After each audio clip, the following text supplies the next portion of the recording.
Good evening. It is 7:47 p.m. on Monday, February 9th, and I'd like to call this regular meeting of the Lansing City Council to order and ask that the clerk please call the roll. Councilmember Carter. Here. Councilmember Garza. Here. Councilmember Hussein. Here. Councilmember Cost. Here. Councilmember Martinez. Here. Councilmember Navarez Martinez. Here. Councilmember Pelivanoglu. Present. Councilmember Spatafor. Present.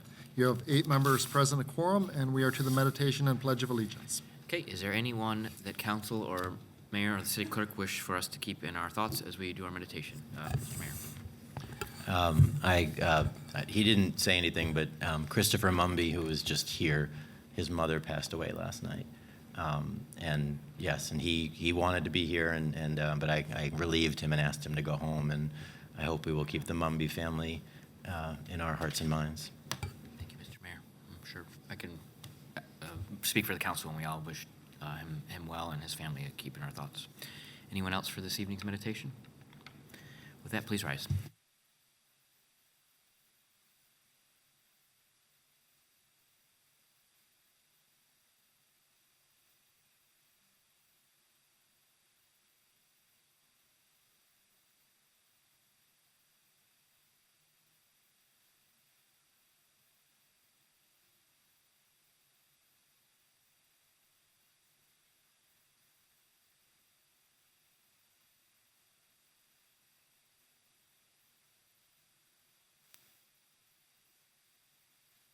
You have for your approval the proceedings of January 26th and the corrected proceedings of January 12th.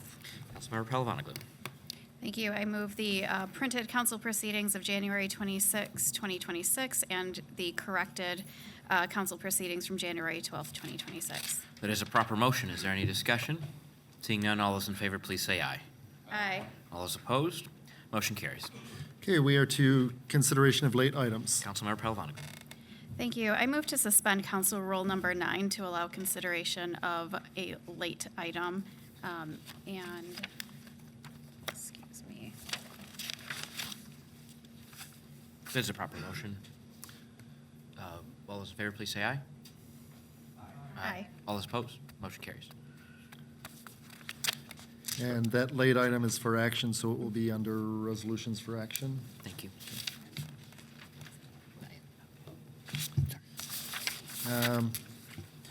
We are to special ceremonies and presentations. Our first special ceremony is canceled, so we have item 4 is Deep Green Technologies. Thank you. If the folks from Deep Green would join us down here in the well, there are 4 seats, 2 tables, 2 microphones, and a clicker.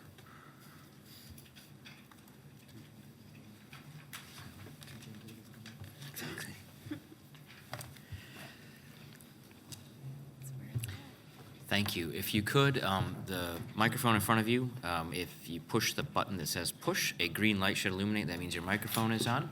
And once that's done, if you could introduce yourselves, we'd appreciate it. And then please proceed with your presentation.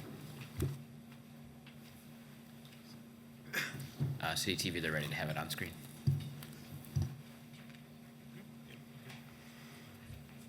Okay.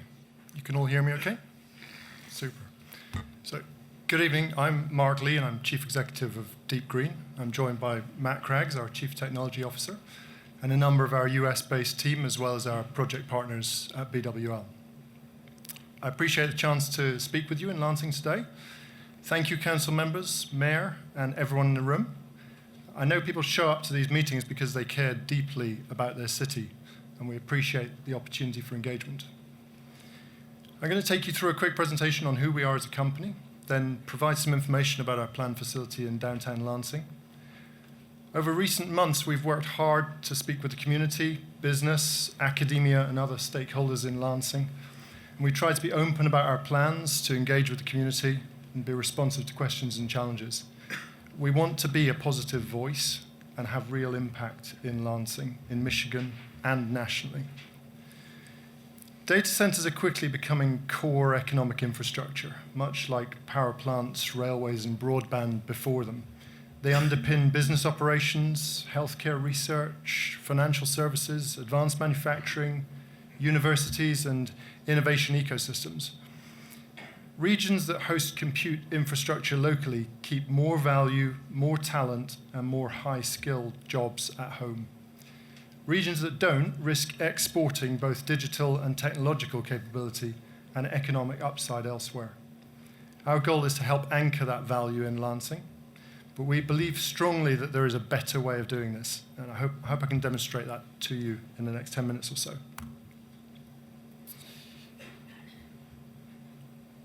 Okay, so who are we? As mentioned, the reality of modern connected life is that data centers are required as critical infrastructure. But not all data centers are created equal, and we want to do things differently. To us at Deep Green, that means building smaller, highly efficient urban data centers that deliver both digital capacity and free heat to the community. Our mission is to build digital infrastructure that gives back more than it takes. That means compact urban sites, not rural mega campuses, minimal water use and no strain on local resources, real integration with city district energy systems, direct economic and social benefits to the communities that we operate in, and providing a hub for regional technology, academia, and business. We're funded by Octopus Energy Generation, one of Europe's largest renewable energy infrastructure investors, who are investing funds on behalf of a number of British and global pension funds. They're focused exclusively on investments in renewable generation assets like wind and solar, and in businesses that are facilitating technology transition to renewable energy sources. An important part of their investment is a requirement that we comply with and are assessed periodically against the European environmental and social governance frameworks. So a bit of background. We started small. We began in the UK by capturing waste heat from servers to heat community swimming pools. And over the last 3 years, we moved from heating pools to heating cities, feeding recovered heat into district heating systems to lower costs and emissions. At all of our sites, we make both environmental and social commitments to the community. These range from offsetting our carbon impact through local reforestation programs to providing underrepresented communities with the opportunity to learn to swim at our Manchester site in the UK. In recent weeks, we've had the pleasure of doing a number of community engagement sessions, both here in Lansing and virtually, as well as joining a couple of well-attended council member meetings. Thank you. There's obviously a lot of interest in this project with strong feelings around data center development, both in Lansing and at a state level in Michigan. But at these events, we tried to really show that we share these concerns. Those same concerns are exactly why we started Deep Green and founded in the belief that we can and should build data centers in a different way. Okay, so let me start with the obvious. Data centers have become extremely controversial, and for good reason. Across the country, we're seeing massive windowless boxes dropped into communities with very little transparency. They use enormous amounts of power and water. They don't integrate with the local environment, and local residents are left wondering what they actually get in return. And let's be honest, those concerns are completely valid. The industry has not earned the benefit of the doubt. It has moved fast, communicated poorly, left communities behind. But there's a simple truth we can't ignore. Those data centers will get built. The commercial incentives and drives towards progress, especially here in the USA, is simply too strong to stop. The demand for computing driven by AI and digital services is exploding. This is the largest build-out of critical infrastructure in history. And like any major infrastructure build-out, from power grid to railways, however revolutionizing that technology is, we need to make sure it's built in the right way. So let me take a minute to talk about our project in Lansing specifically. We're planning to build a 24 megawatt data center here in Lansing for the use of local and regional businesses and universities. We will reuse the heat generated by that facility, supplying it directly into BWL's downtown heat loop and reducing the carbon impact and cost of that heat supply. We will operate with closed loop cooling. You're going to hear me mention that a few times through this presentation. This means no water extraction and no pollution of local water bodies or rivers. We will provide direct economic impact to the city through taxes and the purchase of an underutilized parking lot, but also through providing a local and regional technology cluster, bringing employment and opportunity to Lansing. As the first of this kind of technology to be built in North America, it's our intention that the Deep Green facility in Lansing will be nationally important in demonstrating how data centers can be constructed with a positive impact on their local community and the environment. A lot of our community sessions and engagement to date has tried to show the differences between our proposed site and the larger scale data center projects that many have seen on the news. I'm aware there have been a number of local announcements about very large single-user data centers being built in places like Saline Township. The industry terms these hyperscale data centers, and I'd just like to talk a little bit about the difference between what we're proposing and these hyperscale data centers. We will operate at different scale of power consumption. One of the common issues raised is the impact of a data center's power use on local residents. Typical hyperscale facilities are being proposed, use over 1 gigawatt of power, sometimes even larger than that. But that is over 50 times the size of our proposed facility. To put that that number in context, that is twice the power demand of Lansing and the surrounding areas. Deep Green's facility in Lansing is expected to use in a region of 20 megawatts of power. We're joined in the audience by BWL this evening. I know they're very happy to talk about the power supply to the Deep Green facility. To confirm, we will be using a combination of existing available capacity on the power grid and on-site fuel cells with no negative impact on electricity users in the Lansing area. We use a different amount of space. That might be a little difficult to see on the screen. We try to be extremely efficient in the way that we design our data centers. Our urban locations means we try to use as little space as we possibly can. And in Lansing, this means we will be operating on a site of around 2.5 acres. This compares to a typical footprint of over 500 acres of rural land for the hyperscale example that I just talked about. We hear a lot of discussion in the industry about water usage. So rest assured, this is a topic we take extremely seriously and are very public in talking about our approach. To remind you, we cool our data center with a closed loop system that does not extract water from a water source or pollute any local water body. The hyperscale example could be expected to use an amount of water similar to the city of Lansing's water consumption to operate just one data center, while our proposed facility will use less than 500,000 gallons per year. It's considerably less than 1 day of operation of the conventionally cooled data center.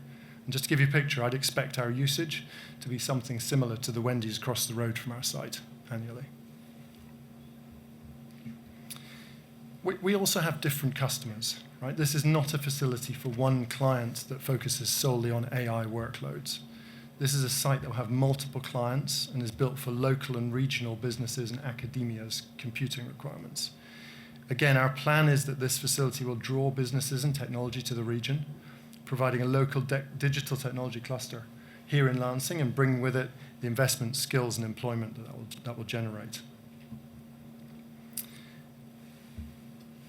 I wanted to provide a bit of technical context to the things I talked about. I realize this slide's a little detailed and very happy to share the facts behind it a little more fully as we answer some questions. I've got Matt here with me, who I'm sure will be very ready and willing to answer any technical questions for you. But by any measure, whether it's how efficiently we run the data center from a power usage perspective, to how much water we use, to how efficiently we cool, this will be an industry-leading facility. So through our local discussions over the last few months, there's been a number of themes recurring in those conversations. So I thought I'd address just a few of these directly. One of the main questions we get asked is why Lansing? So the answer is we choose all of our sites based on heat reuse. We have 7 sites that we're currently considering in the US, but chose to build the Lansing site first. We like the fact that Lansing is a progressive community from an energy perspective, with projects like the geothermal heat loop at the capital putting Lansing on the map from a technological perspective. BWL has been an excellent partner for us and is one of the main reasons we're progressing the Lansing site first. As the power provider and hot water utility combined, they're really the perfect project partner for us. So as you can see from the map, the proposed site sits right on the edge of BWL's planned hot water network, and it gives us efficient access to their heating infrastructure while placing the building in a location that's appropriate for the surrounding uses and neighboring uses. So Again, all of our projects are centered around heat reuse, so we almost always have to be located in urban downtown environments. We need to be close to the heat user, so being in an isolated location doesn't work for us. When we're discussing the impact that our facility will have on local residents, we often get questions about noise levels and water usage. So to give some specifics to the noise side of things, there will be on-site backup generators which are only used when the power fails, which is highly unlikely. So in normal operation, those generators will run for approximately half an hour each month to ensure they're functioning correctly, and will only be scheduled at times that impact neighbours as little as possible. They will also be located behind sound barriers and will comply with all downtown zoning noise limits. So I've talked quite a bit about water already, but this is a really big topic. So to reiterate, we will operate a closed-loop water glycol-based cooling system. This means that no additional water is used in cooling the data center, and there will be no discharge to local environment. We will comply with all environmental standards and look to manage all of our end-of-life equipment in the most environmentally friendly way possible. We've also worked hard to ensure the streetscape and visual impact is positive. So this is an underutilized parking lot currently, and we'll ensure that the facility is visually appealing and functional for local residents. We're planning to use local artwork, and we'll ensure there's green space integrated into the design, and we'll also ensure that the sidewalks are activated. So hopefully the efforts we've made are visible in the plans and renders that have been provided, and we will also be absolutely looking to engage with the community as we finalise our designs and plans for those aesthetics. So as mentioned, we've got the Board of Water of Light joining us this evening, who will be able to address any matters relating to detail on the power supply at the site. But to give a brief summary, power is going to be supplied by an existing 8 megawatt grid capacity and through 16 megawatts of fuel cells on the site. These limit direct impact on the grid. They provide power by chemical reaction, not combustion, and a clean and efficient power source for us. I also wanted to reiterate some of the commitments we've made to date. BWL are not providing the capital expenditure required for this facility. We will be paying all infrastructure costs, including the hot water connection, and our intention is to ensure there is no negative impact on BWL customers. So for my last couple of slides, let me just circle back to some of the positive impacts this facility will have in Lansing. As well as free heat, this project brings significant financial benefits to the city. This is a $1.4 million purchase of underused city-owned land, nearly $900,000 per year in property tax revenue, around $1 million per year contribution to the city via margin from power sales. And we also have committed a minimum of $120,000 a year to support low-income energy customers via the BWL's Pennies for Power program and other community causes. So this is a $120 million private investment into downtown Lansing, with union construction jobs and long-term, highly skilled technical roles. It brings infrastructure that supports local business growth, technology, and academia. So this project helps Lansing attract and retain tech-enabled employers, supports university research and commercialization, it strengthens downtown economic activity, expands the tax base without residential displacement. It's a signal to investors that Lansing is open for modern infrastructure investment and positions it as a regional leader in sustainable digital development. This is Lansing's opportunity to host a flagship project that could be recognized nationally as America's first heat reuse data center. So rezoning is the first step in the development process, and we'll be continuing to share details of the project when we start the design and engineering process. But I came here today to show you that we're committed to this project and to what we're building in Lansing, and to show you what this means to me and to us personally. But a common theme we've observed in people that come to our events is that they come ready to be angry, but when they hear how we're doing things differently, they understand the benefits that a project like this can bring to the city. It's often followed by the question, well, how can we trust that you'll deliver these benefits after the rezoning vote? So we thought about that, and to try and address that, we wanted to be very public in our design commitments to Lansing. so that they're on record and you're able to remind us of these and ensure that we can deliver them. So let me just take you through these. So we will minimize water consumption, and there will be zero water discharge. We will seek feedback on the design and aesthetics. We will prioritize local and regional compute demand. We will make all heat generated by the site available to BWL. We will use union labor and local Lansing contractors wherever possible. We will not cause an increase in utility rates for Lansing residents and businesses. And we will not build another data center in Lansing or expand the current project past the existing plot limits, because this facility is right-sized for the heat reuse that we've talked about. And we will not be seeking any discounts or incentives for local or city taxes or levies. So let me just finish by saying thank you for your time this evening and your consideration over the coming weeks. We are available to discuss any aspect further and look forward to answering any questions and to the public comments. Thanks. Thank you. I'm going to open it up to discussion from the council. Everyone, okay. Councilmember Navarez Martinez.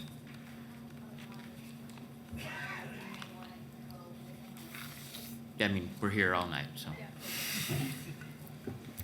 So, I already ate dinner. I will start with, hi, my name is Deyanira Nevares Martinez. I represent Hello. the Second Ward. I have here, I think, what is your petition for rezoning, right? I can't see that far, but I'll take your word for it. Yes. You'll trust me on that? Good. So I have a question about this. It says here that you have an office in Wilmington, Delaware, at 1007 North Orange Street, 4th floor, suite 1382. Is that accurate? That's Do correct. you have a physical office at this address? We don't have people in that office. That is a company that we have set up for the purposes of running our That's US the operation. address you use for your incorporation? Yes, it's a Okay. relatively newly And no incorporated company. physical office there where you have No. employees, right? Okay. So can I ask, have you provided us with your articles of incorporation? If we have been, if that has been requested as part of the process. I would like to see that, yeah. Yeah. Okay. Okay. Have you provided us with your bylaws? With, Your bylaws? if that was requested as part of the process, we will have provided Yes, that. I would like to see that as well. What about a list of your board of directors and their backgrounds? So with that company, I am the sole director of that business at the moment. That is a relatively newly incorporated company. Within the business, at a group level, Matt is a director, I'm a director. There are a number of other company directors, and then we have our investors as directors as well. Again, very Can I happy get a to- list of those names and backgrounds? Absolutely. Perfect. yes. What about your officers? You mentioned that are you two the officers of the board? Of the group company, Yes. yes, we are. Yes. Okay. Perfect. So if you could list that on there as well. Did you provide us any financial statements that can tell us the financial solvency of your company and how viable these projects would be? I don't believe we have, but again, we're very happy to do anything That like would be and provide great. any Yes. details. Yes. Do you have any financing statements? No, we do not. Okay. So is there any financial backing for this already set up? Yeah, so we can talk to that. I can talk to that now. Yeah. Yeah. So we are funded by Octopus Energy Generation, specifically by two funds. They are themselves funded by a series of UK, European, and global pensions. So those two funds are their Sky Fund, which is a £2.5 billion fund that invests in renewable assets and assets like ourselves. So that is a £2.5 billion fund that invests on that side. We're also invested by their other fund, the Energy Transition Fund, which is a slightly smaller fund, both managed by Octopus. And if you look at the public statements that we've made around those, and they've made around those, when they invested in us as a business, they committed to providing £500 million of capital to support our growth. So we have adequate funds to build this facility, already earmarked by those, again, very Can substantial you provide funds. those statements in writing? Absolutely. Perfect. Yeah. And actually, this question, you just answered it. I had a specific question about the role of Octopus. Are they involved in your decision-making as a corporation, as financial backers? Absolutely. So the two fund managers, the leads of those two funds, are also directors of our board. Okay, so they'll be on the list of directors? They are. Perfect. So you have stated, you have access to 2.1 million pounds from Sky Fund and about a commitment of about $500 million from the Energy Transition Fund. You are a $1 billion corporation, it sounds like. So would you define yourself or characterize yourself as a startup? Sorry, say that A again. startup. We have been in operation as a group company for just over 3 years, I think it is. So we are a relatively young company, but I wouldn't necessarily define us as a startup. Okay. So here we're going to be moving to your petition for, let's see. Oh, we're still on your petition for rezoning, sorry. So you submitted this on October 17, 2025. Is that accurate? I believe so. Yep, okay. So you submitted a request to change from DT3 to IND1? Yes? Correct. Okay. Let's see. I already have that. We're going to move actually to your letter, Mark Lee, of October 17, 2025, which I have here. And in this letter, I'll go ahead and read it. It's not very long. It says, the undersigned Mark Lee, on behalf of Deep Green Technologies USA, LLC, being the prospective purchaser of 229 South Cedar, Lansing, Michigan, and 220 South Larch, Lansing, Michigan, and the applicants for a request to rezone said property from DT3 Commercial District to IND1 Industrial District represents, offers, agrees, and consents to a condition prohibiting the property from being used for any purpose other than data center operations and supporting facilities, which condition shall run with the land and be binding upon the successor owners of the land upon approval of the rezoning request by the Lansing City Council. Did you write that? Yes. Yes? Okay. Are you the owner of the property? And were you the owner of the property on October 17, 2025? No. No? Okay. So, do you know who owns the property? Yes. Who? So the property is owned both by the city and there is a small piece of land that's owned by a private individual. Okay. Did you ever read the applicable Lansing City ordinances when you applied for the rezoning? We took guidance on how to apply and followed that guidance very clearly. I can't actually commit to having said that I read the whole city ordinance. Okay. Who offered you this guidance? The city. Okay. So, are you aware that conditional rezonings are limited to property owners and agents of the owner?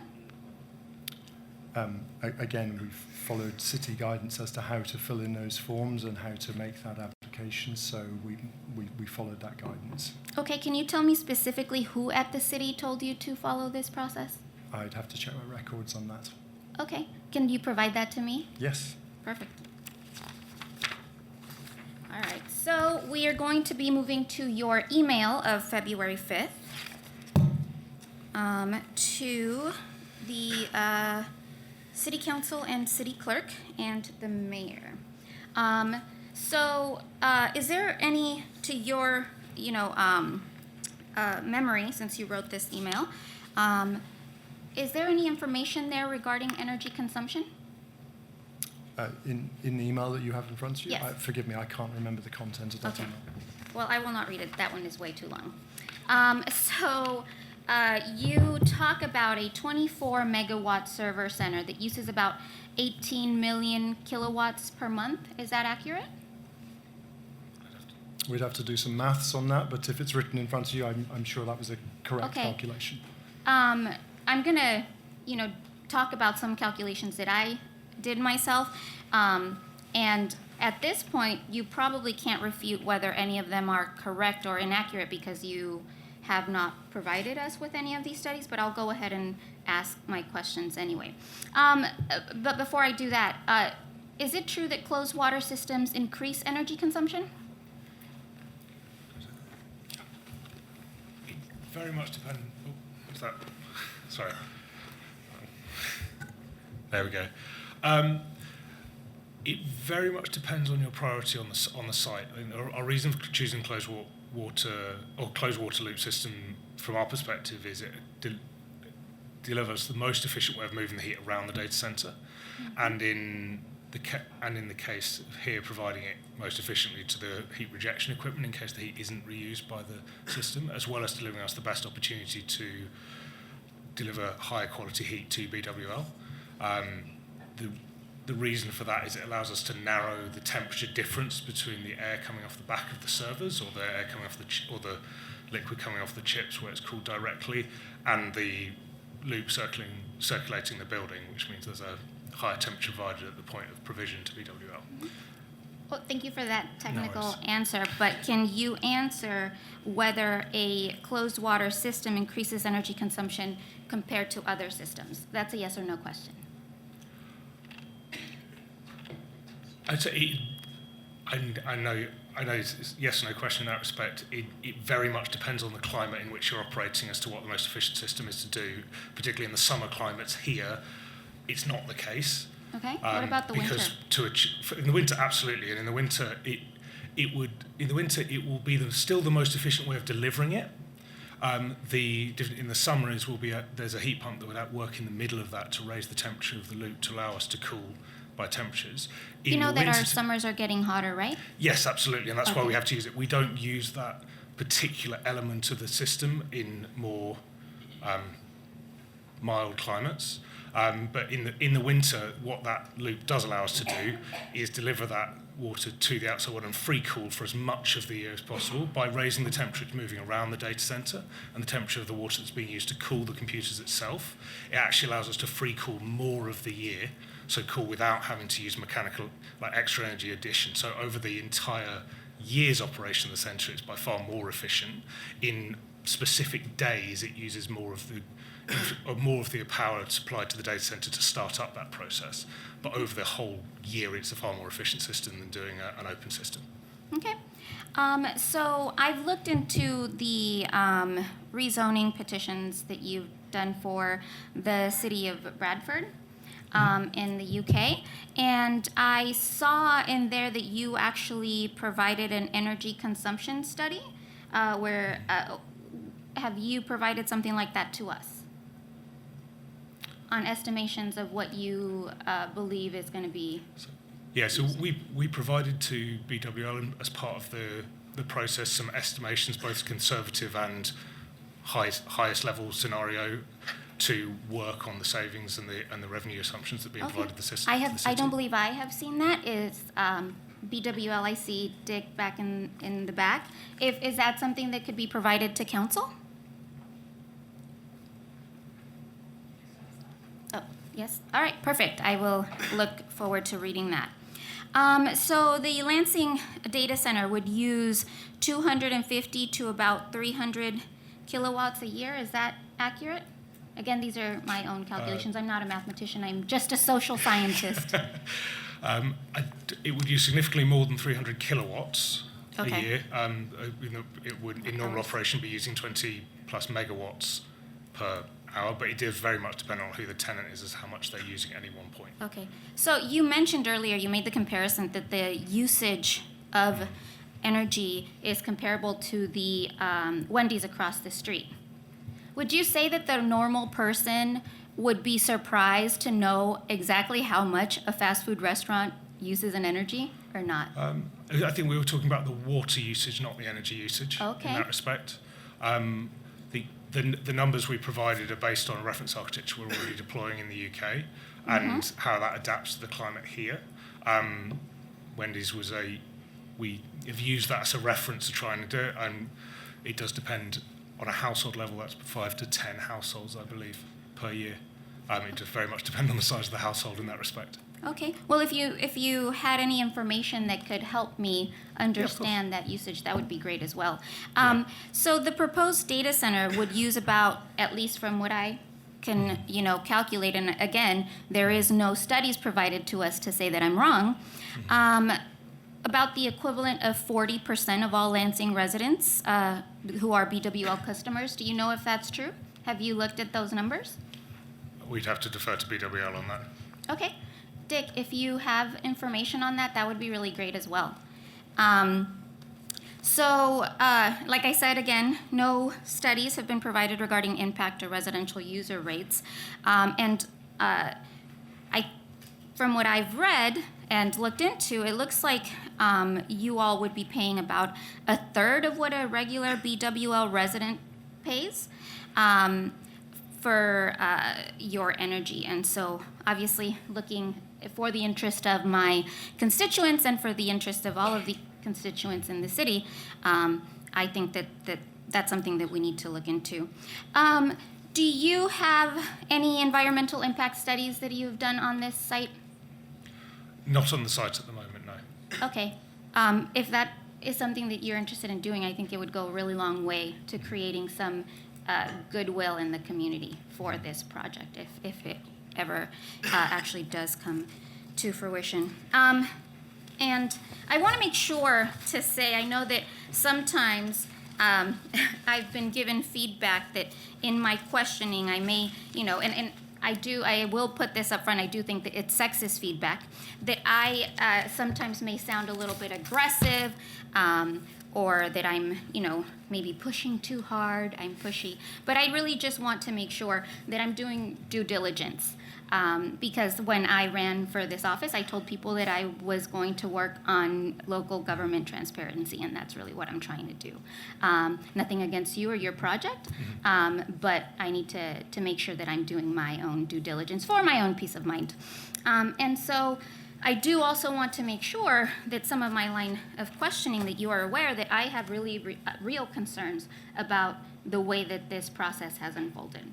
And so I have put my colleagues on notice. I've let them know what I think. And so just wanted to make sure that you were aware if you were not. Your questions were appreciated, and as you can tell from our community engagement to date, we like talking about what we're going to be doing here, and we like questions. Thank you. So, very welcome. Thank you, Councilmember Navarez-Martinez. Councilmember Hussein. Yeah, so just wanted to underscore a couple things that you said, and then I do have some questions.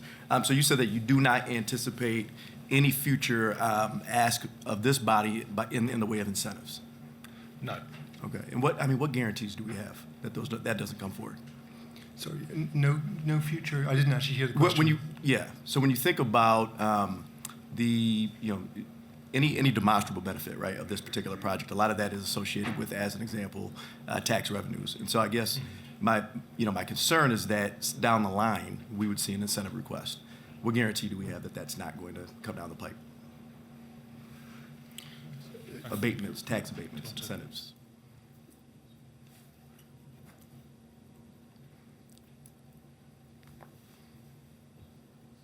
And I think the same question, or similar question, what guarantees do we have that there won't be any ask of the Board of Water and Light in terms of a rate reduction? As it stands right now, we have given you our pledges as to those, So it's a public pledge. things. Clearly they are pledges that we're making as a company. But there's no written So agreement that would be put in place or I think anything like probably that. to expand on that, because I think I heard the question slightly better than Mark. On the power side, particularly on the Board of Water and Light, we'll be paying for all the infrastructure that we're consuming up front, and then entering into a long-term contract with the Board of Water and Light for purchasing that power. So that'll be contracted for a significant period of the operation of the site from day one. On the incentives side, as I said, we're not seeking anything in the construction phase. I'm not aware of any structure where we could commit beyond that, but that's something during the funding, construction, and commissioning of the site, we definitely won't be committing that. I'm not sure of a structure in which that would work. Okay. Otherwise. And you did say that, yes.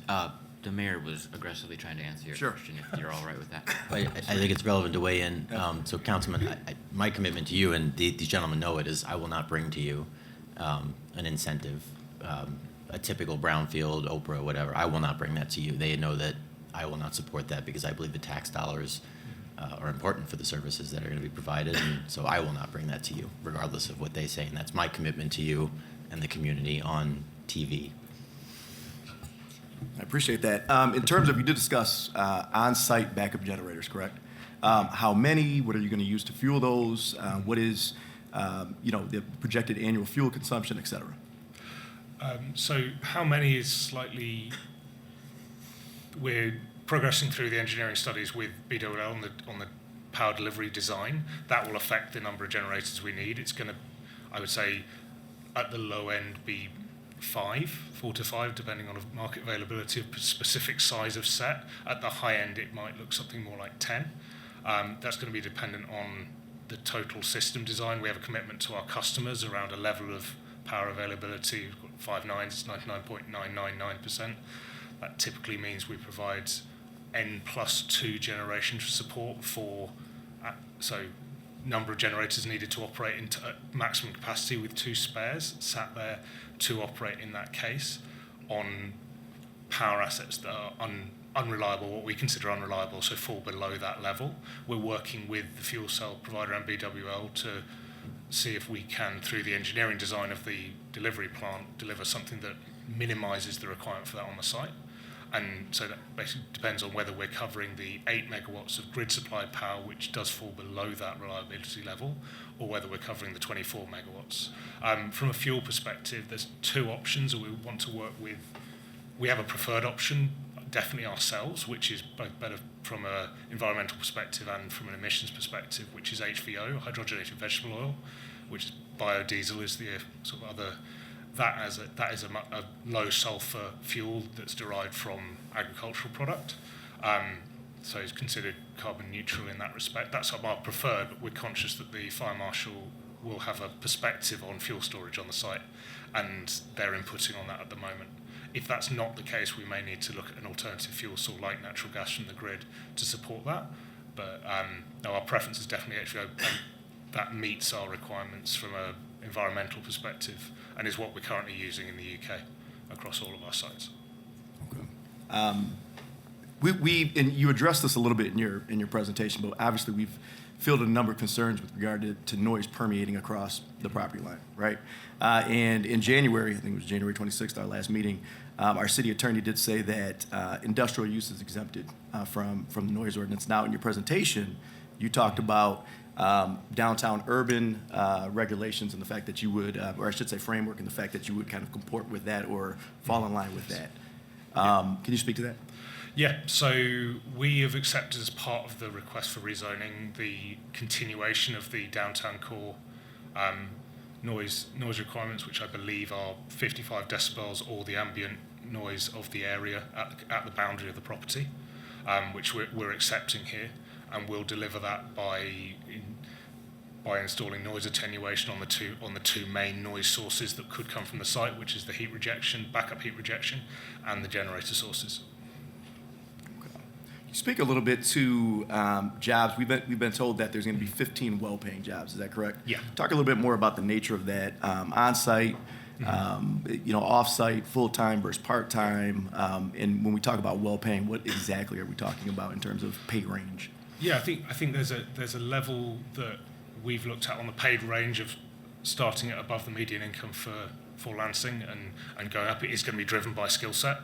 The range of jobs range from engineering and trade jobs in terms of electricians doing change orders within the data center itself, which we'll look to work with the unions on, and maintaining the equipment, the heat rejection, the generators, etc. There'll also be a significant number of security jobs. The site will be manned 24/7 with security to monitor CCTV, patrol the grounds, look after the property. That's a requirement of all of our clients. That's in our contract with them. There'll be a few others which will be specialised in the white space. We call them smart hands is the industry term. It's an incredibly broad term that everyone deems slightly different and does range from turning servers on, off and on again, to fully rebuilding liquid-cooled server systems. That skill set will generally be defined by the clients that are going in them as to who is exactly there. But we've been, last time I was here 2 weeks ago, I had the pleasure of sitting down with the engineering department at Michigan State to talk through skill development and apprenticeship programs, how that might interface with their trade-orientated degrees there, as well as working with the unions on where we can encourage apprenticeships in those processes through the operation. I think, and I'm going to go slightly off script here, the availability of good quality skilled trades is the biggest threat to our industry and its growth in the next 10 years, not chip availability or anything like that. We need to build more highly skilled trades in every market we're operating in. That's the biggest constraint, both in the construction and the operation. And that's something we want to support, and it's something we're working with both in the UK, and we want to continue that over here. You spoke, actually a number of times, you spoke about potential clients. Have you discussed or engaged any potential clients? How do you intend to choose clients? Can you speak to that? Yeah, sure. So the reality is this is at an early stage in terms of taking the facility to clients, because clients will want the certainty of build schedules and so forth. So we are at a relatively early stage in terms of actually securing contracted clients for the site. But we have had many conversations with businesses that would look to go into that site. Again, just to try and explain a little bit about what that will be in terms of nature.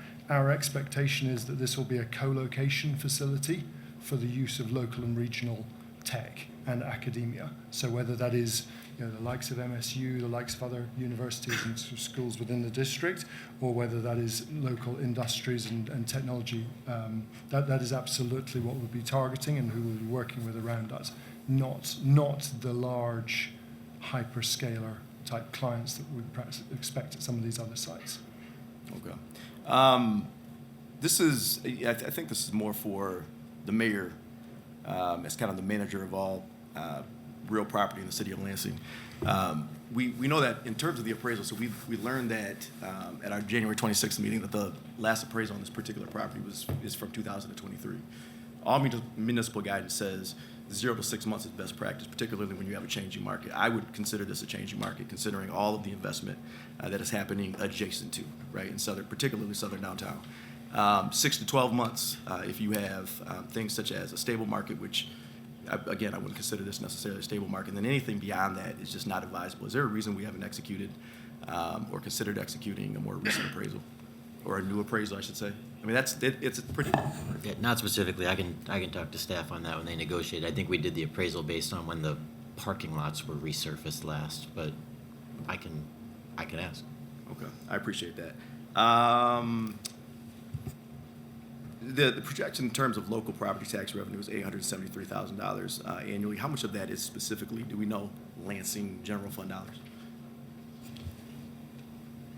I thought it was all, but now you've got me questioning it. So I'll ask. You're saying how much is county, how much is millage? Well, how much is going to the library? How much is, I'm talking Lansing.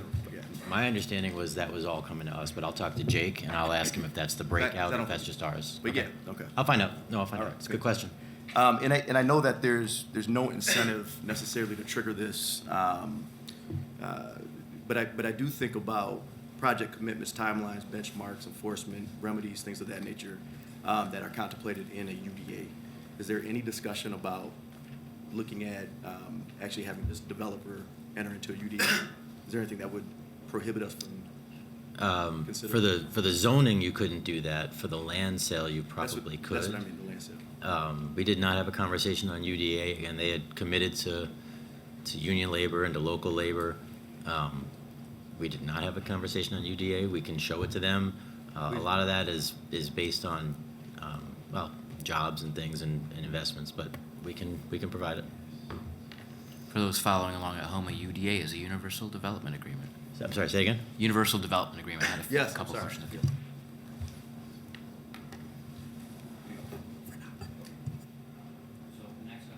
Next up is Councilmember Palavanaglou, followed by Carter, Garza, and then Cost. All right, thank you. I will attempt to be brief. I would like to thank you for being here. I would also like to thank the many residents, concerned citizens, folks who live here, work here, and go to school here who are packed in this council room and, as I understand, on the first floor of this building. So thank you so much for spending your time here and advocating for your community. I do have some questions. Some of these are based on a recent community meeting that I believe it was Matt took part in virtually from the UK, and I think it was 2 a.m. or 3 a.m. when you joined us. So I do have a question about the noise, right? Like, I think from the line of questioning, we kind of understand what the noise ordinance is, what the decibels are, what you have promised to do in terms of saying, you know, we will stay within that threshold of the 55 decibels. And at a recent community meeting, Matt, I think you had stated that if that in fact does become a problem, there is some sort of acoustic enclosure that could be added to the building at a later time in order to mitigate some of that additional noise pollution, essentially. Yeah, I'd say that. Oh, sorry. I'll get used to working with a mic at some point. I'd say that's definitely the worst case scenario. When we're going through the detailed design process, should the council vote for this in favour, we'll engage an acoustician. Once we've made the specific plant selections, that acoustician will produce a report within those boundaries and advising on the most appropriate noise attenuation within that. So that will be, and that's something that we're happy to, although there may need to be some reductions on commercially sensitive items in terms of the output of that report, we're happy to make public. We'll put that on our website.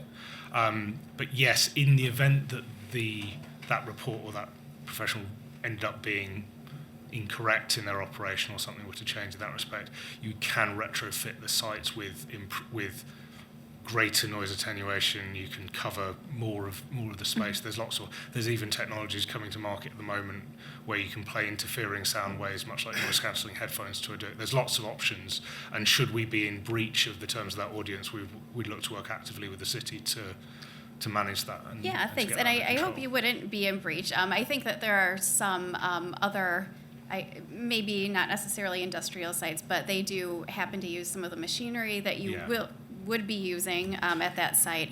And even within that 55 decibel range, I will speak on behalf of myself. I hear from neighbors in those areas who just say the constant humming, the constant noise does cause a real nuisance, and it really affects their quality of life. So I'm wondering if, as you go along with some of that testing, if that comes to pass, if that acoustic enclosure could be considered up front versus as a measure later on. And then the other thing that I had is that, you know, you have been very open about making a lot of promises to the community.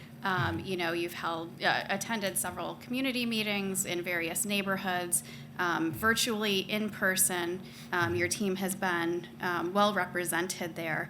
But I do have a question, and I know that this has been asked of you before, I believe in a virtual webinar that you had put on, I think in late November, early December. I could be wrong on the date.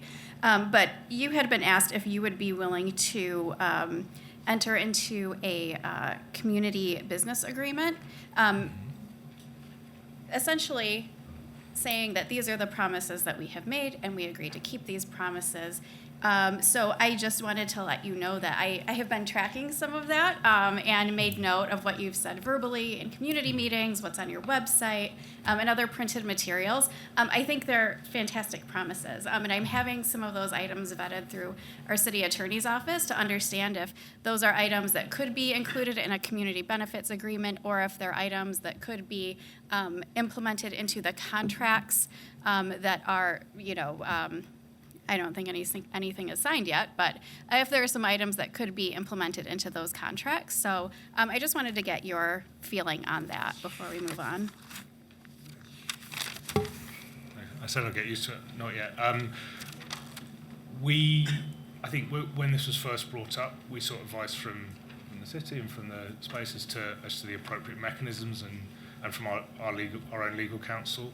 They advised their interpretation of that agreement was more directed towards when benefits were sought or concessions were sought from the city. What we can talk about is that particularly the pennies for power, which we talk about here, is part of our funding agreements with and part of our budgets we submit for the funding.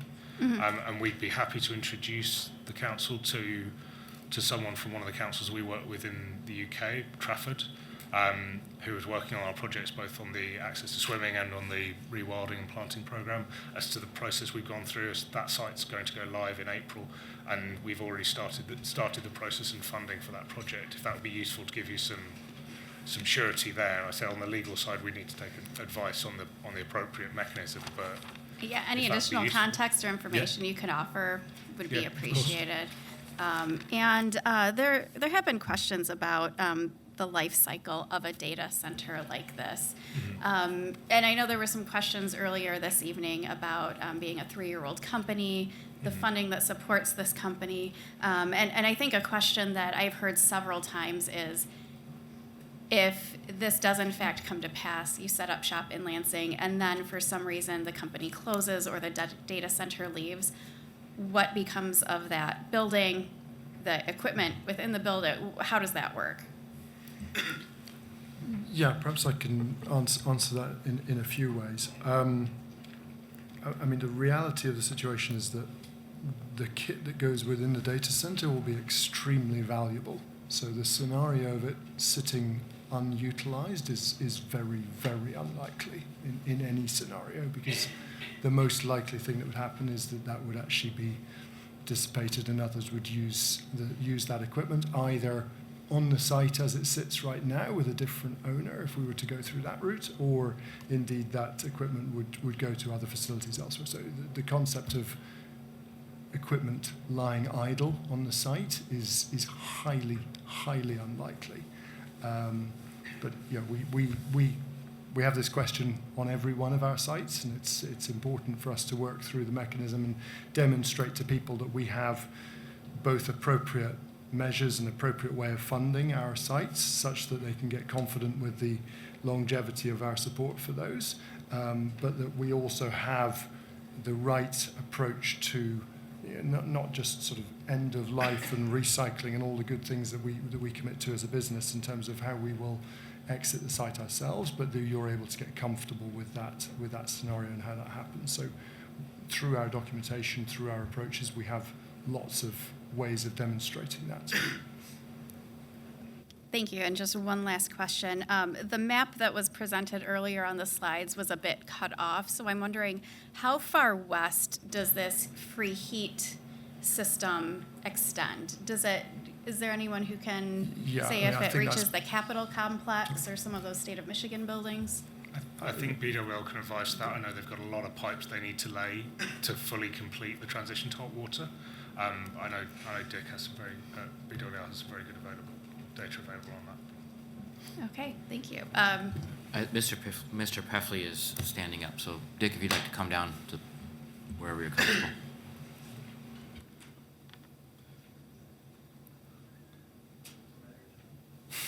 You know the drill. Good evening.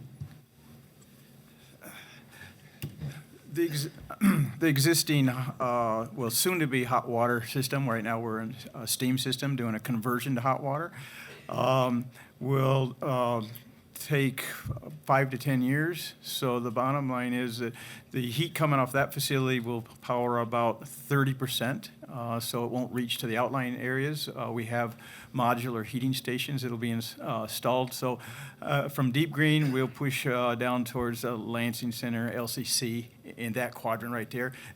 They'll be the first customers to be converted to the hot water. And then as we build out, we'll put other facilities to take on the rest of our load as needed.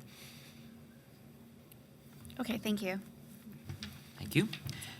Thank you. Councilmember Carter, followed by Councilmember Garza and Councilmember Cost.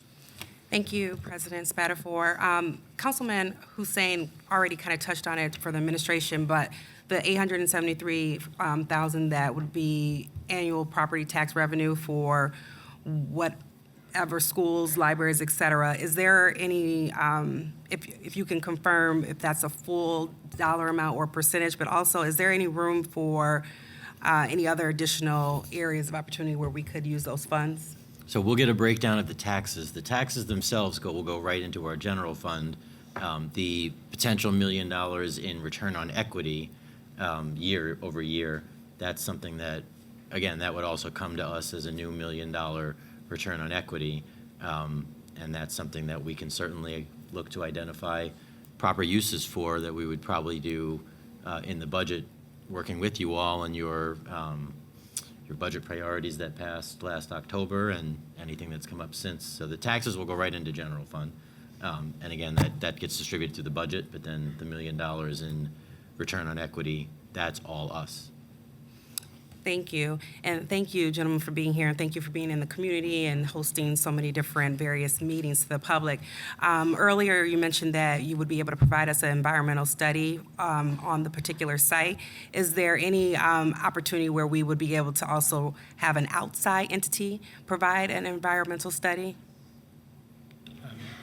We wouldn't be performing the environmental study ourselves. We would engage an independent person to do that and would look to share those results. I think the exact shape of that is going to very much depend on each site as our focus. And as I'm sure Councilman Navarez Martinez has seen by going through the documents before, that was very focused on biodiversity net gain because it was being built on grassland. That's not so relevant in this case, but we would seek advice on the most appropriate from an independent council and share that.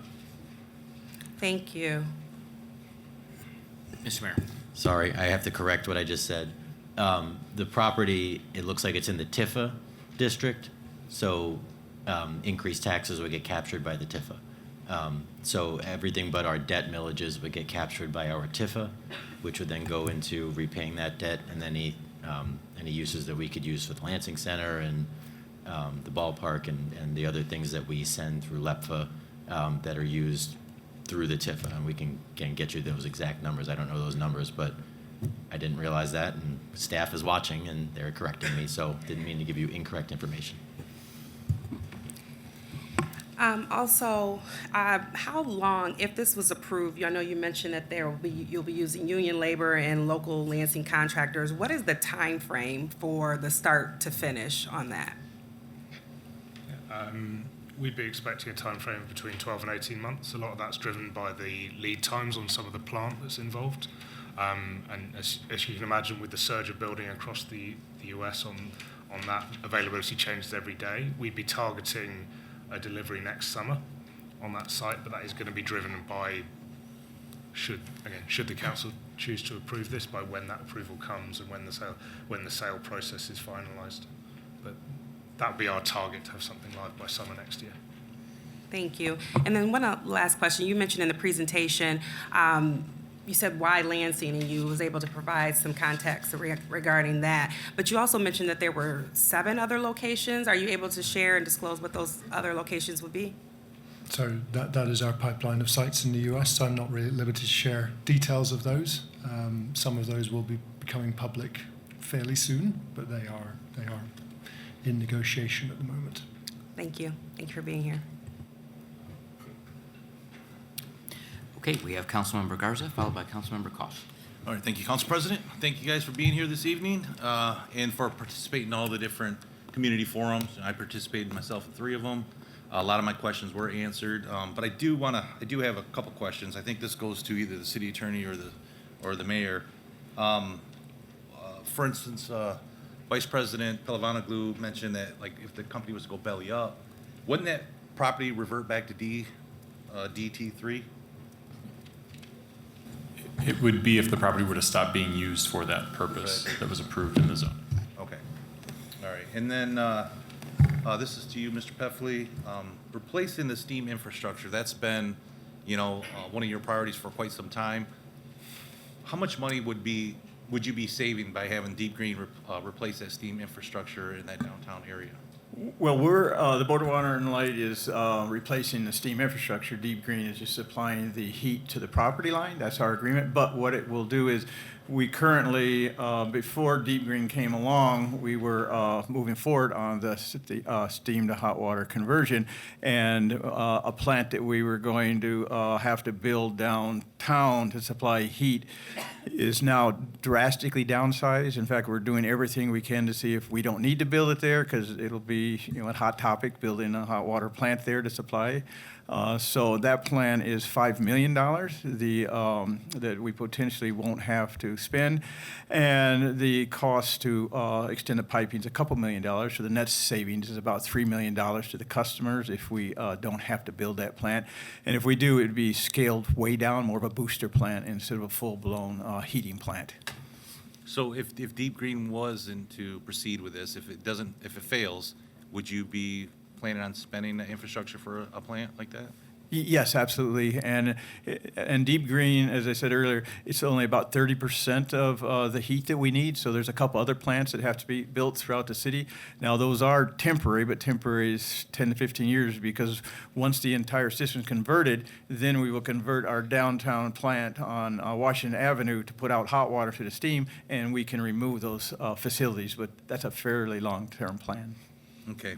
And then just for context, regarding the 55 decibels that you mentioned, currently a residential push gas lawnmower is approximately 75 to 105 decibels, with a battery operated one being at 55 to 80. So just wanted to share that for context if people don't know the sound value for decibels. Thank you. Thank you, Councilmember Garza. We have Councilmember Cost, followed by Councilmember Martinez. Thank you, President Spatafor. This question is actually, I think, more for the city attorney maybe. So we heard a lot of promises, and you guys have repeated those promises. I think one of the slides said 50 jobs. I assume that that's a mixture of the building jobs and then permanent jobs. That's correct. Yeah. Okay. With all of the things that we've heard, and I know that Vice President Pelivanoglu mentioned a community benefit agreement, without an ordinance in place, even if they were to voluntarily sign something, there's no legal way to hold them to any of this, correct? Well, without getting into too many details, the extent to which an agreement could be entered into for the things that have been pledged is really going to come down to, I mean, they have to have an agreement with us to buy the property. And it does contain a lot of conditions in there, specifically the physical layout of the construction on that site, and conforming to the downtown, I think it's DT 2 or 3, to that zoning for setbacks and visuals and all that kind of stuff. But then the other one is going to be they have to enter into a service agreement with the Board of Water and Light, and those are going to be the two main places that I think you would have an enforceable agreement to address a lot of the concerns that are But the fuzzy raised. duzzies like promise 50 jobs, we promise less water than Wendy's, we promise X amount of dollars for pennies for power. We have no enforcement other than a handshake. Yeah, I don't want to say too much because I don't know how the board is negotiating what they've got going on, but promising so many jobs to be created, there's not really a specific way to do that. There is a reference to the amount of investment that's in the purchase and sale agreement. There's a specific reference to that, but not there's not a number of jobs pledged or anything. And then the other thing I've heard is that the data center will not be near a neighborhood, but as the representative of that ward, there's houses in all except for the way of the dye plant. There's houses each way. You've got the ballpark behind you. You've got one house right on Kalamazoo and then a neighborhood to the right. And then you have, I believe, 4 houses on Cedar Street, just on the other side of Wendy's. Have those neighbors been discussed, your plans? Have you guys reached out to any of those folks? Because there's probably 200 or 300 people that live in that area. So I guess two answers to that question. One is we have had a number of conversations directly with a number of those people, and we've also tried to be very proactive in terms of how we reach out to the community through yourselves and other routes. We're always very, very happy to meet and have these sessions, and we'll continue to do that throughout the whole process. So we are very comfortable doing that. If we have not done that already, we'd be delighted to carry on doing that. Can I just come back to your previous comments around jobs and perhaps the pennies for power element? I think the pennies for power element, I'm looking across at Dick here, I think that's relatively easy to write that into the contracts that we have. It's very easy to accomplish that for us. So I think that would be a legal contract between ourselves and BWL that would perhaps serve that best. And in terms of the jobs, I think we would find it very easy to be able to give you a detailed list of what we saw those jobs as being, and give you some comfort as to both how we would operate and how the construction process would work for the data center. So that's information we can absolutely share and give you comfort around those. Those numbers of 50 are very conservative. Okay. And I appreciate both of you being here. And, you know, one of the things that I kept hearing from you was talking about Europe and the high standards that are required there. That is hard for me to wrap my head around because we are in the United States, and people still run around here saying that the coal's clean. So our standards are very low, and so my concern is once you have a footprint here, or a pipeline, as you called it, in the United States with the low standards that we have compared to Europe when it comes to clean energy, that we may just be in a race to the bottom like any other data center. And I think that's the concern that many of the people in the first ward have. I think the other concern is the lifespan of a data center is what, 10, 15 years? The equipment is going to have to get changed out at some point. That's more polluted waste. And then, do you guys know what a site looks like when it's done? I mean, is there contamination? Are you able to use it for something else? Does it need to be remediated? Yeah. The other question I have, the second part to that is, you keep saying local tax breaks. Are your intentions to get any state or federal tax breaks? Excuse me, I'm just scribbling down the question. One second, and I will respond. We've got a number of responses here. Sorry, if I don't ask, I'll forget. No, that's all good. Right, so let me cover off the...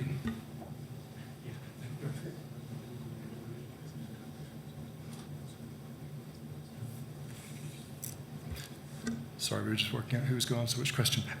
So let me talk briefly about the environmental side of things. The reason that we mention the ESG, the European ESG directives that we have to comply with is twofold. One is, you're absolutely right, that is a higher level, that is a higher threshold than we see here in the US from most aspects, right? So we hold ourselves, we are held to a higher standard by that than we are locally here.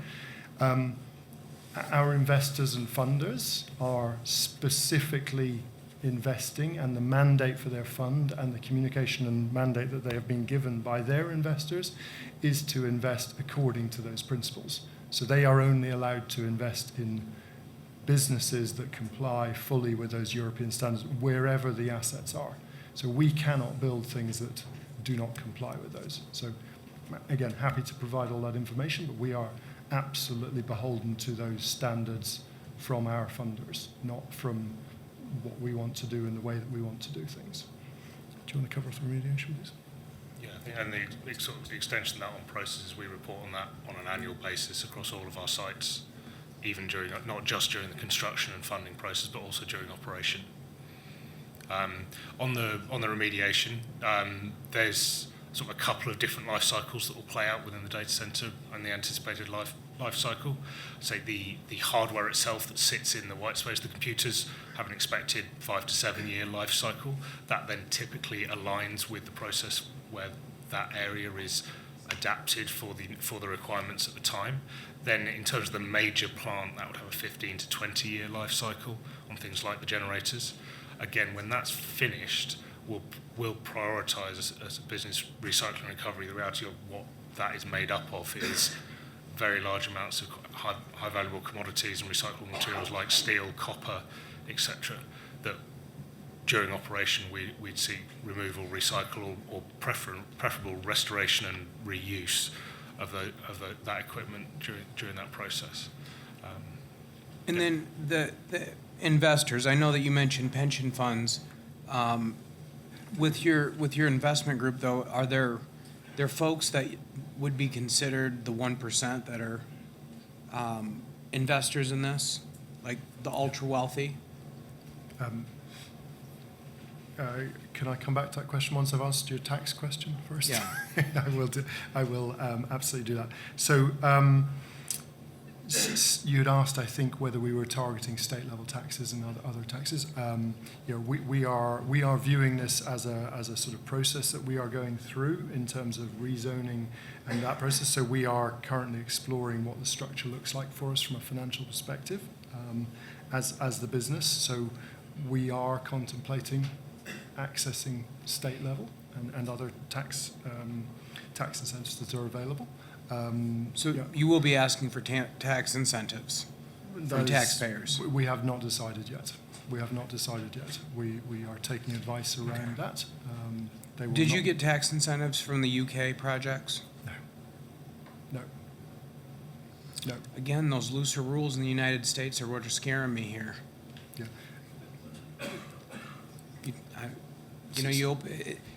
We taught, like the energy standards difference between Europe and here.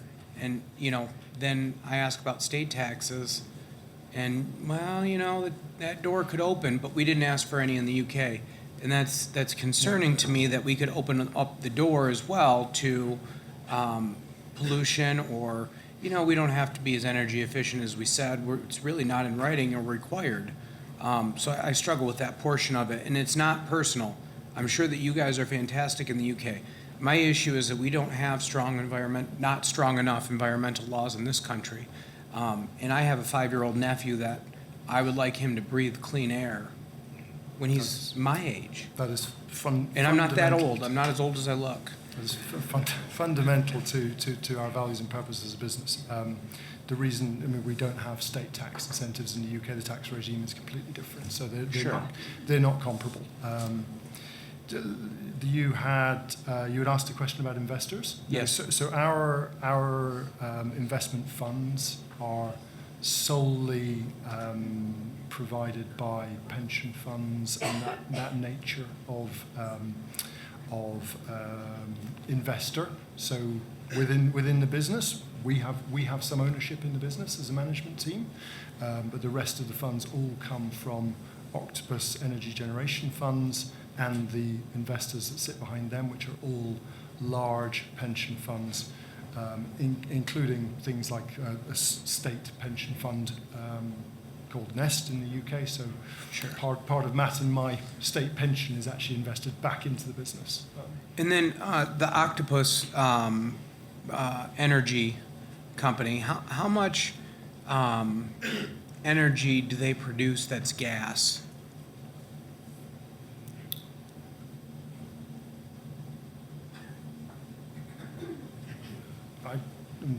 They are solely targeted around. The reason we were just turned off the mic there was, their whole mantra on the generation side of the business is around renewable sources. So they are very focused around wind. They're very focused around solar.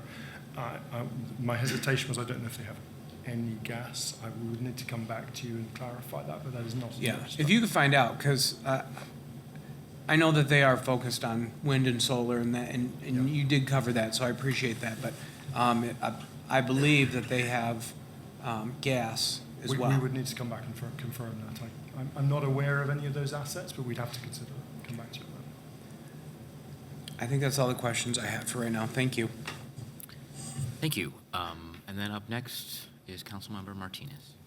Thank you so much, and thank you for being here. Thank you all for being here as well.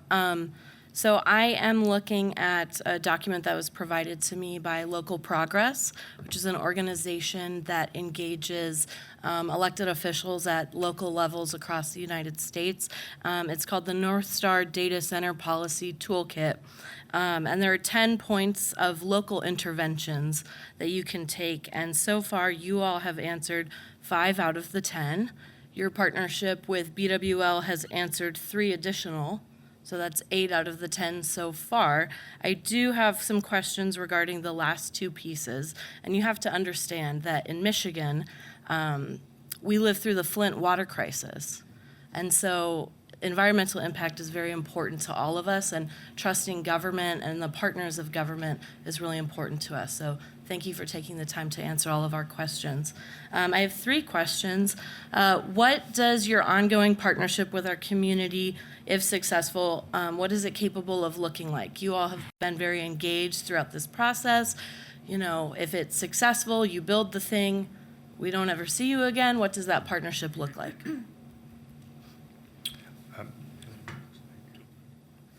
Sure. So I think it looks, immediately I can think about 3 things. I talked quite a bit about the business community and the engagement that we will have with the business community and trying to bring a technology cluster to the Lansing area. So I think that is extremely important to us. People like the Chamber, people like LEAP are very engaged in this process and will continue to be so post-operation. They're important partners to us. I think it looks like a bridge to academia as well, and there's 2 aspects to that. We'd love to host some of the compute that those organizations require from a research perspective. We'd also like to be thinking about apprenticeship programs with them from a workforce perspective. We're already in discussion with a number of those bodies around trying to think about what that looks like and how we can integrate that into what we do. So that's perhaps a couple of the aspects. In terms of community engagement itself, I think the community giving side of things, like Pennies for Power and other community projects, and hopefully what you've seen us doing around the Manchester site and others gives some evidence of how that looks. And we're very happy to provide contacts to those people for you to speak with, so that they can give you some guidance as to what that experience has been for them. And then, we would love to continue to see proper community engagement around what we do. We think it's been a very positive voice, like you've all expressed. We've really enjoyed the community engagement. We've really enjoyed the discussion. It makes us think. It keeps us honest, right? It's important that we hear the community voice. So we intend to carry on with that. They will be our neighbours, right? And that's important to us. Thank you. My second question, I live about 4 blocks away from the site. Additionally, I'm a public school teacher, so not only for my personal health, I like my apartment, I don't plan on leaving anytime soon, and also for the generations of my students that will live out their lives here. Could you talk about any sort of long-term impacts, or what does it look like, a few years or several years out from your projects in the UK in terms of, has there been any impact on people's health or quality of life, or has it gotten better? Has it gotten worse? On the operational projects we have that are active, there's been no negative impacts. I think the positive impacts there have been in the benefit to the sites themselves and our partners. In terms of your long-term operation, I think you rightly said, on the risk perspective, a lot of that's managed up front in the design process, and then in the ongoing maintenance in engaging skilled professionals to do that process, particularly on the maintenance of any emitting equipment. We touched on the generation on site, both prime power and backup, in maintaining that to the right standard. And one of the reasons put forward for the fuel cell as an option was as a generating equipment, particularly when you're looking at nitrous oxides and sulfur oxides. It's far lower than any other option that may be available, and likewise with an HVO type generation process, particularly on sulfur oxides there. HVO is a very low sulfur fuel type and really drives down that part of the emissions profile there. So I think that comes in the plant selection up front, and then on the ongoing maintenance, it's maintaining that and keeping that to the standards it's held. And that comes from working with the trades here and to get the right people in to look after that throughout the life cycle.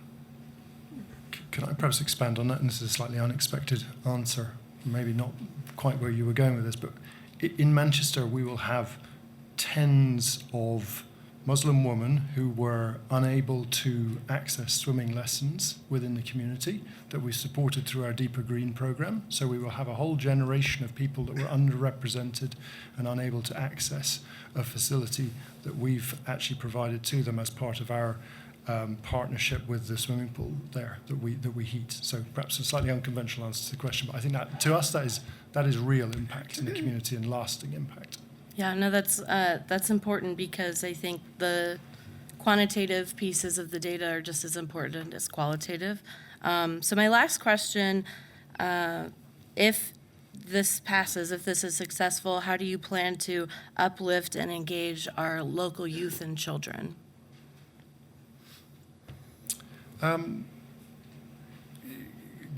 Great question. I think there are a number of ways that we can do that. Right. One is, clearly assisting in the sort of educational aspect of what we are doing and the technological aspect of what we are doing. It is a highly advanced technological facility, so it is an opportunity to showcase what the technology is, and we'd look to engage with people around that. And again, LEAP has been very good in bringing together some of the local schools as well, and thinking about how we can do that. But I think I talked a little bit about the apprenticeship programs and what that looked like. So starting to see how we can, again, change people's lives a little bit in terms of what we're bringing here.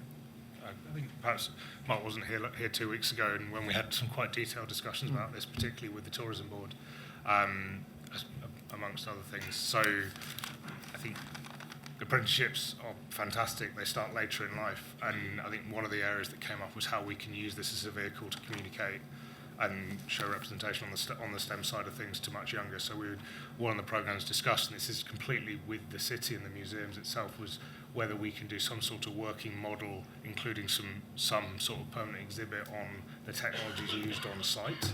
This is something we've taken to a number of our potential suppliers that are very keen to contribute to that idea, and look at something perhaps at the Children's Museum close to the site where we can use that as a vehicle to add to the STEM subjects. I mean, again, this was an idea raised between two of us and has not been expanded beyond that, but that's exactly the sort of program we'd want to contribute to, whether that is speakers from the facility coming and representing there, or whether that's in terms of the physical process itself.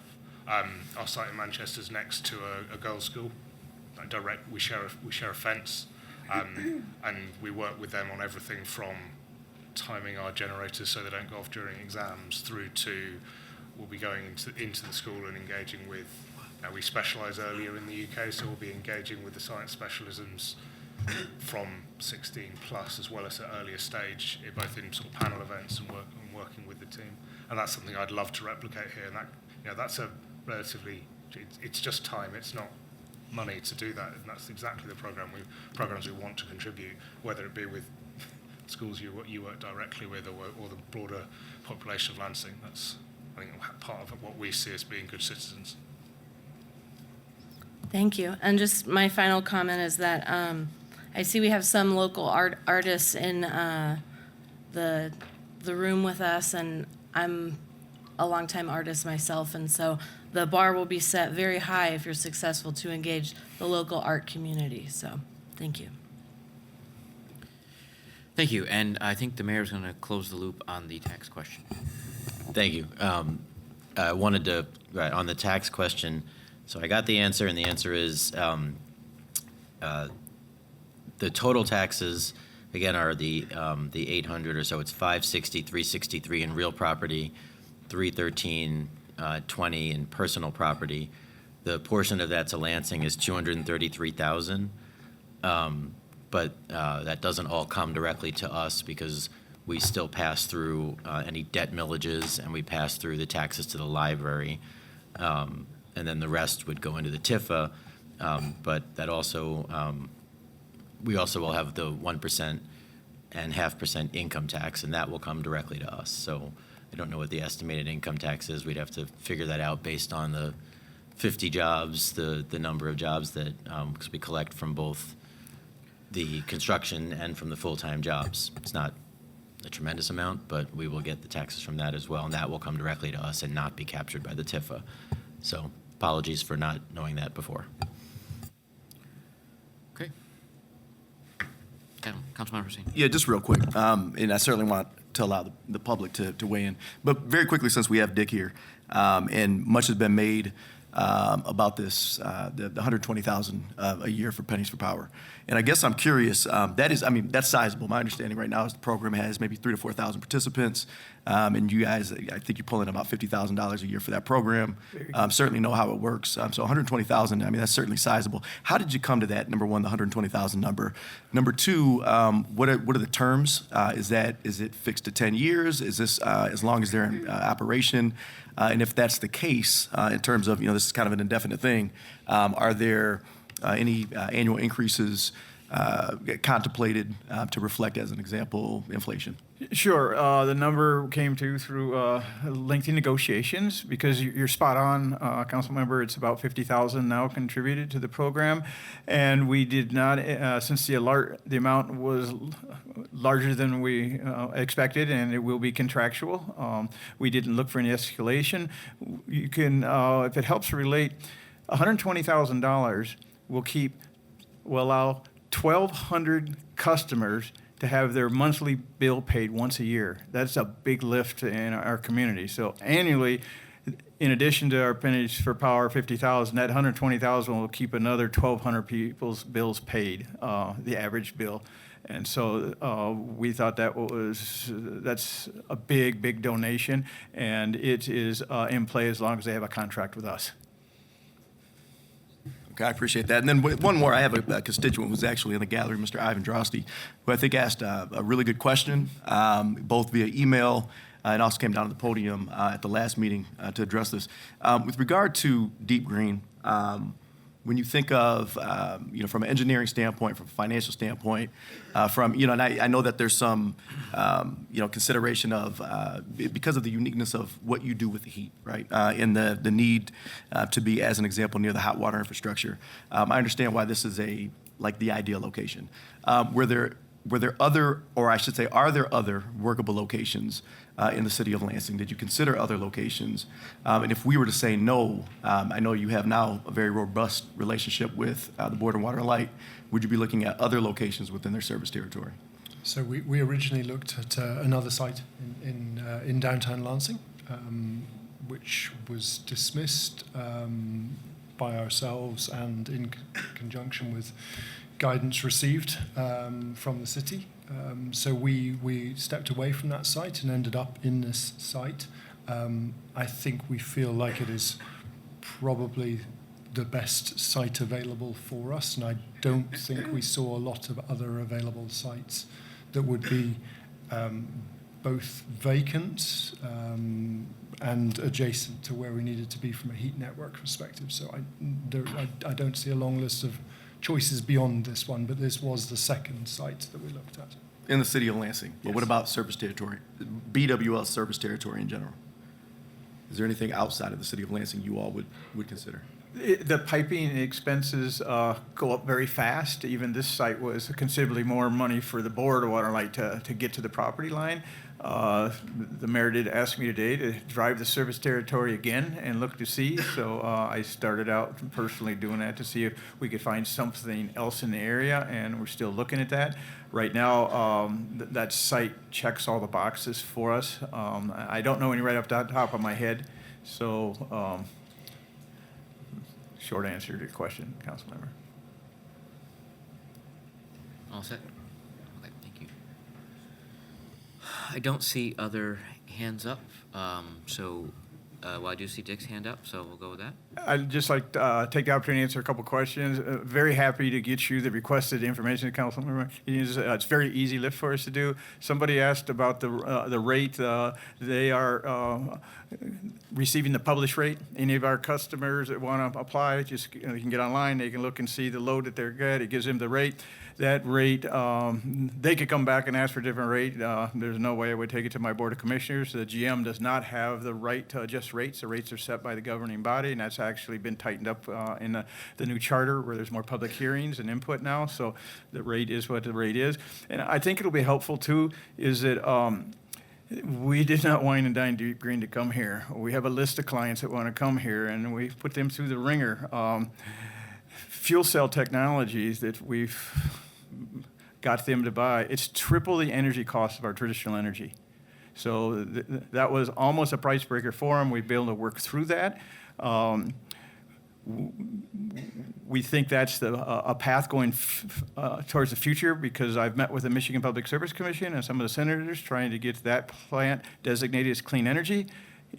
It has, there's not one built in Michigan, so it doesn't have a designation. There's two on the eastern seaboard, and those states, those governing bodies have designated as clean energy. Michigan will be a tougher lift to get that done, but it won't be done by any way, shape, or form before this project. But we're on a path to do that because it is cleaner than traditional energy, because it doesn't have combustion, and Deep Green is paying for that. And we have an opportunity because, quite frankly, because of the zoning. If this was zoned appropriately, we lose a lot of leverage. They could elect to, in a properly zoned, self-generate. And that was discussed, and I wouldn't be sitting here then. And so the bottom line is, a company that self-generates has a right to do that. They're exempt from the same rules that utility has, the clean air standards. And so that's a risk that we have elsewhere in our service territory, because some of these other companies aren't near this transparent, and they say, well, we'll just generate our own energy. So we have, it's a little tougher to deal with, where Deep Green has stepped up on really, I've been in the negotiations, and we've got a tentative agreement, and it's very, very good for the city of Lansing and the Board of Water and Light on the utility side. That's all, so I deal with the utility side. You have to deal with everything else. So, we're very comfortable with this, the way that it's written and moving forward. And we've done everything we can. In the contract, the GM has the ability to write the contract. The contract is very rigid. If they elect to leave, we have a plant paid for in advance. So we look to see if they were a startup company as well, and we want our money up front for the infrastructure. They're paying for a 16 megawatt fuel cell plant cash up front, and it will be our plant to own and operate. We've never had a customer do that. We have customers pay for the infrastructure. We can put some guidelines in place for that, but to pay for the generating source, it doesn't happen. And if we push too hard on some of the other clients that are looking at areas in our service territory that has a proper zoning, we're going to get some pushback. So here, we were able to work this out. You'll ultimately have to decide if it works for the city, but for the Board of Water and Light and the heating district, this is a very valuable deal for us. That's why we're pushing for it. And as far as just a quick reminder, we have 13 or 14 different rate classes. They are based on the cost of service, so that one rate class doesn't subsidize another. That will get you into court. So the larger the user, typically the rate is less. But keep in mind, 20% of the Board of Water customers are commercial industrial. That's 80% of our revenue. That's what keeps the residential rates considerably under the surrounding areas. And you can do a cost comparison, and if we're not double digits under everybody else for our residents, look me up. Thank you for the opportunity to speak. Thank you, Mr. Peffley. A lot has been said, but not by me, and I don't need to add to the carbon emissions of this meeting. So I will pass on questions and thank everyone for their thorough questions and your thorough presentation. So with that, thank you for being here. Dick, Mark, Thank you for Matt. having us. Thank you. We are going to move on, Mr. Clerk. We are to comments by council members and the city clerk. Any council members wishing to make comments? I knew Adam was. I had a number, but I'll just remind folks of one, and that is that we are not having our constituent contact meeting this Saturday, as historically we've done second Saturday, 10 a.m. Friedrich Schmidt Southside Community Center. We do have one time date change. We're going to do the third Saturday this month, as I have I'll be out of town, frankly, on the 14th, and certainly didn't want to cancel. So in lieu of that, we've decided to have that meeting on the 21st. That is at 5825 Wise Road, the Friedrich Schmidt Southside Community Center, from 10 to 12 noon. Although it's a third ward, Southwest Lansing constituent contact meeting, it is certainly open to all that would like to attend. So we hope folks come out and participate. And for anybody that shows up this Saturday, I deeply apologize. We've tried to get out the information using any platform possible, but undoubtedly somebody will show up. So. Apologize in advance. Thank you. Thank you. Others? I'll just note, we've asked that the heat be turned down, so we're doing our best, but it is an old building, so I'm sorry for the temperature in the room. Any, Mr. Clerk? Any comments We for need a you? new city hall. Oops, working on it. We are to community event announcements. If you have any community events, we'll give you 1 minute to tell us the details of your event. If you have a community event announcement, please just join us at the podium. Oh, you know the drill. Finally, no. 360 Lansing 360 Gun Violence Collaborative is every single Wednesday from 12 to 1. I was hoping to get that out before the room dispersed after the deep green. So it's available via Zoom right now. It'll be back in person, I believe, first week of March. Gun violence is still a public health crisis. It's still something affecting all of us. 100% of people are affected by it. Tomorrow we bear a 4-year-old who found a gun under a cushion and killed herself. And I believe that anybody who's seen that was directly affected. And that trauma that reaches us all through the media and so on and so forth. It's everybody's issue. It's everybody's work to do. Many of you have showed up at this meeting. I appreciate you all for being there and continuing to spread the word. It is a space for all of us to come and be a part of the issue and the problem that we see in our city. It's getting better. Don't get me twisted. We're doing a lot of great work, but it's also a place you can show up and find out about the good work that's being done. So 12 to 1 every single Wednesday, no matter what, rain or shine. I believe we were there on New Year's Eve and Christmas Eve this year. So thank you all. Thank you. Other community event announcements? All right. Nope. All right. Seeing no more, we are to speaker registration for public comment on legislative matters. And again, legislative matters includes the public hearings, which does include the deep green. It also includes items 9 through 27 on the printed council agenda, and it also includes the late item, which is a settlement in the case of Hulan versus City of Lansing. So we'll give you another minute or two to sign up, either up here. We do have an overflow crowd down in the lobby of City Hall, and we do have staff down there collecting blue forms, so give everybody about another minute to get signed in. And with that, we are to the mayor's comments. Use your time wisely, Mr. I will be quick. I promised Councilwoman Carter. First, I want to thank and congratulate Kim Coleman, who will be stepping down as director to spend time with the family, but will continue to stay on to work on the PODS project. This Friday will be her last day, and then Delveda Moses will be the interim director. I want to congratulate Lansing-born Billy Sims, who won the Best Bluegrass Album. And I want to congratulate Lansing resident Sergei Kvitko, who was nominated for a Grammy for Producer of the Year in the classical category. Several people have asked about plowing. I know this has come up. Plowing is happening in our neighborhoods. Today we have done a very aggressive job of trying to get cars off streets so that tomorrow for certain we'll get into the rest of the neighborhoods and clear those out as possible. If it was anything like the heat in here, then it would all be melted, but it's not. So we'll continue doing that.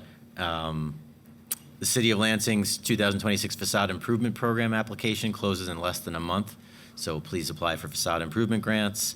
I want to thank the U.S. House of Representatives. Today they passed the Housing for the 21st Century bill, which will help us out with housing with federal government resources as well, which is nice. And then thanks to everybody at the Ramadan dinner, which is probably over by now, but going on tonight. I know City Council had passed a resolution with some dollars from the city, and it was a packed house at the Islamic Center, so that was good to see. Thank you, Mr. President. Thank you, Mr. Mayor. Mr. Clerk. Okay, we are to public comment on legislative matters, and as I indicated, that includes items 9 through 27, as well as the late item and the 4 public hearings. Make a statement real quick. I'll make a statement.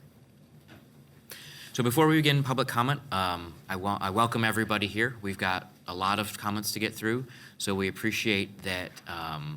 We remind folks that this is your time to address the City Council. The Council generally does not respond during public comment, so if this is your first time, we won't be responding to your comment, but we will be listening. This is a business meeting, and we ask that everyone maintain decorum. Please avoid profanity, personal attacks, or disruptive behavior. This meeting is broadcast, so profanity can create compliance issues and may result in the speaker being cut off. We also ask that there be no applause or demonstrations during public comment. This helps ensure that everyone feels comfortable speaking, including those that may hold different views. We appreciate you all being here and sharing your opinions and your positions with the City Council. I'll turn it back over to our clerk.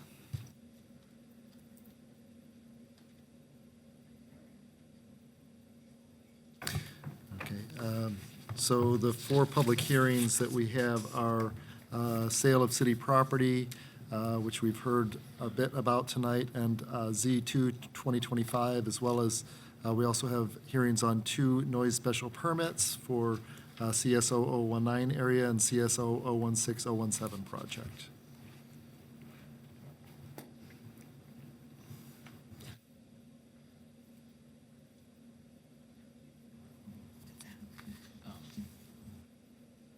Sorry.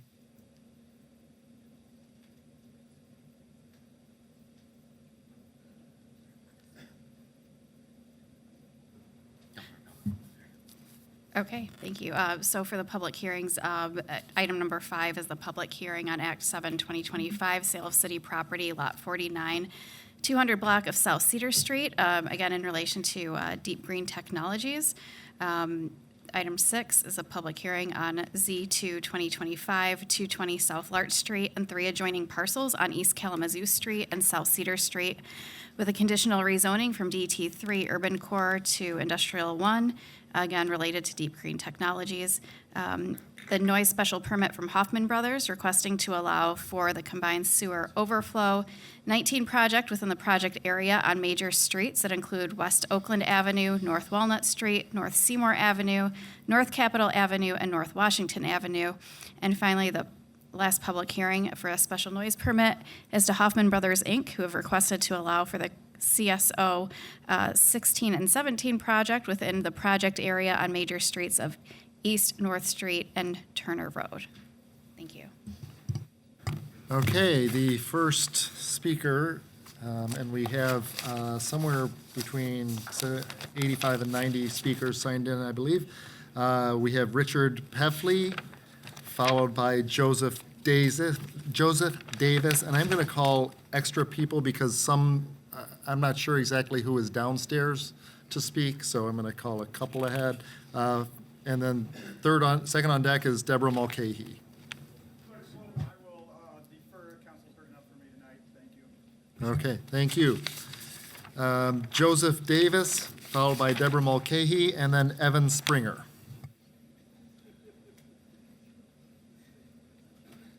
Try this for the second time tonight. So everyone heard my intro. So I was the former business manager at the Lansing Board of Water and Light, Local 352 of the IBEW.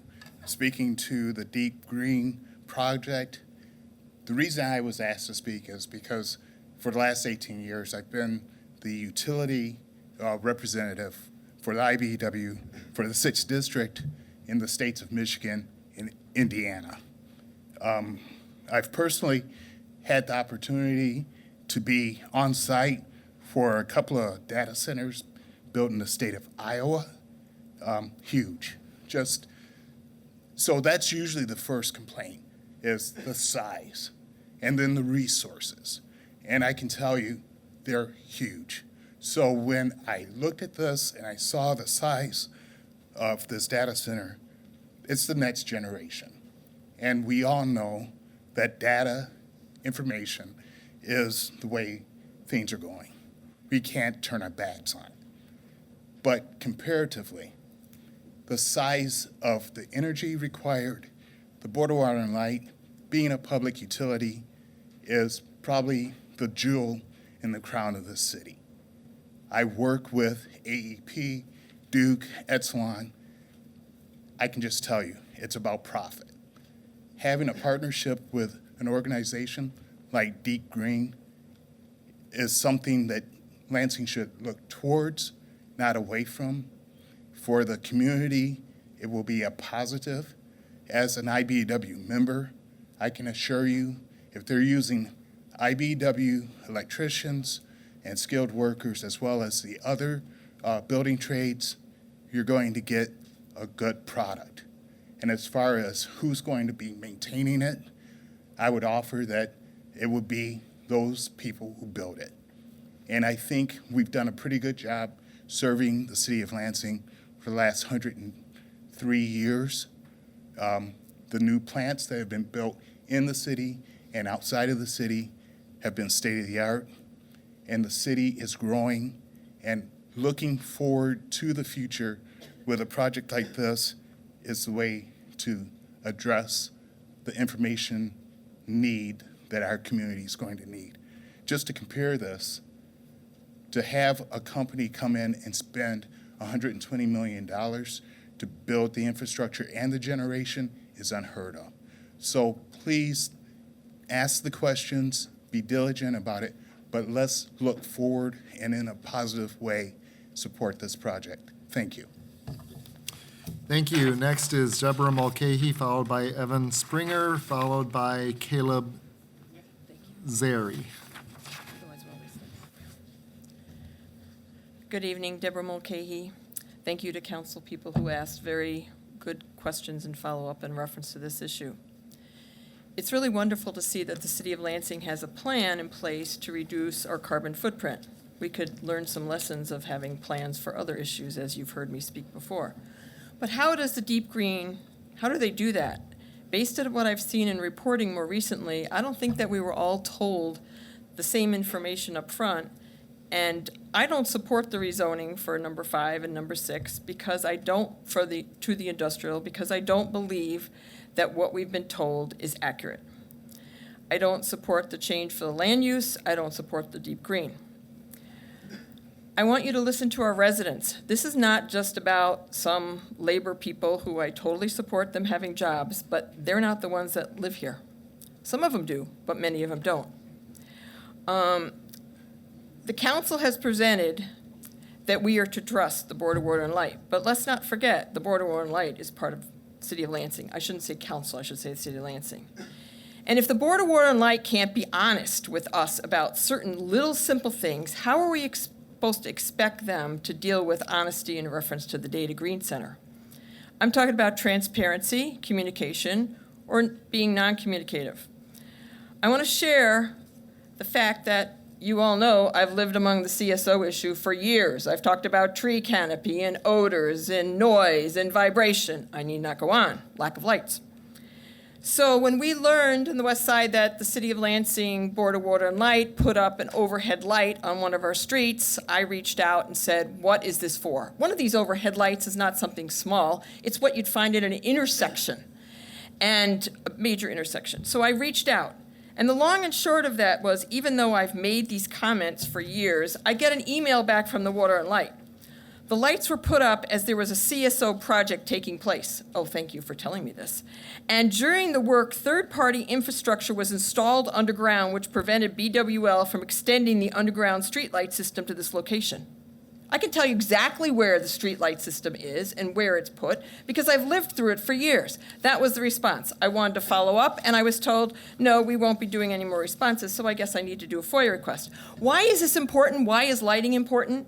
If they can't communicate to us about simple overhead lights, which are now on Michigan Avenue, West Ottawa, and West Allegan, and they keep putting them in, no discussion with us. Their water staff did a great job in communicating with us and attending meeting, but the lighting people didn't.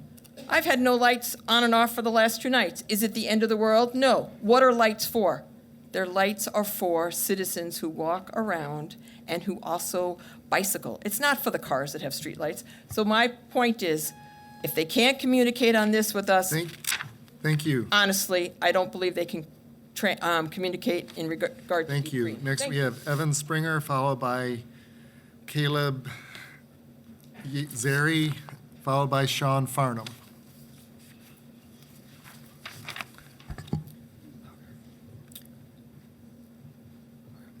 Hi there. I would just like to say that I have been a lifelong resident of Michigan. I'm from Kalamazoo. I've just moved to East Lansing to go to school at MSU for environmental science and sustainability. And something I've seen from many trips to Detroit since I was a kid and living in Kalamazoo is the downfall of industry and where it left these cities. You see countless stories in the Rust Belt of paper mills, of car factories, of all of these things that supply jobs to people shutting down and leaving these towns environmentally and politically and economically a wreck. And if things like these data centers are only supposed to last, 15 years? These impacts are going to last a lot longer than 15 years. You know what I mean? The the jobs, what, it's supposed to employ 50 people during construction? I mean, I worked at the Meyer Distribution Center. What, it's 10 gigawatts to power a distribution center for Meyer, and it's 25 to power this for 50 people during construction? I don't think that's sustainable. And in all of these claims for a sustainable data center, there is no such thing as a sustainable data center. This is not something we need in the city of Lansing. It's not anything that we want in the city of Lansing. I have nothing else to say. I yield my time. Thank you. Next is Caleb, and I apologize that I've twice butchered your last name, followed by Sean Farnham, and then Dylan Zacks.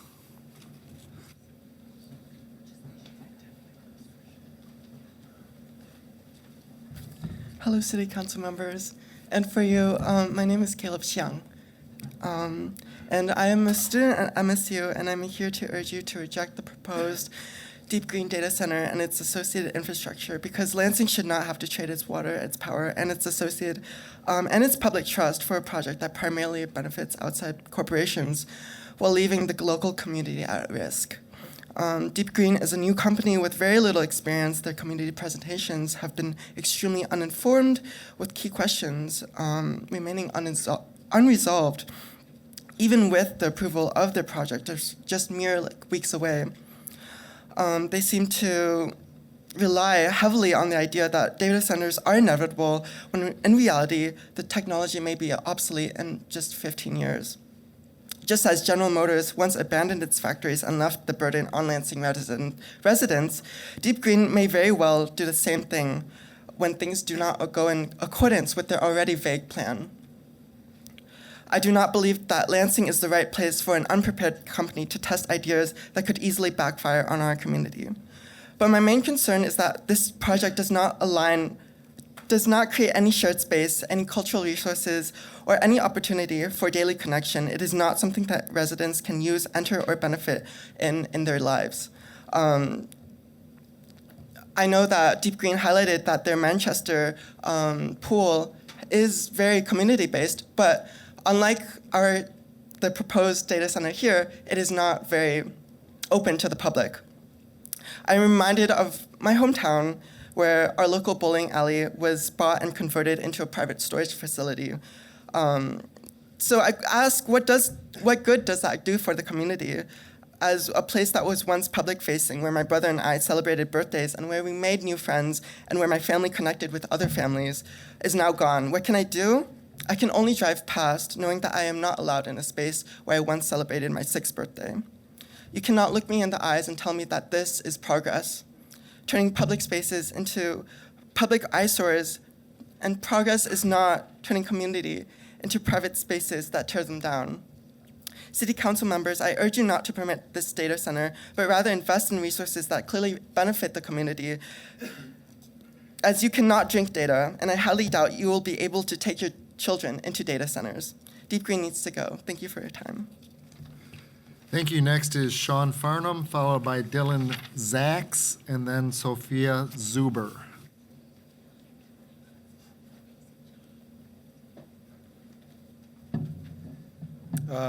Hello again, members of the City Council. It's nice to see you again. My name is Sean Farnham. I'm a resident of East Lansing, but I plan on living in Lansing in the summer.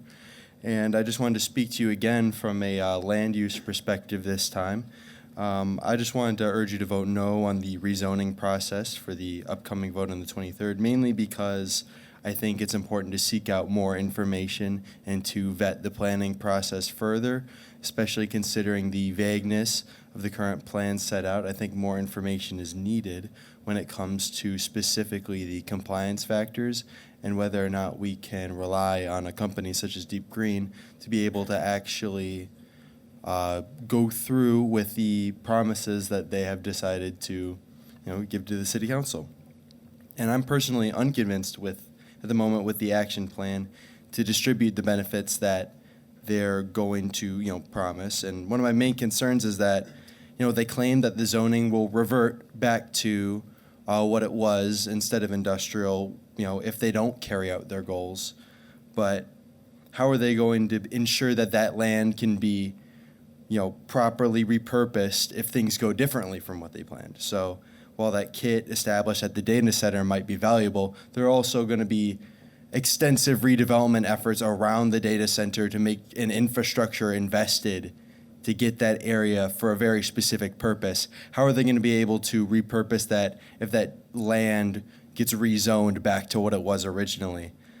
Considering the volatility of the AI market, I just don't feel like it's a sound long-term use for that land if the data center isn't capable of evolving in the long term to fit that market.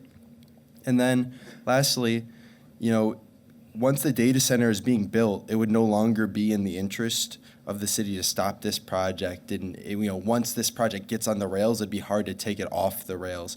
And I feel like there needs to be more leverage that this city needs to hold against large, funded corporations like Deep Green, especially new ones like these. They need to be kept in check. And I think the city council needs to be able to hold Deep Green to its promises, either through a city benefit or community benefit agreement, or a legally binding contract that allows them to be able to,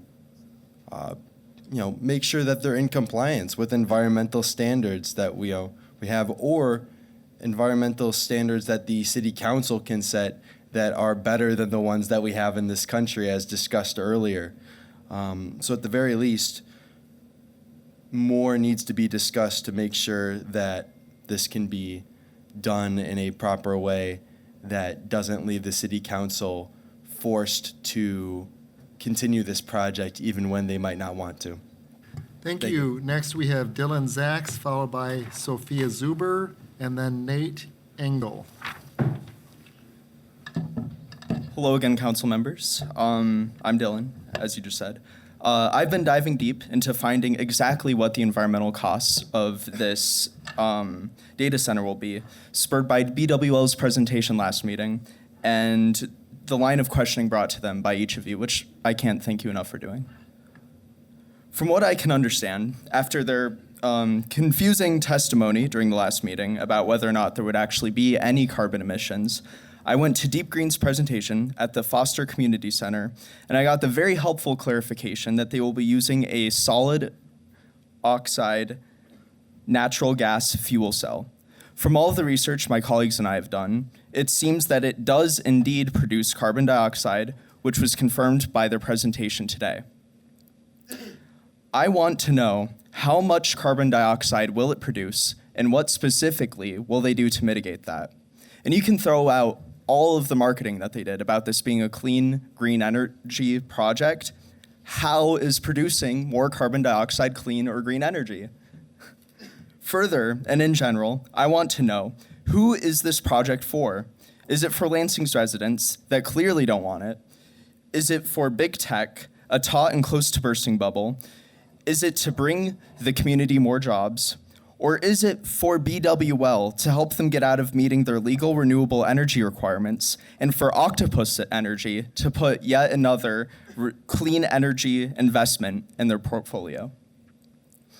BWL admitted themselves they are talking to Michigan senators to get their power plant designated as clean energy, and the investment from Octopus Energy, who I feel like I should remind everyone does not invest in data centers, will be paid in full and upfront. The only thing I have left to research is what benefit this clean energy investment will bring to Octopus, an aptly named international energy giant. Thank you for your time.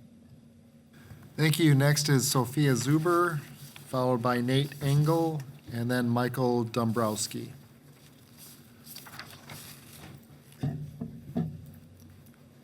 Good evening. My name is Sophia Zuber, and I am a third-year biochemistry student at Michigan State University. I was born here and raised in Genesee County. My dad has spent the majority of his life working for a water well drilling company. Clean water and a care for the environment have been pillars in my morals for as long as I can remember. Beginning from a young age, I have seen Lansing and the community it provides as a second home. I have fond memories of going to the Lugnuts games with my family and visiting Impression 5 all the time. Impression 5 has been a pillar in my life for many years, starting with attending summer camps and school field trips to working and volunteering there for the last 4 summers. Knowing how close this data center will be to all of those pivotal memories in my life deeply saddens me. As someone who studies biochemistry and intends to pursue a career as a doctor, I'm very concerned about the lack of information regarding this data center's cooling process. At the open house for Deep Green, I had a conversation with the lead engineer, who I think was Matt, on the project about the different options for a coolant that can be used. One of them is a non-toxic and biodegradable coolant called propylene glycol. The other is a compound called ethylene glycol that is hazardous to human and environmental health. A lot of you guys know that as the antifreeze that's in your car or in hydraulic brake fluid. The lead engineer discussed, I asked many times about the options that they were planning on using, and I was told the decision was not yet made. The lead engineer discussed both environmental impact and financial strain of each option. I am troubled by the priority that is put on the financial interest of both this company and its investors. Because of the indecision, there is no security about the chemical disposal process and what external company will be handling it. In addition to the chemical safety and disposal process, I take issue with the fact that a company that is supposedly deeply committed to green practices, as of the open house, has not investigated what a cleanup process would look like for a facility when it does close. If Deep Green should choose to utilize the toxic ethylene glycol solution, what is the plan for the prevention of harm and protection of downtown Lansing community if a leak occurs? Finally, I would like to better understand the guarantees that Deep Green can make to future workers in this facility. Considering the pension scheme available to workers in the UK, will this company be able to provide comparable benefits to Michigan workers? Can this company guarantee that workers will be protected from chemical workplace hazards? When Deep Green is adamant that they can remain within the noise ordinance limits for the city, for the noise that exits the facility, will they be able to prevent hearing injuries from extended exposure for workers inside the facility? City Council, please say no to this data center. Get home safe, everyone. Love y'all. Thank you. Next, we have Nate Engel, followed by Michael Dombrowski, and then Henry Jared. Thank you. Appreciate all the talk up on the dais tonight about the children in the future. I have a 4.5-year-old that attends Lansing Public Schools and a 2-year-old. So I appreciate the love that all of you have expressed for the children and their future here. I'll say that certain communities in Michigan have eerily been under a post-World I-like moment the last several years, demonstrating an insularism and a fear of the other, a fear of progress and a fear of change. High-performance computers and data centers are the latest boogeyman, coming to eat the children, steal the souls, and undermine the democracy of Michigan, following similar accusations toward clean energy battery factories, solar farms, and semiconductor factories. Certain people in communities across Michigan are looking for excuses to refuse new technology, to stay stagnant, and to avoid embracing the realities of what it takes to compete in the world as we enter the second half of the 21st century. Pick your excuse. I don't like this investment because it's owned by nationals of a country who we consider our global competitor. We don't have enough people to fill the jobs this investment would create. These jobs aren't good enough for this community. This investment would take farmland that I don't own but like to look at, or take away an empty parking lot down the road that I like to go smoke a joint at. This investment might create more traffic in this community. My water is somehow at risk here. Tech bros don't care about me, et cetera, et cetera, et cetera. Seeking a pleasant peninsula or two, I'm looking about me, and what I see are certain communities across the state fearing change, fearing something new, and fearing the unknown. Neither Lansing nor Michigan has the privilege of living in a universal vacuum. There are countries around the world with value sets and governing structures starkly different than America's, and some of these countries are investing heavily in facilities like those I've just mentioned and like the one under consideration presently right here in the city of Lansing. If water is a concern, we're Michigan. If we can't figure out economic development and water, we might as well evacuate the state and cede innovation to our global competitors without competing at all. Eagle tracks about 5 trillion, with a T, gallons of water used every year by power generation, industrial facilities, municipal systems, and agriculture. Deep Green is a literal drop in the Michigan water use bucket, so the argument that it will dry up water resources simply doesn't hold water. As far as siting, we're talking about a parking lot. Some of you ran for office, making brownfields an important topic. I think several of you on this dais have stated you didn't like the Nancy Caffer article. We've had a much-needed win with New Vision Lansing investment recently. Let's keep it up. If you don't like the offer that the city is receiving from the company, then negotiate it. Negotiate some things you want, but don't let perfect be the enemy of good. Don't stall forward progress simply because you have some questions or don't like every single aspect of the plans. Your responsibility is to shape and guide Lansing to a successful present and a successful future by the actions you take today. Leaderships are hard, votes are hard, and as a resident of the 4th Ward, I have a lot of expectations for all of you. Thank you. Thank you. Next is Michael Dombrowski, followed by Henry Jared, followed by Gavin Hines. Hello, I'm Michael Dombrowski. Sorry, Mike had to leave early, so I am going to read a letter on his behalf. Good evening. My name is Mike Dombrowski, speaking on behalf of Strong Towns Lansing in opposition to the proposed data center project. Strong Towns is a nonprofit organization dedicated to helping North American cities become safe, livable, and inviting. We believe that land is the primary resource from which our community prosperity is built and sustained. It must not be squandered. We wish to see Lansing's downtown be a vibrant, welcoming, people-focused space for all to enjoy, and we believe Deep Green's proposed data center project would bring us further from this vision. The location in question is at the edge of downtown Lansing, surrounded by retail, commercial, and residential properties. Thank you, Cost, for pointing that out.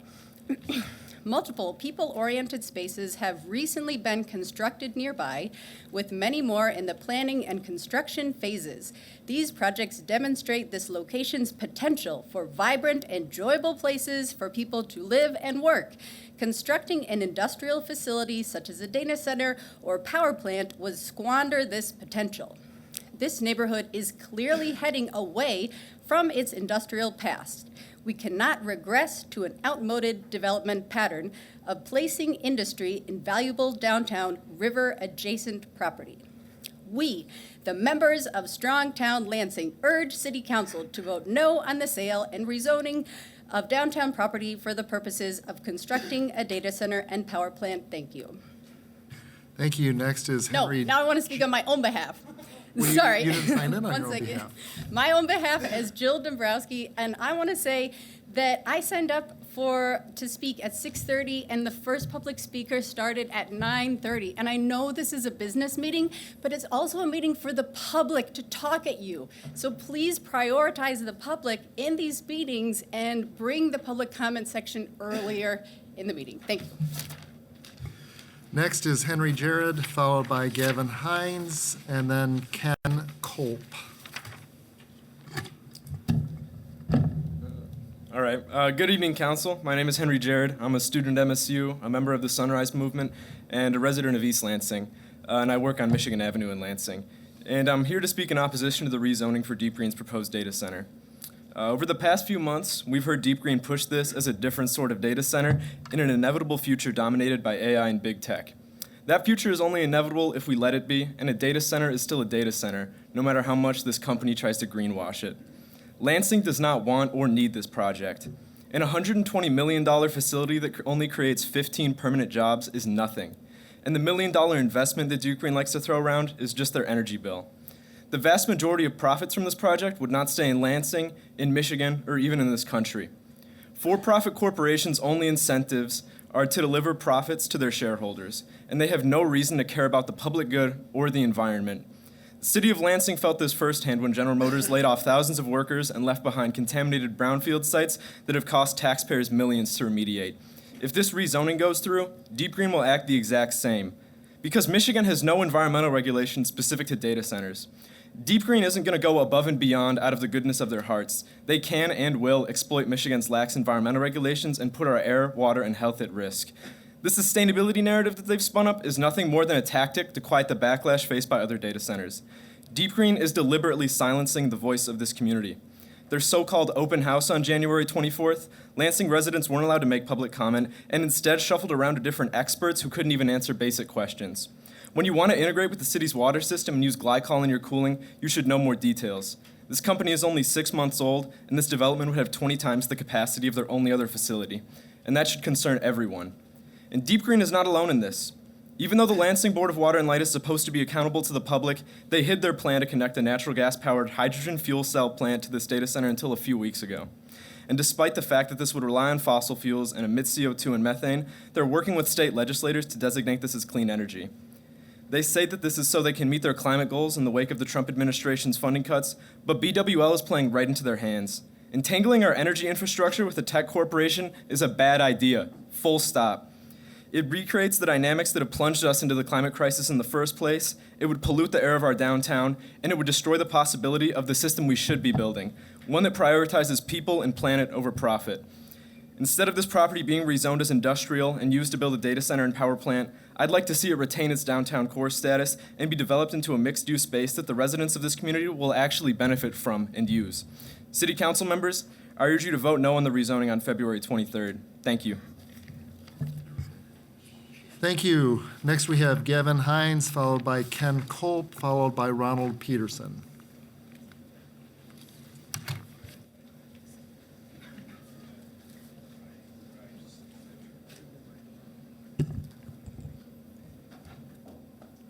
Good evening, Council. I'm an apprentice at Local 333. My name is Gavin Hines, and I support this project. Thank you. Thank you. Next is Gavin Hines. Was that him? Oh, sorry. Ken Culp, followed by Ronald Peterson, followed by Dustin Howard. Good evening, Council. Thank you for staying up past my bedtime and hearing everybody out here in the city of Lansing. I'm a labor guy. My name is Ken Culp. I am a representative of IBEW Local 665. These 50 temporary jobs that I hear people talking about, like they know what it's like to work temporary job after temporary job after temporary job, are important to our members. It's important enough that there's an awful lot of high-vis green in this seating tonight, okay? Most of these men and women have to be to work at 6 a.m. tomorrow. They're here tonight in support of this project. There's 180 members of IBEW 665 who live within the zip codes of Lansing, and they should be reaching out and making contact with you all. I urge you all to look into this. IBEW 665 supports this project.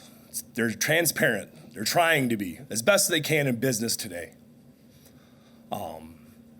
We appreciate your consideration and your questions. Be thorough. Ask your questions. Make sure you get the answers. But we could use this work. We really could. Thank you very much. Thank you. Next is Ronald Peterson, followed by Dustin Howard, and then Jacob Toomey.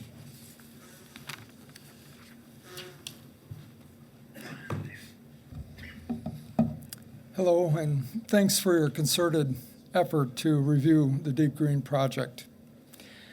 I'd like to view myself as a science guy.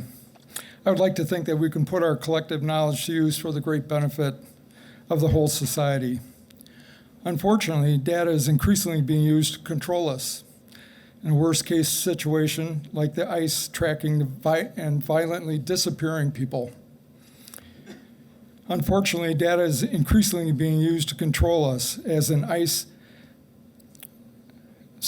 our personal information is being collected and sold and used in increasingly sophisticated ways to control what we see, what we're exposed to, and to control the way we think. There currently are no guardrails on electronic data selling, and as a result, according to Senator Wyden of the Senate Intelligence Committee, our right to privacy is basically gone. Because of this, despite assurances there will be no guardrails on the deep green data that's collected, Council needs to oppose the Deep Green Data Center for this reason alone. However, another problem exists in how the data center is being promoted as a clean energy facility. It's not. In the process of generating hydrogen that's going to be used in the fuel cells, a fossil fuel is going to be converted in the form of natural gas, is going to be converted to hydrogen. This process consumes water and not in a closed loop. It creates waste CO2 that will go up in a stack. So how much water will be used and how much CO2 waste? I really heard nothing from the presentation that helped give me any kind of assurances towards that issue. We need to invest in renewable energy and stop with the natural gas and fossil fuel investments. Please reject the Deep Green Data Center.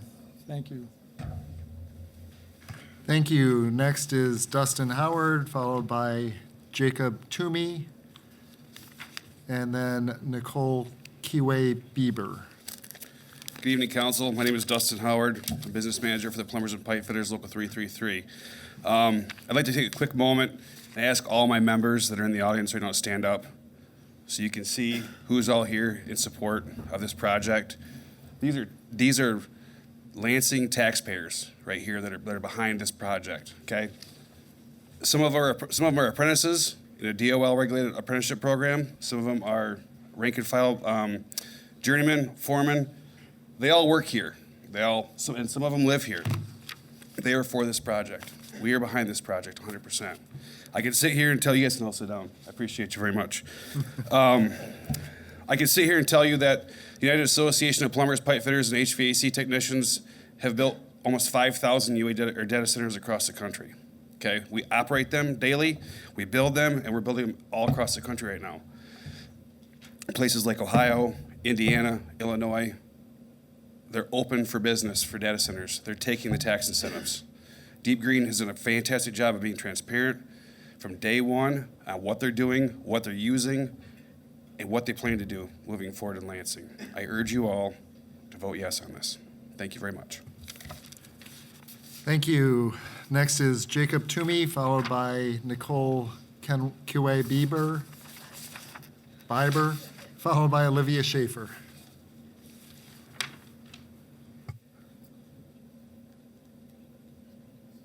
Good evening, council members. Thank you for the opportunity to speak tonight.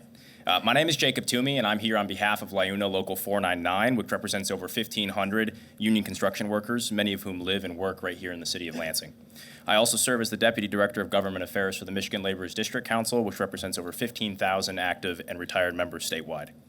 I'm here tonight to express our strong support for the proposed Deep Green Data Center, first and foremost because of the jobs it will create.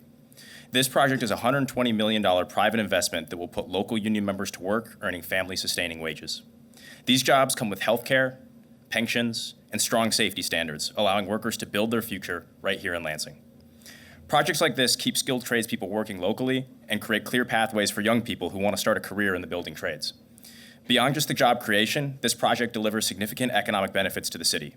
It converts city-owned, tax-exempt land into privately owned property, generating new, long-term property tax revenue for essential public services. Just as importantly, this is a data center designed with sustainability at its heart and at its core. Deep Green's facility will capture and reuse heat generated by computing operations and return it to the Lansing Board of Water and Light's future hot water utility, reducing natural gas demand and cutting emissions. This project uses a closed-loop cooling system with negligible water usage, operates quietly, and will fit the character of the surrounding area. In short, the Deep Green Data Center delivers good union jobs, a stronger tax base, and a first-of-its-kind sustainable data center that sets a national example of how economic development can be done right. On behalf of LIUNA Local 499 and the workers they represent, I respectfully urge you to support this project. Thank you. Thank you. Next is Nicole Kiway Bieber, followed by Olivia Schaefer, and then Brandon McGowan. Good evening. Though Deep Green's marketing of free heat was meant to appease environmental concerns, we now know that rezoning to industrial also means a new polluting power plant in the heart of downtown Lansing. Secretive deals between industry and politicians only later look to sell the public on plans that are light on details and heavy on promising just enough to silence questions and avoid the actual accountability of transparent contracts with enforceable regulations. Stringent water and ratepayer protections that would protect and prioritize health and resources are sidestepped to instead distract us with supposed community benefits that frankly remind me of the weevil-filled white flour and smallpox blankets that were pawned off on my indigenous ancestors. Corporate investors gamble on an unregulated Wild West of data harvesting and the force-feeding of AI technologies. Why would a 1 megawatt UK company feel compelled to enter the U.S. market and foist a 24 megawatt power demand on us? Because they are beneficent entrepreneurs yearning to do it the right way and heat a pool or some buildings? The UK has regulations that this country does not. some aimed at reining in AI's privacy breaches and misinformation. At a sales pitch event, Deep Green pledged to prioritize local and regional compute demand in our sales efforts. Not suitable does not commit to no AI, does not guarantee zero connections to surveillance technology that serves the military-industrial complex. Without strict contractual obligations, it's just poster boards, PowerPoints, and a pinky swear pledge. A life cycle assessment of greenhouse gas emissions largely cancel out the alleged benefits of fuel cells and biofuels. A closed-loop water system is more energy intensive and so shifts the water burden to energy point source generation. And where exactly does the chemically polluted water end up? Don't assume we are fine seeing poisons shipped off elsewhere. Across Turtle Island, people are unifying against the continued sacrifice of communities, land, water, and wildlife. The entire living fabric of this planet is our collective backyard, and we do not want the exploitive and extractive norms of oligarchic corporate states running rampant anywhere, anymore. I would like to see our downtown urban core zone land be used as multi-generational cooperative housing mixed with business hubs that center zero waste food sovereignty, alongside gardens and pollinator-friendly green infrastructure to help steward the Grand River that flows so near. Thank you. Next is Olivia Schaefer, followed by Brandon McGowan, followed by Aiden Hanley. Good evening, everyone. My name is Olivia Schaefer, and I'm a student at Michigan State University. Tonight, I'm here with other members of MSU's branch of the Sunrise Movement, as well as concerned local residents to vocally oppose the data center proposal for Lansing. At the present moment, my primary concerns are rooted in Deep Green's inability to answer basic zoning, construction, and energy usage questions brought forth by community members. For example, is Deep Green building a 24 megawatt data center or a new 16 megawatt power plant downtown? BWL does not have 24 megawatt excess capacity, and both parties have claimed ownership of a new power plant, but who is actually going to own and operate it? Further, does Lansing intend to comply with state law to have 60% renewable energy by 2035 and 100% clean energy by 2040? If so, let it be known that Deep Green's new 16 megawatt power plant does not comply with state law. Concerns surrounding noise have also been brought up. Will Lansing enforce its noise ordinance of 55 decibels for heating and cooling? Or did the city attorney say on January 26 that industrial use is exempted entirely?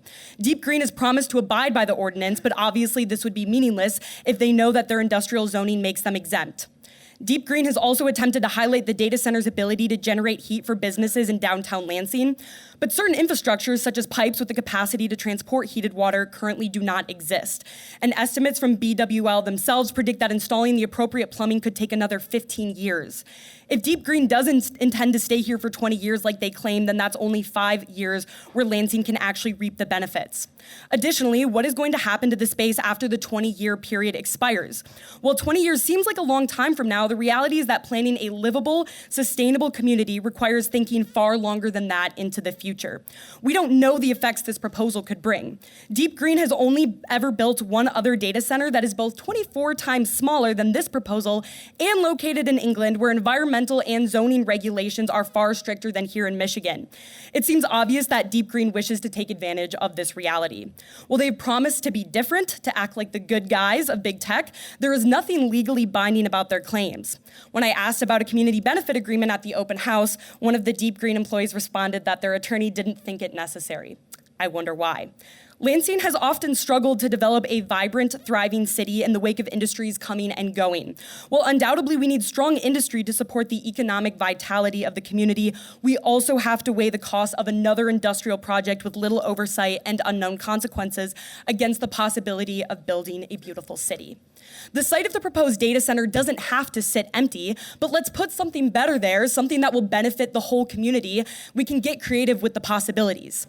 At best, the proposed data center is an experiment with unknown consequences, and at worst, the data center is emblematic of Lansing's historical ghosts, which continue to haunt us in many ways today. This is an opportunity for this city to reconcile with its past and make a conscious effort towards developing a community that works for all. City Council, I urge you to say no to the data center and say yes to Lansing.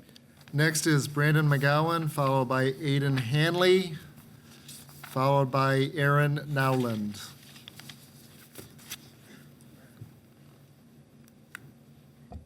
Good evening. Good evening, council members. My name is Brandon McGowan. I'm an apprentice at the local 333. I support the Deep Green Data Center as well as the work it'll bring for us right here in our backyard. Thank you. Thank you. Next is Aiden Hanley, followed by Aaron Nowland, followed by Prayag Shankar. Hello, my name is Aiden Hanley. I'm a current MSU student studying social relations and policy. I'm a member of the Sunrise Movement, and I too am opposed to the construction of this data center.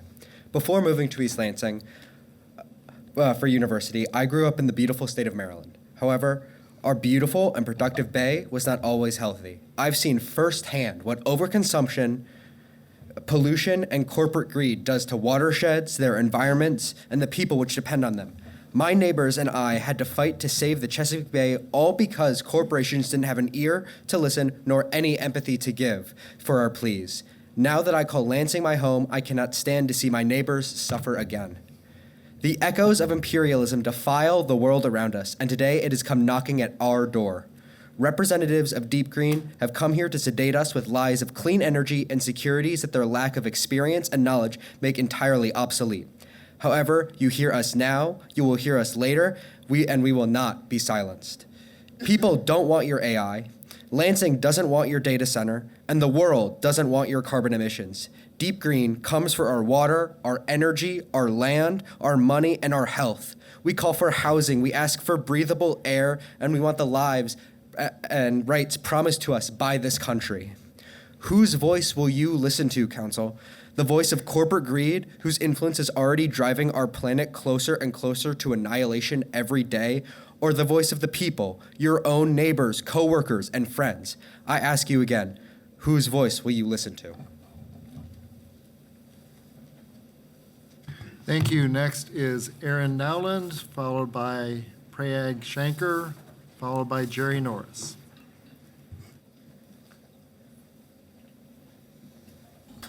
Good evening, council members, and thank you for taking the time out tonight. My name is Aaron Nowland. I represent more than 800 electricians here in Lansing. I am a business agent and president of IBEW Local 665. I first moved to Lansing in 1996. That parking lot has been there since I moved to Lansing. That piece of land has done nothing since I've moved to Lansing. It seems to me there's a desire for a zero waste system when it comes to any new development in this town. Realistically, that is not viable. There is no such thing as a zero waste system. Is this a data center? Yes. The city of Lansing has dozens of them spread around that people aren't even aware of. Auto Owners Insurance has two. Liquid Web has one of the biggest data centers in town, and I don't hear anybody throwing a huge fit about that. The fact is, what I do hear a lot about is work and jobs created and how temporary jobs aren't worth it. Well, I represent more than 800 electricians, and as you've heard, there are lots of pipe fitters in this room as well, and we all rely on those temporary jobs to put tax dollars into this city and to support our families. We need this construction, we need this growth in this city. There is no such thing as a zero waste economy. I would also like to add that IBEW Local 665 has been a member of this community for 100 years. We continue to want to be a member and participant in this community, and we feel this investment will be a great benefit to all of us long term. Thank you so much for your time, and have a great evening. Thank you. Next we have Prayag Shankar, followed by Jerry Norris, followed by Dylan Robren. Dear council members, my name is Prayag Shankar, and I'm a fourth year studying at MSU. I'm here today on behalf of Sunrise MSU and fellow Lansing residents to express my opposition for the data center being proposed by Deep Green.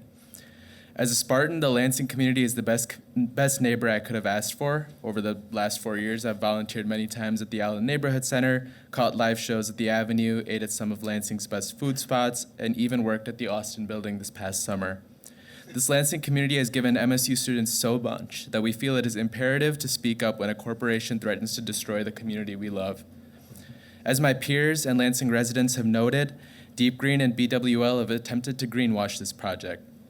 The reality is that Deep Green is unprepared for the development of this project, and several operational details threaten the air, water, and health of Lansing residents. And they know it. Deep Green held a community forum on January 24th to basically run Lansing residents around a ringer, redirecting them to different experts who often had nothing more to say than "we're not sure yet," reserving the more technical details of the project for after the decision to rezone. How convenient. This ought to make us suspicious of this UK-based company, which is looking to Michigan in search of relaxed regulations in order to ensure shareholder profits. Deep Green knows its project has serious shortcomings, and so we've all been treated to a PR spectacle aided by Lansing Board of Water and Light, who plans to work with Deep Green to open up a 16-megawatt fuel cell that relies on natural gas. Despite BWL being a municipally owned public utility that is supposed to be accountable to the public, they kept this secret from Lansing residents and City Council until January 26th, probably to avoid the scrutiny for passing these natural gas fuel cells off as clean energy. As a young person, this worries me. The climate crisis is upon us because of corporations extracting from our communities without pushback from our elected officials. It seems Deep Green and BWL are collaborating to do the same thing here in Lansing. Deep Green has emphasized the many community benefits about not raising utility prices, contributing $120,000 a year to charities like Pennies for Power, and obviously the taxes that they have to pay anyway. The only backing to all of these promises is a picture of a slideshow with their CEO's name scrawled on it. It's worth noting that Deep Green is not committed to any details of this project until the rezoning of the residential downtown area is complete. We can't trust corporations who are unbeholden to anyone other than their shareholders. In this way, Deep Green stands in stark contrast to the communities and businesses I love in Lansing, who contribute to the community and people here selflessly and expect little but love and camaraderie in return. I urge you, City Council members, to see this as the reason so many people and residents love Lansing. Thank you. Thank you. Next, we have Jerry Norris, followed by Dylan Robrand, followed by Jana Carlson. Oh, so much to say. Just real quick, rezoning is an important step. You have to undo something that somebody that came before you decided to do, and you have to make a promise to the future that you're going to protect us. When we're talking about them saying we're going to use as much as a Wendy's, and I'm saying you're going to use $33 million or 33 million gallons of water, what's the disconnect there?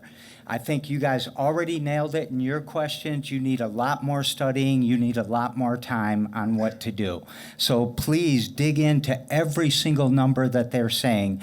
I was saying 110 million gallons 2 weeks ago. Then I find out about the new power plant that they're putting next to it. And yeah, that cuts it by a third. But now we have carbon that we didn't have before. And I'm not talking about some zero waste thing. I'm talking about a significant amount of carbon being put into that neighborhood. But I want to get my other part done first. When I grew up, the smokestacks weren't so tall.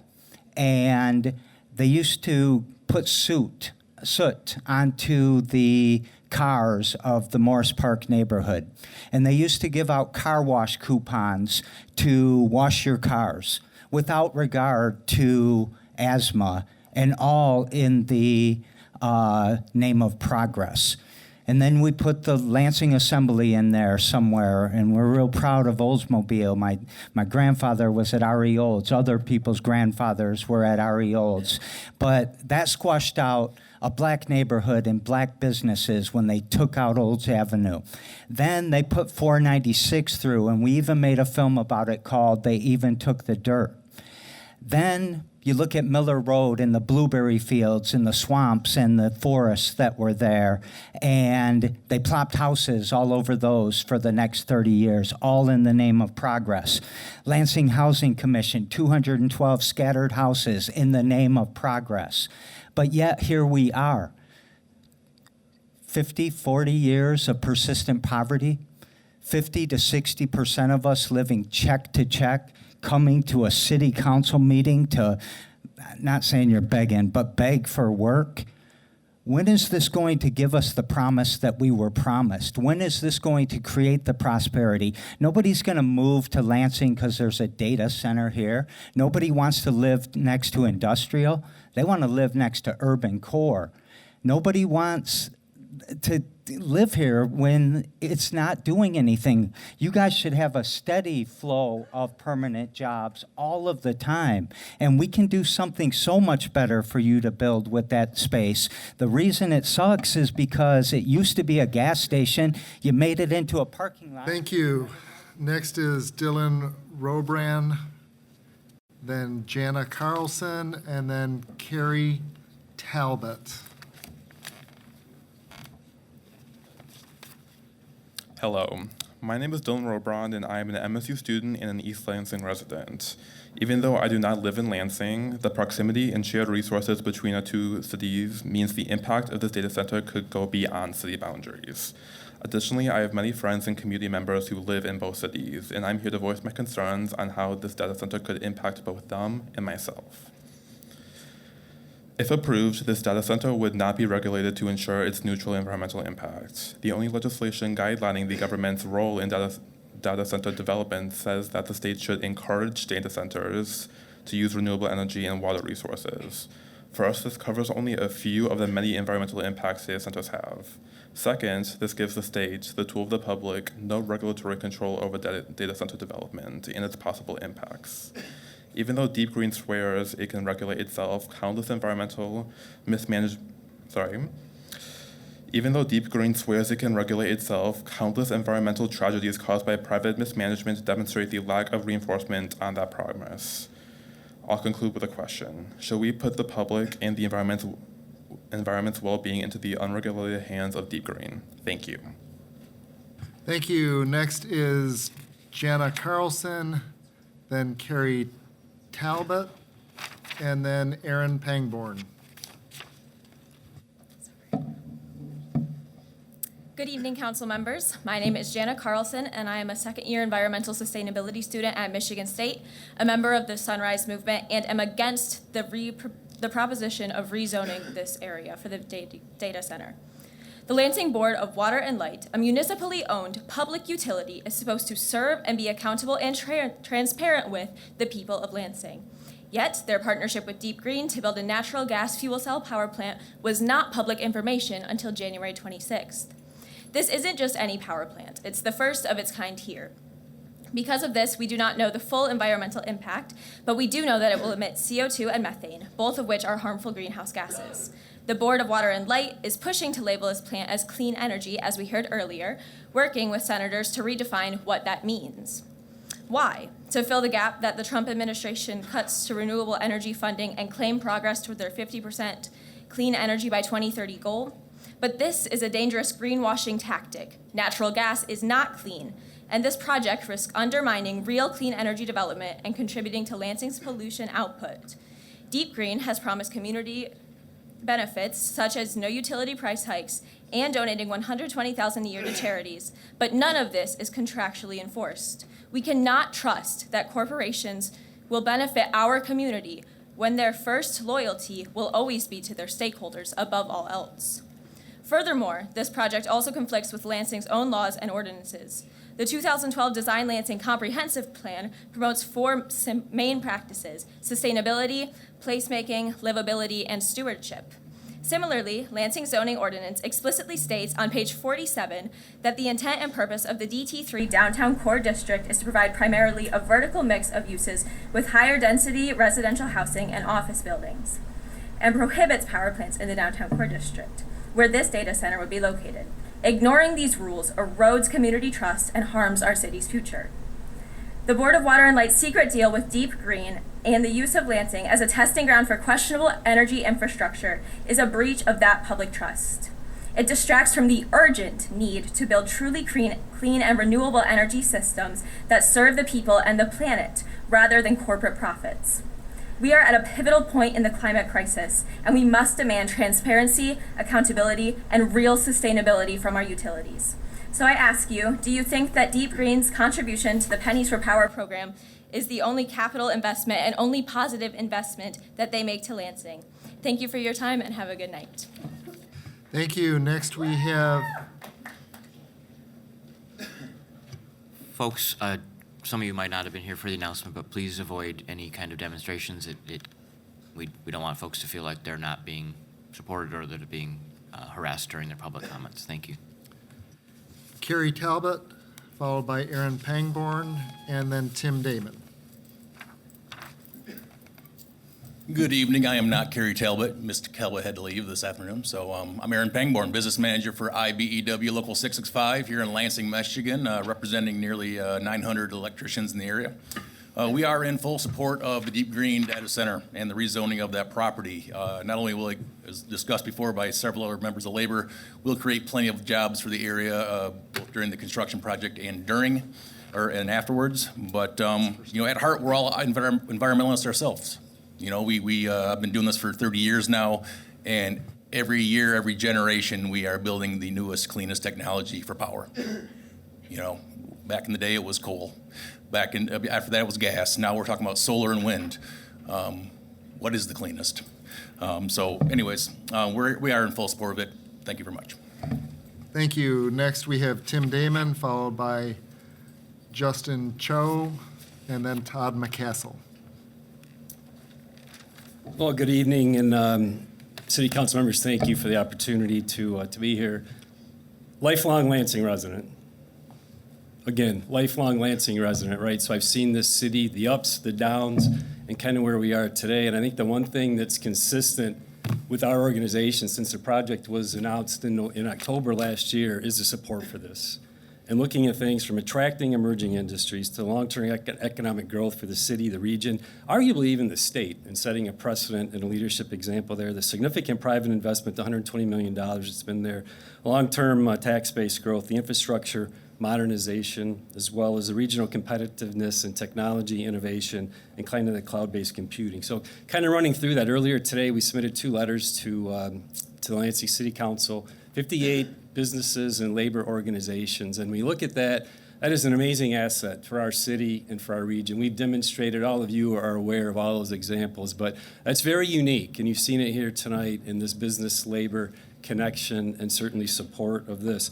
We have a small private sector, and that's evident by the most recent State of the Lansing, or State of the Region benchmarking for Lansing. So when I say that a small private sector, how do we grow that business investment here? And here's where we have an opportunity to do this to the tune of $120 million. And when you look at this, in my 25-year economic development career, I've never been part of a project that has been as transparent and as open as this. Deep Green has participated in community forums, many of your constituent meetings going back to October, early part of November as well on this.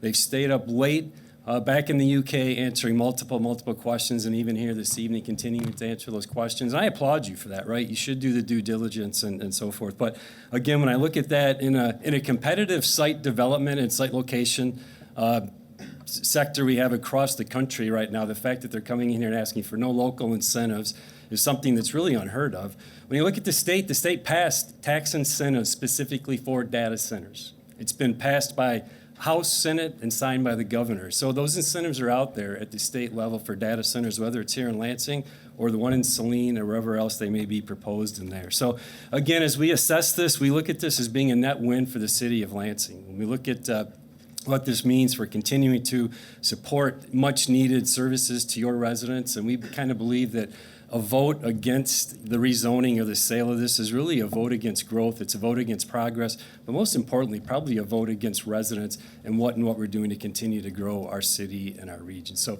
again, thank you for your time this evening, and appreciate everything you do for us. Thank you. Next is Justin Cho, followed by Todd McCassell and Anthony Medina.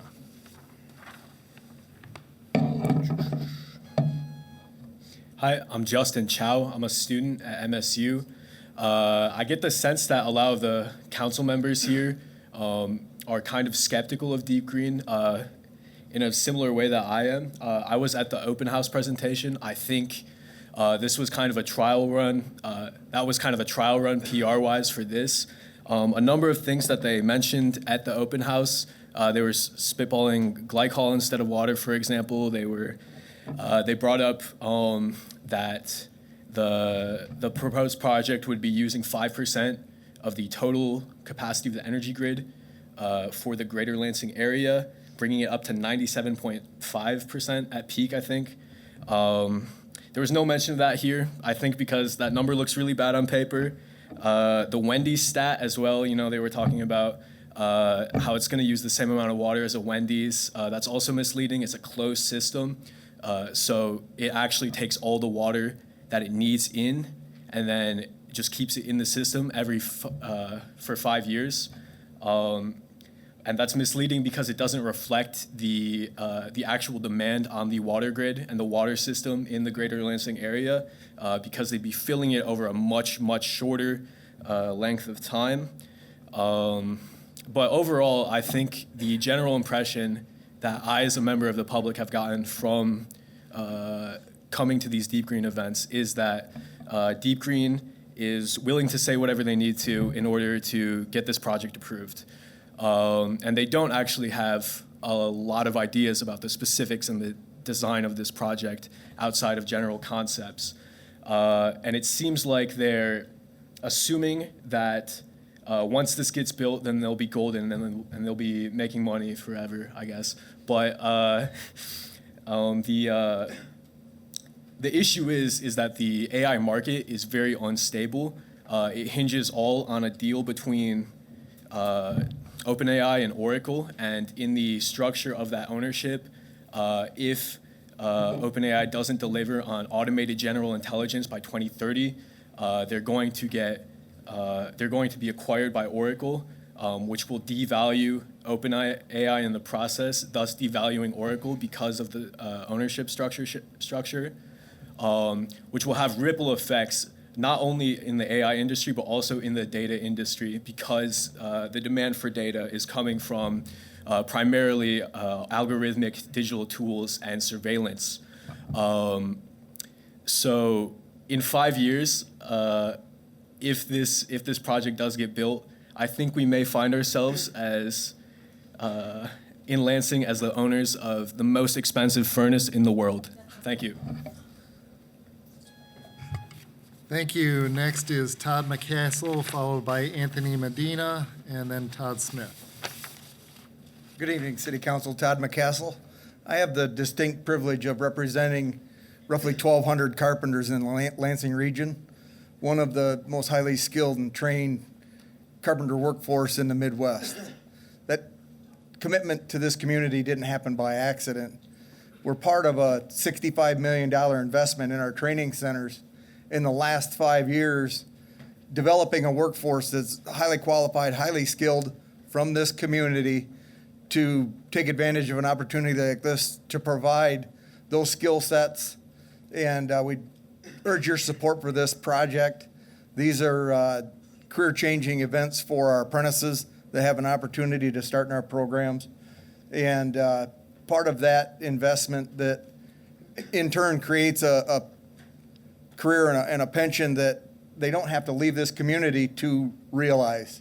It's rather surreal to get a phone call from a Lansing Schools graduate that I know that I interviewed 25 years ago, and this student's inquiring about their pension status. So these jobs are real. They impact our community. We urge your support. We've committed self-funded dollars into these programs. These are not taxpayer-funded apprentices. We choose to make that commitment for our communities, every carpenter, every hour that they work. If we're building a Speedway gas station, we could be building a facility for rare isotope beam, world-class projects. The skill sets are contained in the residents of this community. We're highly qualified to build this project. Please have the confidence in those folks to make this project come to fruition. Thank you.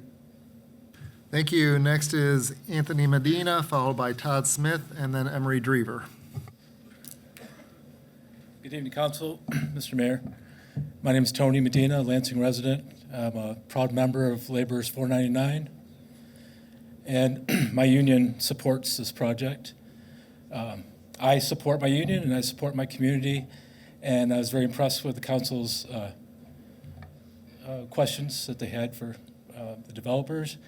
And I'd just like to say that I'm going to trust you guys to take this all in and make the right decision, make the right vote.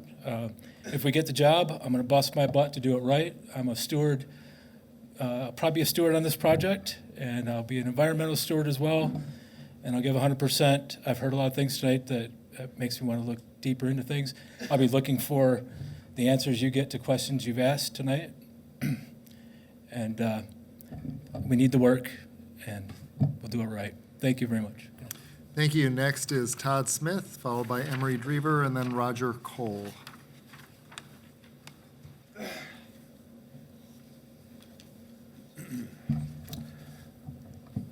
Good evening, council members.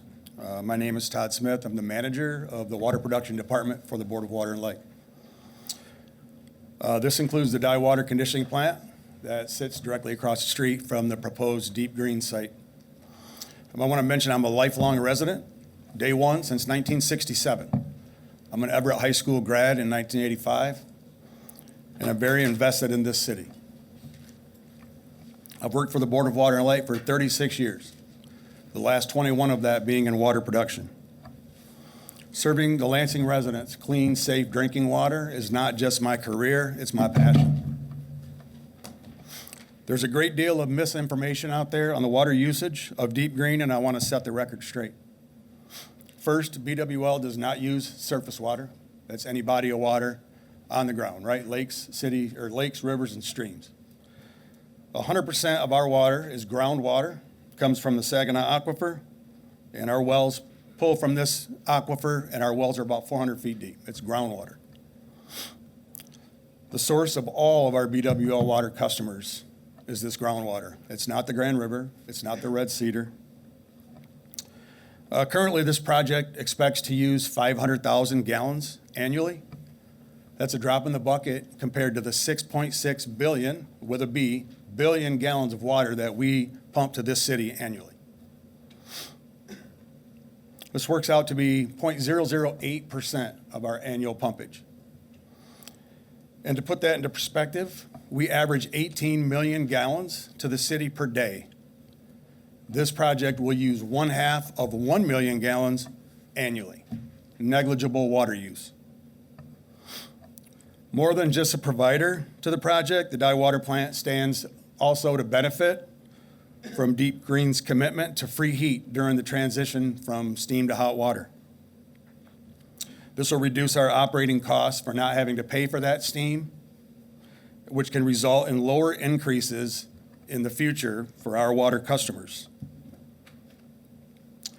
Being right across the street from the historic dye water building, Deep Green is also committed to design input. What's that mean? Aesthetics. They will make it fit in with our artful and very historic building. From a water operations perspective, this project makes complete sense. So I'm here today to support the project on behalf of the BWL and our water production staff.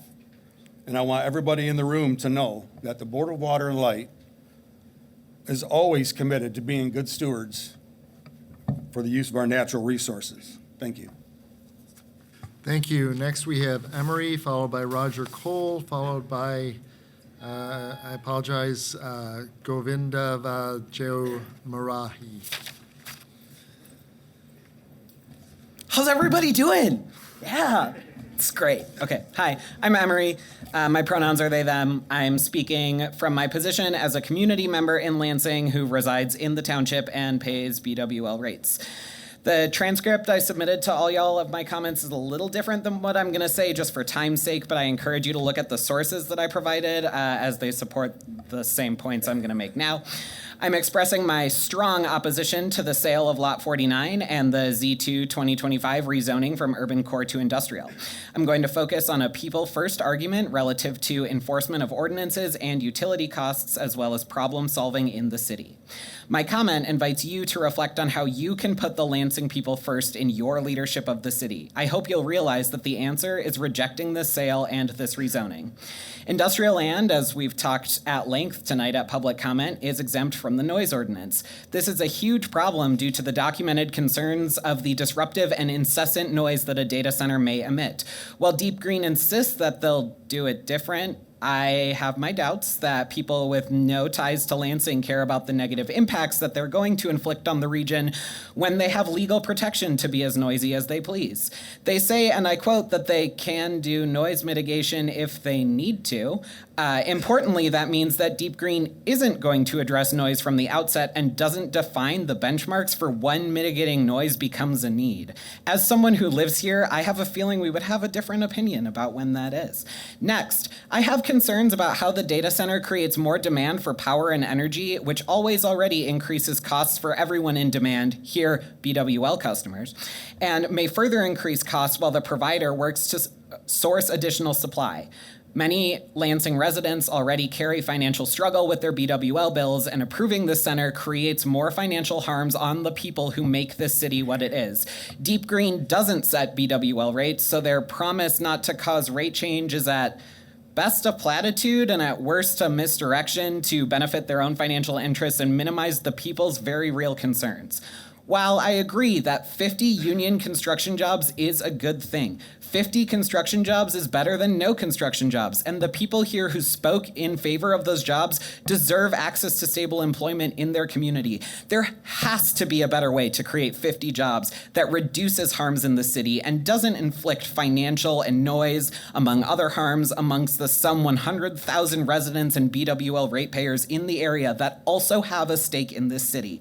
Let's put the people first. Let's not pave the way to hostile noise and even more expensive bills. Let's reject the data center and spend our energy on a people-first approach to the city. Thank you. Thank you. Next, we have Roger Cole, followed by Govindara John Murali, followed by Cameron Haynes. Thank you, council members, for your time tonight. My name's Roger Cole. I've been a resident in the Lansing area for over 26 years. My wife's worked elections for the city of Lansing for over 20 years. I'm a member of IBEW Local 665. I'm the elected chairman of the executive board of the International Brotherhood of Electrical Workers, Local Union 665. I'm here to speak in favor of Deep Green and the project, and I hope that you will do your due diligence and look into all the questions that people have asked tonight. I believe that this project represents economic progress for the city. And to be frank, I mean, I've never seen anything as transparent. I've never seen a partnership like that offered before where, I mean, it seems like Deep Green, I'm sure that, that they're not completely, you ask questions, they don't have the answers for you right away, but I'm sure you'll get them. Do your due diligence, get the answers, find out what you need to find out. But at the end of the day, I hope you'll vote yes. Thank you. Thank you. Next, we have Govindarajan Murali, followed by Cameron Haynes, followed by Charles Wilder. Lansing residents and city council members, do you want to be a guinea pig, deplete our waters, live among the sounds of servers and cooling towers, hike our utility rates? These are the fears I heard today.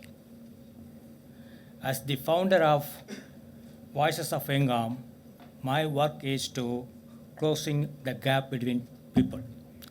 I see two groups of people here who both love this city. I'm here to close the gap between the fear and the fact. My name is Murali. I've been living in this region for 27 years, and my very first project is with the Board of Water and Light. I support the Deep Green proposal. I have done the research beyond the brochures. That includes the personal touch also. My son is living in Finland for over 3 years. In Nordic countries, digital boiler is not an experiment. It is an established production system, and it is household standard.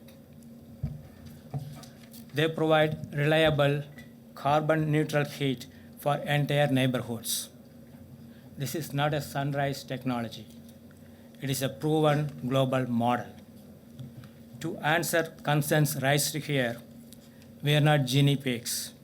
We are the first in the US to adopt a system that has already been matured across the Atlantic. Our water is safe, This is 100% closed loop system. It uses the same cooling fluids found in our hospitals and BWL systems. It recycles water and heat. The vent is metric. As my handout shows, the plant uses about the same amount of water as a single fast food restaurant. It is a silent, landscaped neighbor. Council, do not let the fear of unknown stop a proven win. This project brings $1.1 million in annual savings to BWL and its ratepayers. It turns a stagnant parking lot into a revenue engine. I ask you to move forward with the rezoning and support the deep green proposal for a more resilient Lansing. Thank you. Thank you. Next is Charles Wilder, followed by Benjamin Macheski.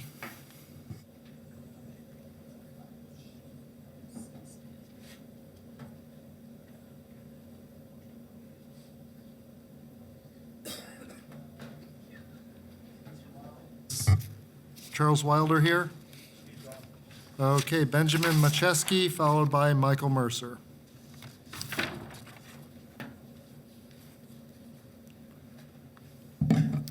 Good evening, City Council members. Thank you for staying so late tonight. I know we all want to go home, so I'll try to be as brief as I can. My name is Ben Macheski, and I've been a resident of East Lansing for 3 years now. I'm a student at MSU studying history education and a pre-service teacher at Waverly High School. Over my time at MSU and working in Waverly, my participation in the vibrant Lansing music community, and time working various jobs in the area, I felt a connection with Lansing, and I hope to call this my forever home and land a job in Waverly Schools one day. I'm also a member of the Sunrise Movement at MSU, if my cohort would care in standing up and standing against Deep Green with me. Not a bad-looking gander, if I do say so myself, and we are staunchly against the building of this data center. I'd like to ask you guys, it is a very attractive-looking data center with their closed-loop system and their promises for low noise, but do you really think they have the best interests of Lansing in mind? I think not. I think the way they originally proposed this in their open forum that I attended was deceitful, and I think that the format was intentional to minimize our collective voice, as it was a divide-and-conquer technique where they had multiple representatives scattered about the room and would offer us convoluted, long-winded answers to very simple questions. It felt like when you're on the phone with Dick's Sporting Goods and they're redirecting you from hunting to fishing to yada, yada, yada. I couldn't get many answers out of them. And I know a lot of my members of my cohort here had the same experience. Now, moving on to the promise of the recaptured heat, I'd like to ask you guys if the city is ready to undertake the 15-year plan BWL projects to lay all the pipes needed for this promised heat. I would like to see this downtown core zone stay zoned as downtown core and be used as a solar park. This is a tangible development towards BWL's commitment to 50% clean energy by 2030, and this is something that will benefit more Lansing residents than the short-term jobs, which all the union people here, I hear you. I'm a union man myself with Student Workers United at MSU, and I, as well as the person who spoke previous to me, believe that there are better ways to get these jobs than the building of this data center. I'd also like to talk about Nest, because we're talking about pensions. Nest is one of the funders of Octopus, which is a funder of Deep Green, and I'd like to read you some of their Yelp reviews. And I'd like to tell you first that out of 172 Yelp reviews, Nest has 157 one-star reviews, if we want to talk about shady. Here's some of them. My time is limited, so I'll try to be quick. Stay away at all costs. Been trying to get my money for 8 years. I'm not alone. All you need to do is Google or search Facebook. If I could give them 0 stars, that'd be an adequate score. Appalling service. I requested for part withdrawal from my pension. Nest website indicates to be an easy process, however, it's not. Absolutely hands down and beyond any shadow of a doubt, one of the most eye-poppingly infuriating experiences of my life. Scammers. I opted out within the required time frame and yet somehow can't see it, and they've continued to take money from my account. So please look into Nest. Thank you guys for your time. Thank you. Next is Michael Mercer, followed by David Burgess. I would just like to say one thing about that location where they want to put this data center. It is not in a business district area. This is what you call a residential area. So no, don't put what they are saying in that piece of land there. Residents downtown who live in those houses won't like the view. It's a no. But anyhow, on the Fox 47 News at 10 on Sunday, the day before the last city council meeting, out in Delta Township, there are 2 liquid web data centers, like you heard from somebody. Both are in the business district area. One is on Kreitz Road, and the other is off from Canal Road. And you got, the one on Kreitz Road, you got, what is that, a Goodyear Tire, you got a Pacific Pride, business, cards only can be used to, fill up your, car when you run, out, when you're close to empty. So that's a business district area. So no, don't put it where they want it. I would prefer it out in a business district, like I'm here saying. And out there in Canal, too, that's a business district area. You got plants out there where they make parts for GM, and they get shipped over to the GM plant. Plus, there was also someone who used to be a state representative on the Fox News that same evening, saying he does not want a data center in Oneida Township in Eaton County because they use a massive amount of both water and energy. Today, watching the morning news while I was in the Metro Detroit area, over in Macomb County, many people there are protesting in Washington Township saying they do not want to, have a data center on 312 acres. And because it's going to use lots of, like I said before, water and energy, and there will be lots of air pollution as well. Nobody in Mason area wants a data center out there because I went to that council meeting last Monday out there in Mason. I don't want the data center in the downtown area. I would prefer it in maybe, like I say, in the suburbs, in the business district area. And you do have a business district area out there on the south side on Aurelius, Thank Miller, you. and Jolly. Thank you. And Next, we have Miller. David Burgess, followed by Timothy Daniels.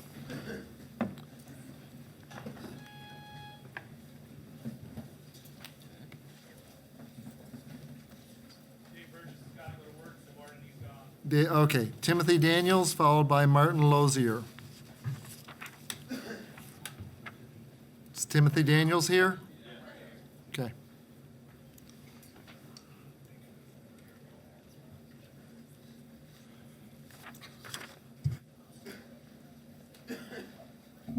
Hi, I'm Tim Daniels. I'm journeyman inside wireman for local 665. I grew up in Lansing. I love Lansing. I think I would love to see Lansing continue to grow, and I support the project. Thank you.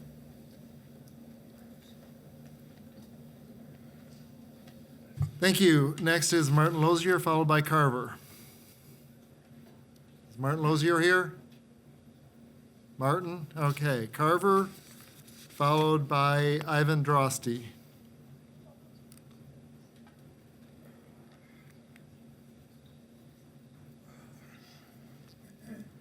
I'd like to throw my voice to speak against the Deep Green Data Center. Don't understand why the city government is spending so much time considering building this blight in the downtown area. Where is this enthusiasm for housing and better wages, the Tenant Bill of Rights? I might be convinced to support AI for medical research, but mainstream and generative AI is wasteful of resources. Deep Green is making a lot of promises that they will be the one data center that isn't a scourge, but they are not providing any solid evidence of their claims that the data center will not pollute the water, will not violate noise ordinances, will not cause health problems for the people of Lansing. By their own admission, they have not done any real environmental impact studies. Their plan is to wait until the process is underway and to focus on the biodiversity, which is what is currently a parking lot. Nothing about the surrounding city area where they will be impacting. Just being insured and offering to have third-party engineers inspect their facilities is not enough. They have made claims but have not done enough studies to back their statements. How can we trust them? In the meantime, this project would not come with stable jobs and reduced employment over time, all for an industry that's proposed to cap out soon.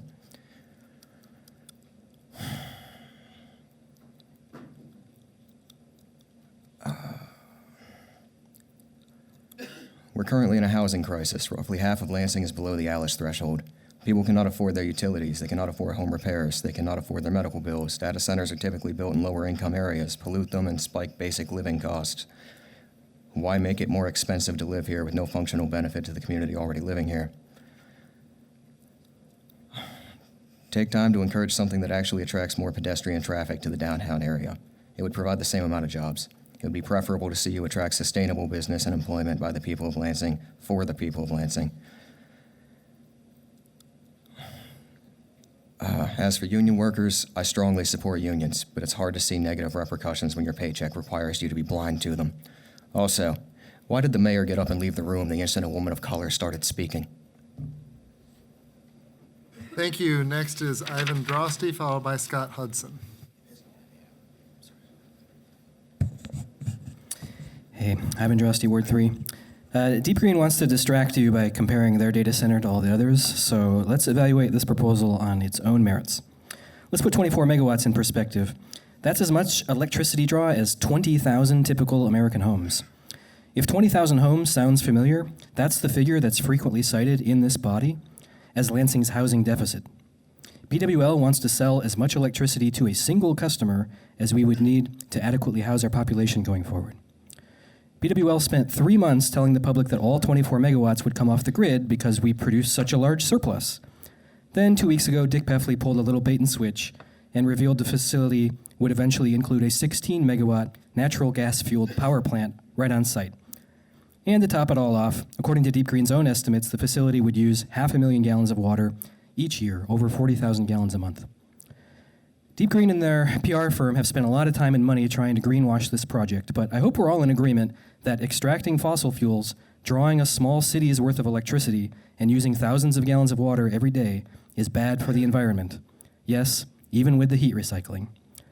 As Professor Bassett said in the part of his statement that Deep Green didn't quote, a data center will never be sustainable. If this were critical infrastructure that we actually needed, maybe it would be worth it.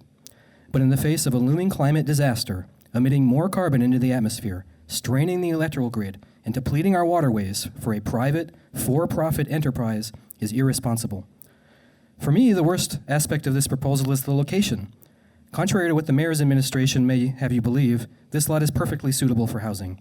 There are already housing in basically every surrounding direction, and even more being built nearby. This part of town is on the upswing. Building a warehouse and a power plant there would completely undercut that momentum, and it would cap downtown's growth. I'm sorry, but you're not going to convince me that we will never receive a better offer than this. We are in a housing crisis. This city needs more housing. Traffic noise and nearby mechanic shops are obstacles that we can overcome. Please don't give up on our city this easily. We can transform this location into a proper downtown block if we just have the patience and the vision to try. We are in a fight between special interests and billion-dollar companies on one side and the people of Lansing on the other. I hope you'll make the right decision on the 23rd. And since I have a few seconds left, I made a few new friends today. They were here to represent the Wendy's right across the street, including the franchise owner. And all three of them wanted to speak in opposition to this project, but they had to go home early. But I did learn from them that their restaurant uses 2,200 gallons of water every month. That's about 26,000 gallons a year. Far, far, far less than the 500,000 gallons that Deep Green estimates for their project, even though they say that's comparable. So I just wanted to fact check them on that. Thank you. Thank you. Next is Scott Hudson, followed by Marshall Klebo. Scott Hudson, Marshall Klebo, followed by Nick Magnus. Okay, good evening. Marshall Kaloa, Fourth Ward resident. I serve as the director of Michigan Solar Communities with Great Lakes Renewable Energy Association. I have the trauma of studying energy every single day, so I've been looking deep into this project. Lived within a mile of this proposed site for the last decade, studying energy since 2015, been working on 100% renewable energy transition for the state of Michigan, pretty deep in the weeds. This whole process has been disingenuous. From the 8 a.m. announcement the day after election, the Shell LLCs and tax-friendly East Coast states. We have no real developments, potentially, by this company that are operational. That came evident at one of the recent meetings. We've rushed to this point without real answers and real plans. I'm not a Luddite, contrary to what Jack Pressman, the Deep Green Development Manager, called me upon meeting him. While I do respect the Luddites, I'm for innovation. I think technology needs to be harvested in smart manners. This notion of free heat and zero extraction are folly. The story's changed, right? We started out having excess power available for Deep Green, 24 megawatts worth. That soon became obsolete, with now a power plant wanting to be built on site. They claim that 90% of the heat that's being used, reheated, is from the power plant. So in the beginning of this process, we were going to reuse heat, 10% of heat from the chips. The process is incoherent, and there's really no real answers. I'm most concerned about the EMF, the electromagnetic fields. Some quick research on key concerns, key EML health concerns, cancer risk, with research linking high-level long-term exposure to certain cancers like glioma, brain cancer. Neurological and cognitive effects, potential impacts include dizziness, memory loss, loss of concentration, and headaches. Sleep and mood disorders. I don't think Lansing needs more of these. Reproductive health issues between EMF exposure, decreased fertility, reduced sperm count, and increased miscarriage risk. Cellular and tissue damage. High-level EMF exposure can cause tissue heating, similar to a microwave, which may lead to inflammation and DNA damage. We're going to have increased EMF in this location. Being next to two substations, this is a large power draw with we don't know about this technology. These deep green Bloom Energy fuel cells, we've come to find out the company. Green hydrogen is 3 to 4 times more expensive. I don't believe that's a viable option. I just read today the industry's in shock. Countries in Europe are pushing this technology. There's not a need or a want in the U.S. Gray hydrogen is the more likely scenario, which is fossil fuel based. The local tax issue was brought up. That was a concern. $233,000 is the number.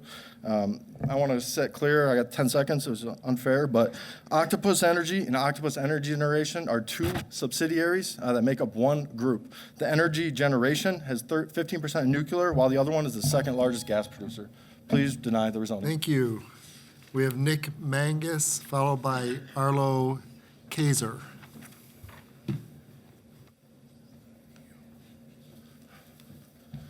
Good evening, City Council. I'm Nick Magnus, business agent for Local 669 Sprinkler Fitters here in Michigan. I'm here tonight to speak on behalf of my brothers and sisters from UA Local 669 about our approval for the proposed Deep Green Data Center. This project represents a massive investment opportunity to the city of Lansing and the region. This is a project that will be built safely and responsibly and live up to the standards the community has come to expect from the local trades. Building with local unions meet good-paying jobs in Greater Lansing. Construction of this project will create local union work, which means high-quality results from our skilled and properly trained men and women. Our local unions have also a proven history of delivering strong, complex projects to be completed on time and under budget. Local labor also guarantees fair wages that stay in the Lansing economy. The Deep Green Data Center will also have a positive economic impact for the Lansing and the region.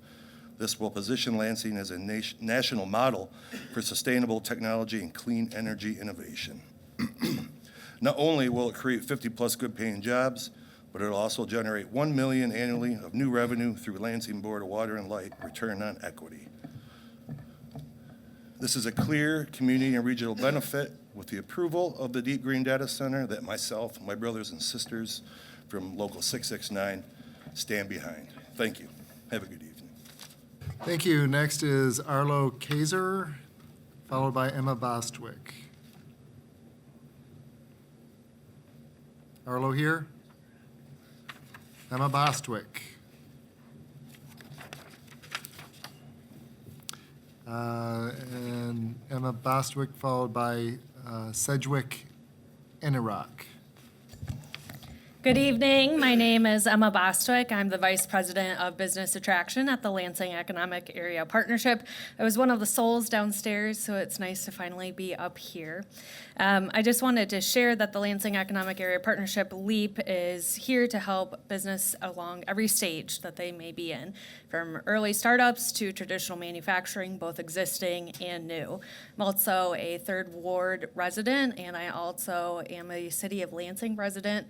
I was born and raised in Flint, Michigan. I'm a proud LCC grad and MSU grad, and so I understand the complexities when it comes to environmental justice. I was born and raised in it. So I wanted to share on behalf of the Lansing Economic Area Partnership that we are here to formally say that we are supportive of the Deep Green project. The proposed site is underutilized and will continue to remain so without a catalyst. That has been shown historically, and it will continue to stay the same way as a parking lot without change. Deep Green is proposing an innovative, sustainable model for data centers that aligns with the global technology that is already happening internationally. There have been intentional and genuine conversations about being here. They've showed up early, they've stayed late, they'll follow up with all of the requested material. They have shown time and time again that they are here to be a good neighbor, and they will continue to engage with the public. Lansing has a legacy of innovation. In this region, we are creators. We are home to the Oldsmobile, life-saving cancer research, and immense talent from MSU, LCC, and the local school districts. We are a global community competing internationally. Beyond this, it is a win. It returns a stagnant site to the tax rolls with a consistent revenue stream for the city and the other local taxing jurisdictions. This directly equates to more money in the budget for services across all taxing jurisdictions. We all collectively have heard thoughtful questions from the community, as we should. This is important, and it's an important part of the dialogue. There are concerns about site contamination that are all well heard. That happens during the due diligence phase, which they have not entered yet. They're still in the preliminary design phase where some of that information is unknown. And there have been thoughtful answers provided throughout by Deep Green, and they've been transparent in addressing those concerns about noise, about pollution, about the environment. They also continue to commit themselves to standards set by the state, which are inclusive of one of the most regulated as far as Eagle goes, the City of Lansing, including the exterior facade and the broader design of the program. They're setting a new standard, and they are committed. To grow our population and retain our graduates, we must diversify our economy, and we have to expand career pathways into the future. I ask that you continue to support this project in your upcoming recommendations and considerations. Thank you. Thank you. Next is Sedgwick Ennerock, followed by Brad Clark. Sedgwick, Brad Clark, followed by Stephen Monty. Hello, my name is Brad Clark, and I'm here to speak on behalf of the Deep Green Data Center. More than 30 years ago, I built a computer. It was called a Heathkit. Most of you probably never seen one. It was literally a big cardboard box full of parts. The keyboard in that box has changed very little in the 30 years that have passed. The power supply has changed very little in those 30 years. The cooling fan, it's still essentially the same. What has changed is the motherboard and the chipset on top of it. But what data centers really do is they provide the infrastructure around the chipsets, right? What Deep Green is really doing is they're building the spot for these chipsets to live and function. So the day that, assuming it goes forward, the day that a data center is built, it will be a very valuable piece of technology infrastructure. And 15 years later, when the chips have changed, it will still be a very valuable piece of technology infrastructure. The other thing to remember is that economies either evolve and grow, or they stagnate and fail. And the members of the skilled trades who have spoken to you this evening know that, and they are being proactive, and they are preparing for evolution and technological change, and you should be listening to them. Lastly, think about what message Lansing is sending to the rest of the country and the rest of the world. Are we going to be brave, embrace change, and learn how to make it work for us? Or are we going to shrink from this opportunity and let others reap the benefits? I yield the remainder of my time. Thank you. Thank you. Next, we have Stephen Monty, followed by Zoe Yannick. Hello, Stephen Monty, Lansing resident. Met a lot of you guys before. In my opinion, it's apparent that every resident who doesn't stand to benefit financially from this deal is opposed to this. And everybody that's spoken in support is getting paid by this, whether it's in a job or a kickback. And that's a clear conflict of interest. And I feel like as council members and the mayor, it's your job to represent this constituency, not specific special interest groups. On that matter, Councilmember Garza, due to your position within a union, you have a clear conflict of interest. You should recuse yourself. You can shake your head all you like, but that's my opinion. The rest of you, why are we so willing to believe corporations that have so continually and consistently lied to us year after year, decade after decade? They make all of these promises. I have to ask myself, do you believe these potential lies? Or do you know that they're lying to us and you think we're too dumb to figure it out? The fact that there's an AI bubble is why this is being rushed. There's a time limit. These entrepreneurs from another country said, we need to capitalize off of this. And you could see how giddy they were about their $2 billion worth of investment funds. And for them, that money's sitting there and they have to get that. And there's a timer on that. And they know if they do their due diligence and actually research the environmental impacts this will have, the rate impacts, all of the negative impacts, A, that will go against their claim and cause you to be more likely to vote no, but B, it's going to push them closer to the deadline of that bubble bursting. So they're trying to get in here quick and pull a fast one on us. Are you guys going to be left looking like you got fooled at our expense? Secondly, on a quick note, they didn't even say they weren't going to use ethylene glycol. Guess which one is more efficient at heat transfer, ethylene glycol or propylene glycol? It's ethylene glycol, far more efficient at energy heat transfer. So if they don't have to live up to these promises, they're not going to go with the less effective food grade coolant. They're going to use the toxic coolant. On the note of the closed loop system, it's not going to be completed for 15 years, but the data center is going to be completed in 16 months. So how are they going to sell that heat? If you have a closed loop system, a car and a radiator, and the radiator is not getting air blown through it, i.e. them giving that heat to these businesses, your car overheats. So a closed loop system cannot function without the grid to disperse that heat. What are they going to do? Dump it into the river and go open loop. And who's going to stop them? Not you, because they just promised. They said, we're not going to do it. But it's not in contract. So in 2 years, when they're open loop polluting our system, you will all be held accountable. Good luck getting reelected. Thank you. Next is Zoe Yannick, followed by Sean Brock. Zoe, Sean Brock. Sean Brock, followed by Matt Radzewski. Hello, as many of you know, I am Sean Brock. You've seen me many times. My first point that I would like to bring up is I question the legality of this petition. First off, I am not a lawyer, not an attorney in any way, but in the limited research that I have been able to do, it seems like this is something that they should not be applying for because they do not own the property at the moment. That is one concern. My other concerns are, and I agree with the union people that have been here, that jobs are needed, but this city has way more pressing needs than a data center. Data centers traditionally have been going into low-income areas Why aren't they pushing to put this in Meridian Township? Oh, that's because Meridian Township has money. They're not interested in that. They're interested in exploiting municipality, excuse me for my fumbling with my words there, but they go to municipalities that tend to need some sort of income coming in. We have other needs that we need to take care of. As has been mentioned, and as you have heard from me, we are in a housing crisis.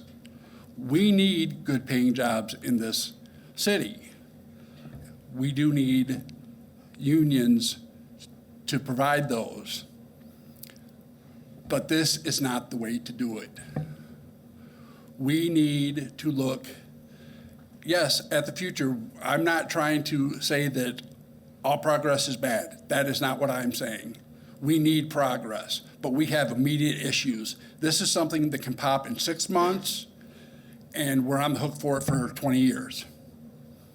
That is not good business.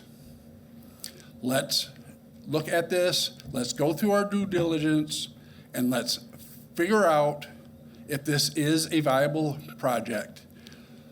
I urge you to slow down and take a look at everything involved. And yes, like I said, we have other more pressing issues than one data center. The property, yes, it's been underutilized since I have been in this town pretty much, and I am 56 years old. That's all I remember, is that being a parking lot. Do something with it. Put businesses in there, do something with it. It does not have to be a data center from something that we don't know is gonna work. Thank you. Next, we have Matt Radzewski, followed by Evan Kruger. Hey, my name is Matt Rydewski. Live in the vicinity of where the data center is going to be built, near what used to be Leo's Outpost, is now the Comfort Zone.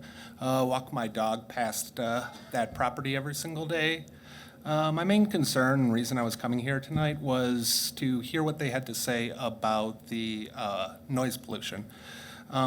Because from my understanding, listening to a lot of people who live near data centers, videos online, local news reports, a lot of people describe it as sort of a mild form of torture. It's like this low frequency noise that you have to experience 24/7, that you can never get away from, and causes these vibrations, and people say that it has negative impacts on their health. And I believe one council member mentioned it being similar to an electric lawnmower, but an electric lawnmower that you hear 24/7 every single day, 365.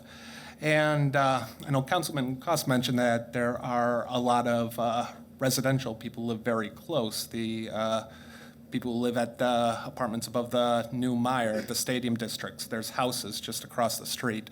But that noise will also travel really far. It's apparently the low frequency noise has really long wavelengths that are hard to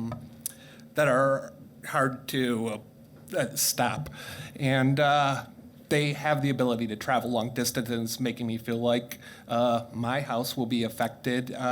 Maybe not as bad as the people who live at the stadium district or those brand new apartments above the Meyer, or maybe not as bad as the people who live at that New Vision Lansing Tower that are going to be hearing that vibrating constantly and that low frequency noise. So when the topic was brought up, and I think the 24/7, 55, whatchamacallits, nonstop is bad, decibels nonstop is bad enough, but when asked, what would you do if it got worse or it became a real problem? Their answer was, well, we might hire an audio engineer in the future. Like, they haven't even thought about this. They didn't even have an environmental review. This was an embarrassing performance by their CEO. This was Bush League. So yeah, I would say do not allow them to build this, because you you very possibly could destroy our downtown and our stadium district and all the progress we've made if nobody wants to live or work in an area where there's constant buzzing and a constant noise that they can never get away from. Anybody who visits Lansing, that'll be their main complaint. They stay in that Marriott hotel, they'll be complaining about the nonstop buzzing from the data center across the street. Thank you. Next, we have Evan Kruger, followed by John Slack. Evan, John Slack. John, followed by William Kimball. Hey, my name's John Slack, like you mentioned. I work in downtown Lansing for C2AE. We're the architecture and engineering firm that put together the rendering and site plan. A lot of comments about data centers. I want to speak more about my experience with Deep Green because I know you guys have a lot of concerns, or your questions point to potential concerns about who they are. And then also the site specifically. So I've worked in construction and design for about 10 and a half years, worked with a lot of different clients. Deep Green is honestly one of the most refreshing clients I've worked with. It's not very often that people want to put in place public-facing parks on their site. They want to, instead of putting up the cheapest version of something, they want to make it aesthetically pleasing. They want to engage with the community. It's actually refreshing as someone in the design industry because that's usually what we push to do. So I'm very confident in them and who they are and what they want to do here. This is a millennial term, but I think it's a really cool project. It's not very often we get to do something for the first time in an area, something that's innovative, and we get to put our talents to use. So that's very exciting. This site, I know we want it to be multifamily residential. I think we all agree that would be awesome. There are some barriers to the site, okay? There's a solar field on the north side. There's a water plant to the west. There are auto plants to the east. A lot of those things detract from some of that development. Sometimes what you need is a transitional piece. So when I heard about this project, it sounded like a really, really perfect transitional piece. We have an empty parking lot right now. You put in a building that attracts other businesses, a building that they want to make aesthetically pleasing, and it could bring some future growth to the area. So while they may not be the ideal development for what people that are speaking want in this spot, it may bring future growth to this area. Is it going to happen? I don't have a crystal ball. But what I can tell you is an empty parking lot is a lot less valuable to the city. And I think Deep Green has done a tremendous job of being forthright, and I think they'll continue to do so. So I'd encourage you to keep asking questions. But I'm in favor of this project. I think it'll be a great benefit to the city and hopefully bring future growth. Thank you. Thank you. Next, we have William Kimball, followed by Frederick McLaughlin.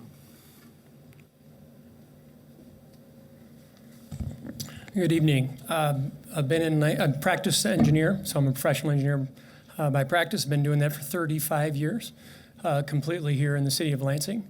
So one thing, I work a lot with various municipalities across the state, probably about 40 to 45 municipalities over my 35 years.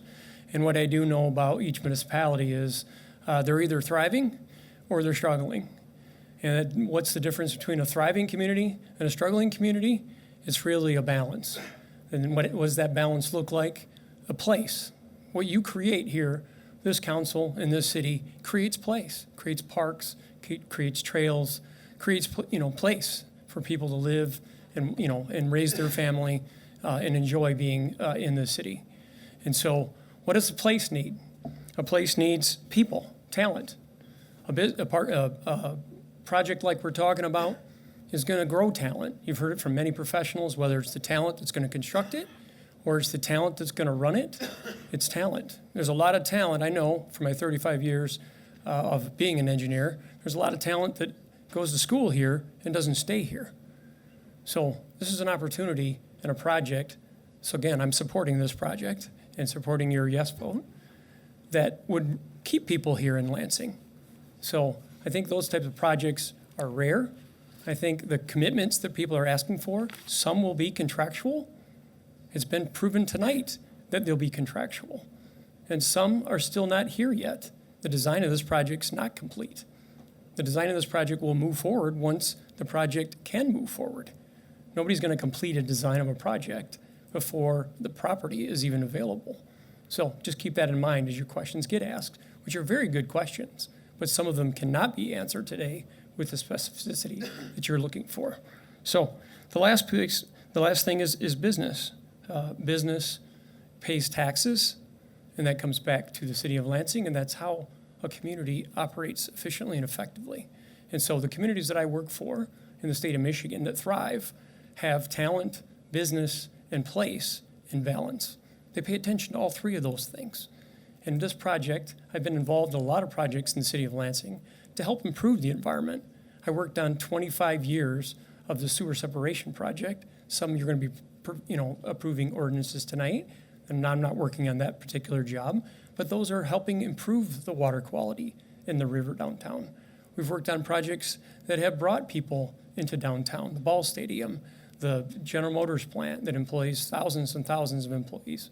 So we have a vested interest in making sure this job is done well, it meets the requirements, it meets all permits, and it meets your approval at the end of the day. It is a benefit for this community. Thank you. Thank you. Next is Frederick McLaughlin, followed by Logan Hoffman.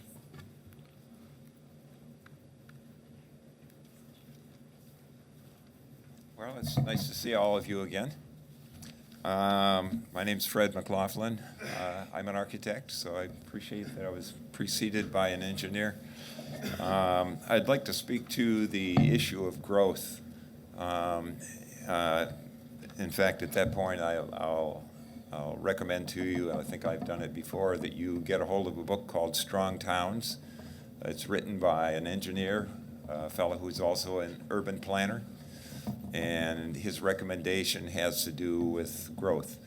And I think the challenge that's being faced here, and it's probably the reason for the parking lot existing all this time, is that the growth that we've done has been the kind of growth that basically, out of desperation, we got into after World War II. And it helped save our bacon.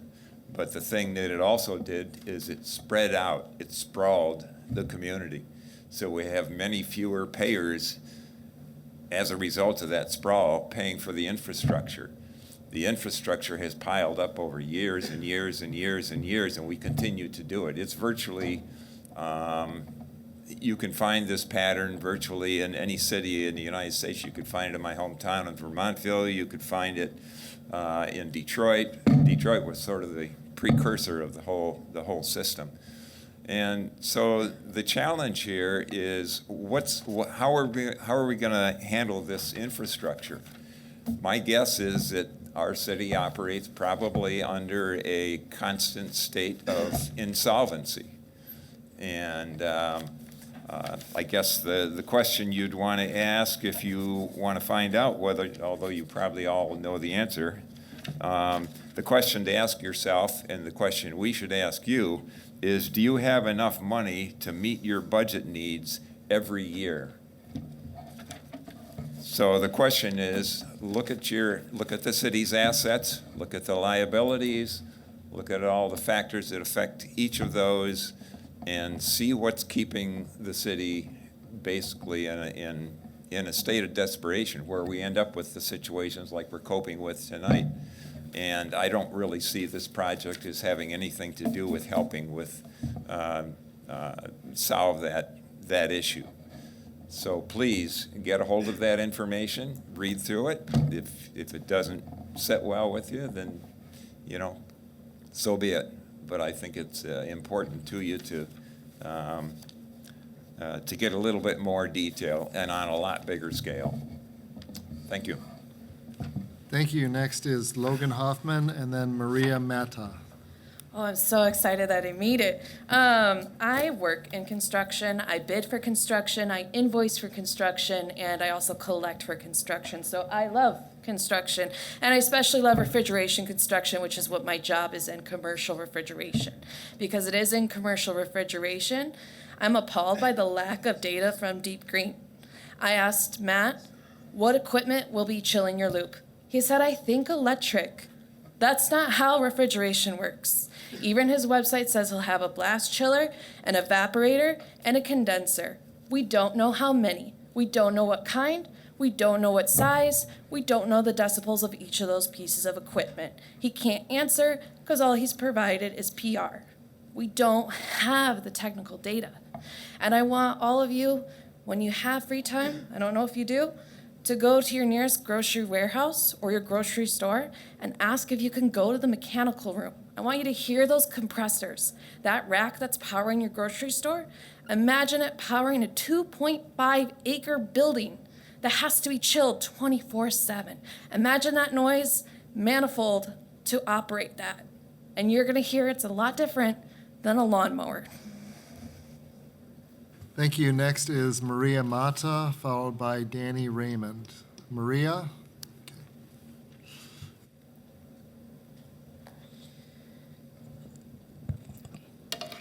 Good evening. Thank you for having me and staying so late. My name is Maria Mata. I go by Mara or Mara more accurately. I have a Master's of Public Health from UCLA. And admittedly, I'm not based in Lansing, but I do live 4,000 miles closer to Lansing than today's presenters. I frequently visit loved ones in the city, so I would be subject to the noise and air pollution of this project. I'm here because I adamantly oppose this data center due to the threat it would pose to our environment, our health, and our rights. This presentation was filled with half-truths and lies of omission, banking on exaggerated benefits and empty promises to entice, jargon and technical info to deceive this city council and the public. Even if their claims of being better than other data centers is proven, it does not change the dangers of the air pollution consisting of fine matter particles and nitrous oxide. 2030 seems to be a big year for us in terms of climate goals. It also would be the year where there is a projected 500,000 plus asthma episodes, increased cases of lung cancer, over 1,000 premature deaths, and anywhere between 10 to 20 billion in public health damages from data centers in the United States. And we have, including this project, 10 proposed one in Michigan alone. This state is already home to some of the most polluted zip codes in the nation. This would exacerbate it. Our futures, our lives are not meant to be sacrificed to make profits that won't reach our schools, they won't fix our roads, and they won't feed our bellies. These dollars will make its way across the Atlantic to shareholders, leaving us with death, destruction, and disability. I am not just a public health expert. I am a first-gen Lebanese-American eldest daughter immigrant. These data centers are part of a sophisticated system of surveillance that disproportionately targets Arabs, Muslims, Black, Brown, and Indigenous communities. Now it is being used to kidnap, deport, and even murder our neighbors. I heard a feel-good PR marketing story about the data center in UK heating a public pool for Muslim women. That does not justify or make up for the fact that this is the very same technology used to surveil them and oppress them on a daily basis. Please vote no on this project. Thank you for your time. Thank you. Next is Danny Raymond, followed by Drew Mitchell.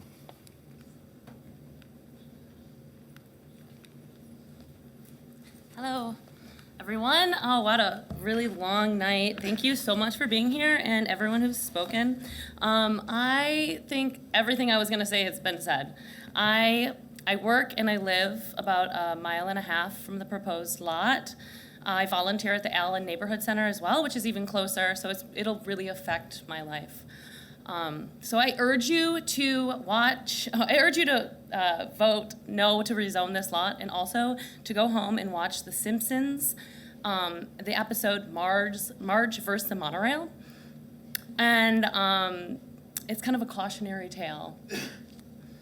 As Michiganders, we have a duty to protect our precious fresh waters. that surround us. Now more than ever, we mustn't be naive about corporate intentions. These intentions are never have the community's best intentions in mind. As residents of Lansing, we have the opportunity to lead the fight against corporate greed, those who value artificial intelligence over human life. And they have declared a war on our fresh water. Here in these small meetings, we have a chance to stand up for humanity and stand up against corporate greed. Please see through Deep Green's greenwashing lies and vote not to rezone this lot. Thank you so much. Thank you. Next, we have Drew Mitchell, followed by Natawi.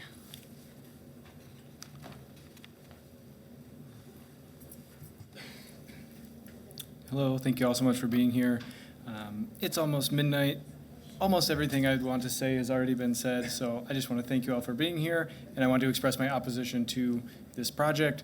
It seems we have two groups, the people who stand to make money and the community. I hope you will side with the community. Thank you. Thank you. Next, we have Natawi, followed by Kendall Ukeli. Bonjour, Natawi Indigenous, Michigan, Durham. I'm a citizen of the Little Traverse Bay Band of Odawa Indians, and I grew up here in Lansing. I don't know if many of them are left still here. I know people had to go to work, but when I came into this room, it struck me. All these union guys on one side, and the rest of people here, you know, environmentalists and the like. It was like a wedding or a funeral or something.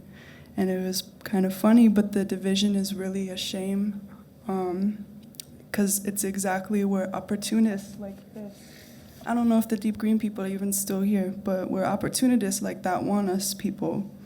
The people realizing our interests are the same is their worst nightmare. And this room got my mom and I talking about possibilities if we weren't divided like that. What could really get going if the unions use their influence to demand the kind of work that begins to repair and revitalize the left-behind communities the majority of us in this room come from? Left behind by politicians who favor the short-term profits of big investors over what working families actually need long-term. There is so much work to be done with neglected infrastructure, rehabbing, weatherization, transforming abandoned developments into functional green infrastructure, affordable housing, real plans for rail. All that could and should be accomplished with local union labor. I would be so happy if the money that I pay to taxes could be going to paying them, because we need them to help us all have a livable future. Instead, working people find themselves chasing promise after promise of work, not guaranteed to go to them. The boom and bust financial gold rushes favored by big corporations and Wall Street, which are projects designed ultimately to poison working people and the land we stand on. The big bosses will keep providing each other cover, and rank and file members are used as collateral because they are put in the position of having to take whatever work ends up on offer, as if venture capitalist pet projects are the only possible jobs there could ever be, and the only things worth anybody doing. I don't believe that. And I think that we all deserve a lot better. Thank you. Thank you. Next is Kendall Ukeli, followed by Mike Smulligan. Good evening. Thank you for your time in this very, very late evening. In the past few days, it was reported that Michigan lost about 20,000 jobs just in the month of January. That's the second highest job loss of any state in America. I don't think we're in a place right now where we can afford to turn our noses up at a $120 million investment into our community, especially not in the defense of a derelict parking lot. Thanks, buddy. Like many people native to Michigan, I lived through the effect and saw the automotive crisis firsthand. For decades, Michigan politicians burned energy pandering for an economy that was gone instead of working to adapt to the economy that is here today. I don't want to live through those same mistakes again. I don't want to waste time trying to close Pandora's box. I want to adapt and I want to thrive. And I think that this data center is a step into that direction. I'm not going to stand here and claim that this is politically popular, but I don't elect politicians to do what I want them to do. I elect my politicians to do what they think is best for their constituents. So I ask, you say no to NIMBYism, say yes to abundance, consider the facts that you've heard tonight, consider what you know, consider what you don't know, and make the best choice for your constituents. Thank you. Thank you. Next, we have Mike Smolligan, followed by Tyler Fatter. Hey, good morning, City Council. My name is Mike Smolligan. I live in Cherry Hill neighborhood, which is 3 blocks away from the corner of Cedar and Kalamazoo, the site of this new power plant with an auxiliary data center. And I am a proud member of the Service Employees International Union, and I recognize that you folks have a very difficult decision to make in the coming weeks and hopefully months as you consider this. I'd like to share a quote from one of my favorite authors, Edward Abbey. He said that growth for the sake of growth is the philosophy of a cancer cell. And so your job as city council is to decide what projects are good for the city and what projects might be cancerous for the city. And as you further consider that, I'd like to suggest that you evaluate your own plans, ordinances, and laws that are related to this project. And there are quite a few. I'd like to give the city a shout out for the 2012 Design Lansing Comprehensive Plan that talked about smart growth with mixed use, housing choices, walkable neighborhoods, based on 4 principles: sustainability, placemaking, livability, and stewardship. A new power plant in downtown Lansing doesn't accomplish that. How about the zoning ordinance? Downtown core is to provide a vertical mixed use of high-density residential housing and office buildings. You have to change that to industrial because downtown core prohibits power plants. How about the noise ordinance? Well, the noise ordinance talks about 55 decibels for heating and cooling, but the city attorney here said on January 26th that industrial zoning is exempt from a noise ordinance, so any promise about keeping it to 70 or 55 decibels is exempt. How about the Lansing Sustainability Plan? You guys have a beautiful sustainability plan calling for significantly reducing the greenhouse gas emissions, 59% below 2010 levels. This power plant and data center is going to increase greenhouse gas emissions around 85,000 tons of carbon dioxide equivalent annually. That is 5% of your 2019 1.5 million tons of carbon dioxide. So you are increasing greenhouse gas emissions rather than reducing them. Same with the Climate Action Plan. You have a lovely Climate Action Plan that says that the city of Lansing is going to be carbon neutral by 2040. Kiss that dream goodbye if you start building power plants and data centers.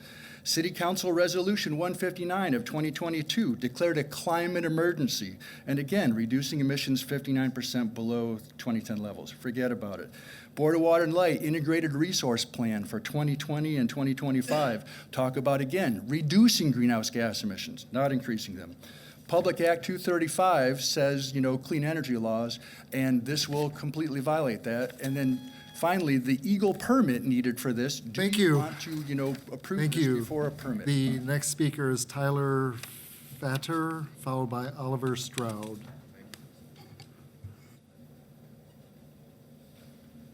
Good evening. My name is Tyler, and a lot has been said that I was already probably going to say, but to be honest, a lot about this just doesn't really sit right. I tried to look into Deep Green, and their website doesn't really seem like it's very complete. Like, a lot of people say that they're transparent, but there's not a lot of information on their website. And when I was in the waiting room looking at their website, I noticed they had a LinkedIn page. Tried to click that, but it just said something went wrong.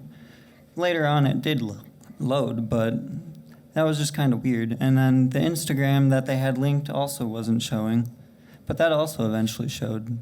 But then when I looked up their address on Google Maps, it just shows some weird barn in the middle of England, and it's not an actual spot. And it just doesn't seem like they're like an actual company, or they're actually being fully transparent with all their information of who they are and where they come from. And I don't feel like it also feels right with the way that the Board of Water and Lights is so eager to get on this. I mean, it's not unusual, I think, for Lansing residents to kind of have distrust with their utility companies and stuff. And I think a lot of other cities have the same types of issues, but I mean, I don't know. I'm sorry. That is all. Thank you. Next, we have Oliver Stroud, followed by Al Maywood.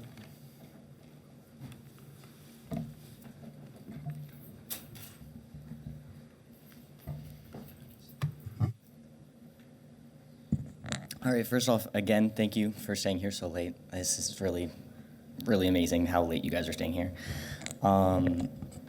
I have a couple different thoughts, but first off, I want to echo something that someone else said, that this seems like there could be a lot of potential for some really amazing things to happen. There's a lot of union labor that wants to happen, and we are in a housing crisis. To me, that seems like a no-brainer.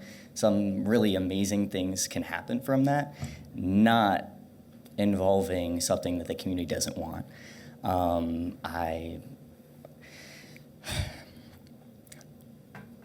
If energy and tech companies were good neighbors, we wouldn't be facing the current ecological collapse that we are facing right now. And I'd also like to say, invest in the future you want to see.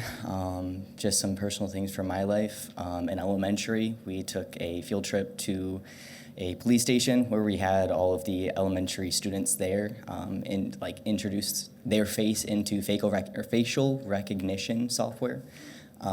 Later on in my life in middle school, we took a field trip to a gun range.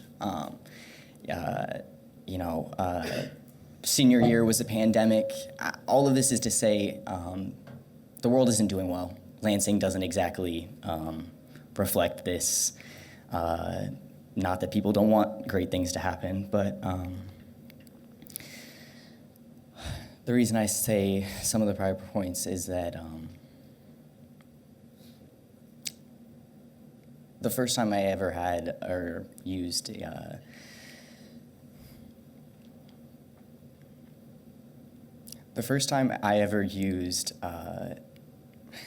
sorry, it's hard to speak on.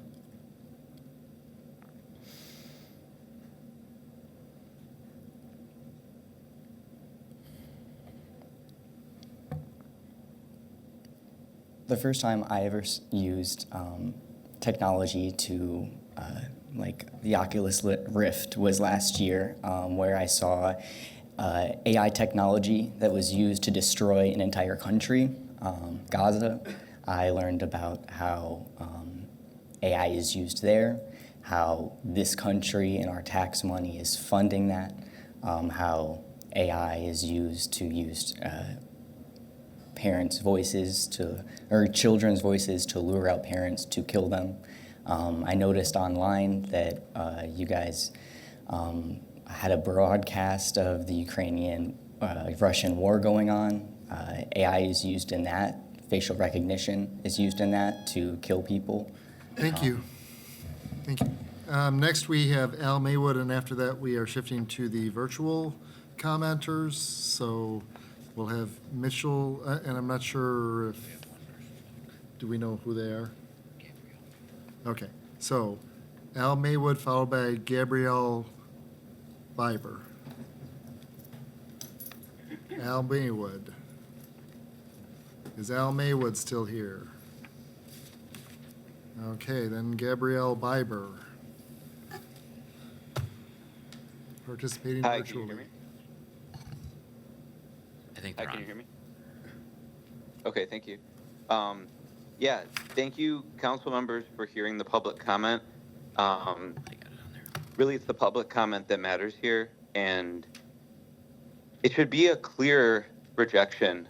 Hopefully, in the future, we can look back and say, what lessons did we learn from our near brush with this bamboozle, which is much worse than a boondoggle?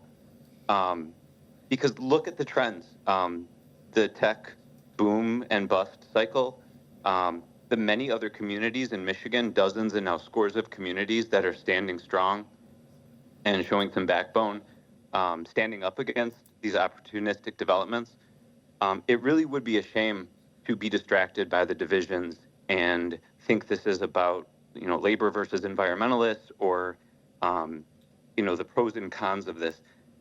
It's not that there's one or two details here that needs, a little further looking into. I think this is a clear opportunity for the community to do better for itself. And here in Lansing, we can and should do better for ourselves. So, we're seeing lots of symptoms of lots of systemic problems. There has been a problem with the city attorney and some lax oversight. We've seen it over the last year with mailers that have gone out. We've seen it with some of the missteps in the process here. But that's what entrepreneurs do. They push where it's soft. And so it is a little disappointing to see labor bootlicking capital in that regard and to see people with the science bent excusing such poor methodology. We can do better for ourselves. So please, let's not allow these very charming data gents to fool us with their very well-crafted proposal that they honed through predatory community meetings. And I really appreciate the council members who asked pointed questions and who are challenging the procedural steps here. But please, let's not rely on a technicality to save us from the damage that this could do. This should be a values question. It's not a facts question. We could debate the facts all night. I'll yield the rest of my time.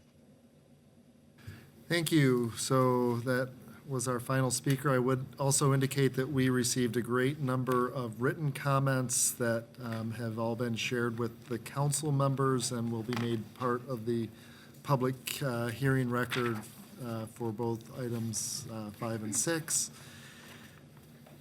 And with that, we are to the referral of the public hearings. Item 5. Committee of the Whole. Item 6. Committee of the Whole. Item 7. Committee of the Whole. And item 8. Committee of the Whole. Okay, we are to the consent agenda. Councilmember Pallavanaglou. Thank you. I move that with the consent agenda be approved as presented. There's a proper motion. All those in favor, please say aye. Aye. Thank you. Motion carries. Okay, we are to resolutions for action. We have item 22 is council rules amendment to Rule 44. Thank you, President Spatafor. Yes, we are in the throes of the EOCC meeting, and during that process, our office manager realized that part of the EOCC considerations are actually related to parking spots. So we're updating the council rules to indicate that by the time the EOCC rules are fully implemented, we will be at a new location with new parking spots. So this is that rule. We can't take it up tonight. We'll take it up on the 23rd of February to amend our rules to reflect the new site for City Hall. These have been vetted by the city attorney. We'll make a motion, and we will not vote on it. Okay, then we are to the late item, the Huron versus City of Lansing. Councilmember Pallavanaglou. Thank you. Earlier this evening, almost yesterday evening, we recessed into closed session to discuss a pending litigation matter. We received a recommendation from the city attorney in coordination with outside legal counsel involved in the case Huron versus City of Lansing et al. The parties have reached a settlement agreement which requires approval of this body. And with that, I move to approve the resolution regarding the settlement of Huron versus City of Lansing et al. With the terms as discussed in closed session as outlined in the resolution in front of you. That is a proper motion. Is there any further discussion? Councilmember Cost. Thank you, President Spatafor. Just quickly, so there's not questions about this, we were told by legal we can't discuss, because of the court, discuss what the settlement was. That'll come out at a later point, but that's why we're not saying what it is. We're not trying to hide anything. Thank you, Councilmember Cost. Any further discussion? Seeing none, all those in favor, please say aye. Aye. All those opposed, please say nay. Motion carries. Okay, we are to ordinances for introduction. We have an ordinance of the City of Lansing, Michigan to amend Chapter 1460 of the Lansing Codified Ordinances by amending Section 1460.01 to adopt and amend the 2021 International Property Maintenance Code. The ordinance is read a first time by its title and referred to the Committee on Public Safety. Councilmember Hussein. Sure. Chair, just very quickly, so I kind of know how to go through this. Are we contemplating Mr. Van Fossen being here the night of the public hearing so that he can actually present? Yes. Perfect. Okay, so I'm going to be, because of the time, then I'm going to be quite abridged in terms of my introduction.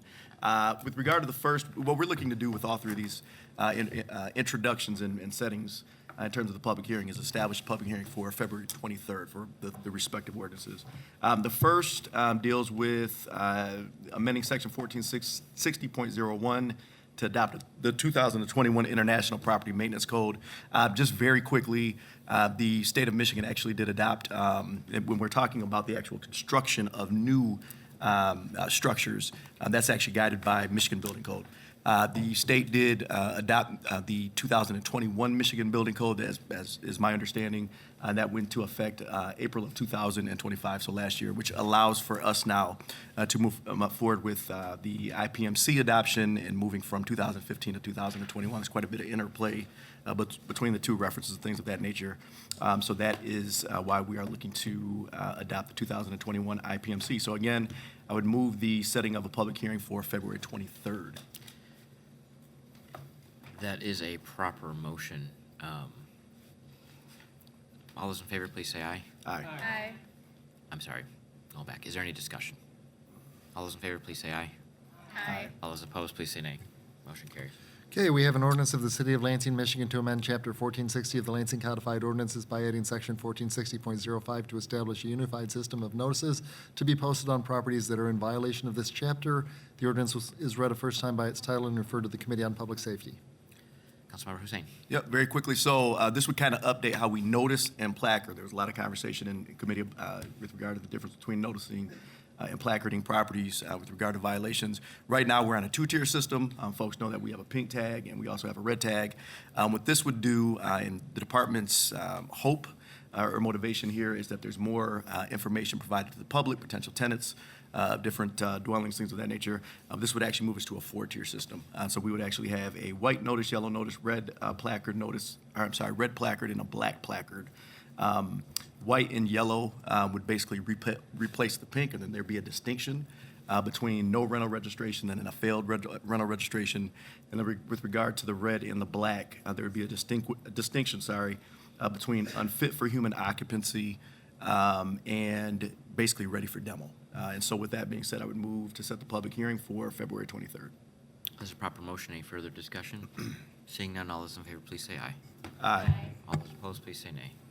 Motion carries. Okay, we have an ordinance of the City of Lansing, Michigan to amend Chapter 1460 of the Lansing Codified Ordinances by amending Section 1460.44 to 1460.52 to clarify and upgrade the regulation and certification of rental properties and adding Section 1460.53 regarding information to be provided to tenants at the time of occupancy. The ordinance is read a first time by its title and referred to the Committee on Public Safety. Councilmember Hussein. Yep, and just very quickly, we were given a high-level overview in committee. The three things they touched on was that there really is some clarification in terms of the 2-year and 3-year cert kind of process and who actually qualifies for the 2-year and the 3-year, and how you can kind of lose the luxury of the 3-year. There was some conversation about requiring posting of the actual rental cert in the front entrance of the rental dwelling, so that's an actual addition. As well as they are making very clear, we are making clear, I should say, in this ordinance, that we are not vacating properties due to pink tag. So again, on the 23rd, we'll have more of a robust presentation. I'm sure we'll go through many of the additions and deletions and corrections. But with that said, I would move the public hearing be set for February 23rd. That is a proper motion. Any further discussion? Seeing none, all those in favor, please say aye. Aye. All those opposed, please say nay. Motion carries. Okay, we are to ordinances for passage. We have an ordinance of the City of Lansing, Michigan, providing for the rezoning of a parcel of real property located in the City of Lansing, Michigan, and for the revision of the district maps adopted by Section 1242.02 of the Code of Ordinances. Property at Z1 2025 3310 West Mount Hope. Rezoning from R1 residential to MFR multifamily residential is read a second time by its title and is on the order of immediate passage. Councilmember Garza. All right, thank you, Council President. So what we have before us, this is a request to rezone 3310 West Mount Hope from R1 Single Family to MFR Multifamily. So a 29-unit apartment building can be built. The existing single-family house would be demolished. The property sits on 1.87 acres, much larger than the nearby single-family lots, and it sits next to and across from existing multifamily housing. Under current zoning, it can only be hold one house, which staff mentioned it is an underused property. The site borders apartments, condos, senior housing, and a mobile home park, already mostly zoned MFR. The proposed density is about 14.5 units per acre, which is similar to nearby developments and within zoning rules. Staff says this is not spot zoning. Mount Hope is a major connector road designed for higher traffic. This project requires 51 parking spaces. They are providing 55, so no on-street parking is needed, and there will be no utilities impacted. So planning staff reviewed it and recommended it for approval. We met today with Development and Planning, and it is for passage. And with that, I would move for a vote. That is a proper motion. Any discussion? Seeing none, if the clerk could please call the roll.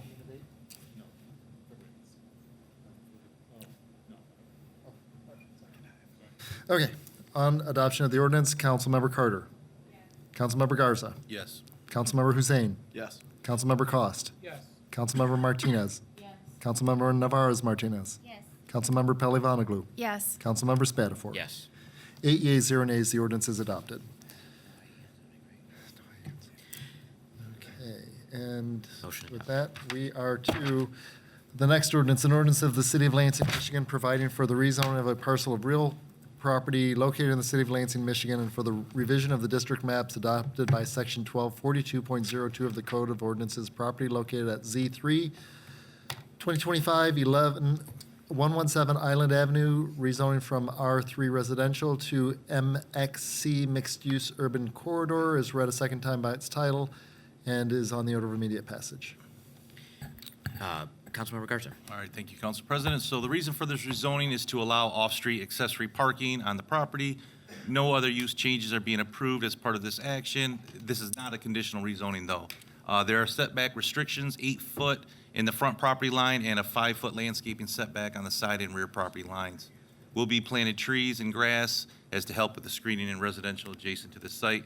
The Planning Commission reviewed it on November 5th, voted 7-0 to recommend approval. A public hearing was held the same night. One person spoke in favor, no one else spoke in opposition. And with that, I would move for vote. That is proper motion. Could the clerk, any discussion? Seeing none, if the clerk would please call the roll. On adoption of the ordinance, Councilmember Garza. Yes. Councilmember Hussein. Yes. Councilmember Cost. Yes. Councilmember Martinez. Yes. Councilmember Navarez Martinez. Yes. Councilmember Pelivanoglu. Yes. Councilmember Spatafor. Yes. Councilmember Carter. 8 yeas, 0 nays, the ordinance is adopted. Thank you. And we are to speaker registration for public comment on city government-related matters. If you are here and wish to address the city council on anything else, please complete a yellow form in the back with Brian in the next minute. And with that, we are to referral items. Vice President Pelivanoglu. Thank you. I move that all items be considered as being read in full and that the proper referrals be made by President Spatafor. Proper motion. All those in favor, please say aye. Aye. All opposed, motion carries. We have from the clerk minutes of boards and commissions. Place on file. Polling place relocations. Committee of the Whole.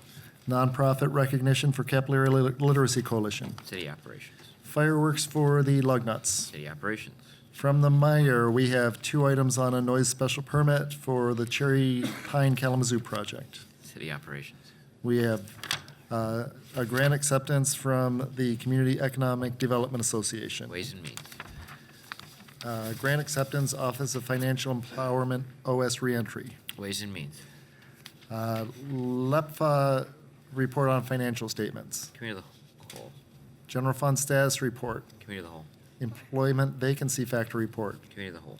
Appointment of Caitlin O'Rourke to the Elected Officers Compensation Commission. Committee of the Whole. We have Act 1, 2026, 3119 Stoneley Drive. City Operations. Act 2, 2026. City Operations. 2 items on Z2, 2026. Development and Planning. And 2 items on SLU 2, 2026. Development and Planning. And from the Board of Water and Light, designation of Baker Tilly as the external auditor. Committee of the Whole. Communications and petitions, multiple communications from Allison Peeler on various topics. Placed on file. And we are to remarks by council members. I just want to say, I think this is my first time with an after midnight council meeting. I don't think it's Councilmember Hussein, but thank you all for sticking it out. I know it was a long night, but a lot of good discussion tonight. So, anyone else? Say it again? Oh, all right, we're done. Remarks by the mayor. Sorry. About 3 hours ago, when we were talking about where the taxes go for the data center, I mistakenly said they go to LEPFA. They do not go to LEPFA. They go to our TIFA board, which is our TIFA LEDC and Brownfield board. So as I'm sitting here hours later, I'm thinking I said something wrong, and I just want to correct that while we're still here. I think Councilman Hussein knew that because he's nodding at me, but those dollars would be captured to our TIFA board, not our LEPFA board. My apologies. That seems like a yesterday problem. Okay, then we are to public comment on city government-related matters. I think most of the folks have gone, but I do see Al Salas still here, followed by Michael Mercer. So you have 3 minutes to address city council.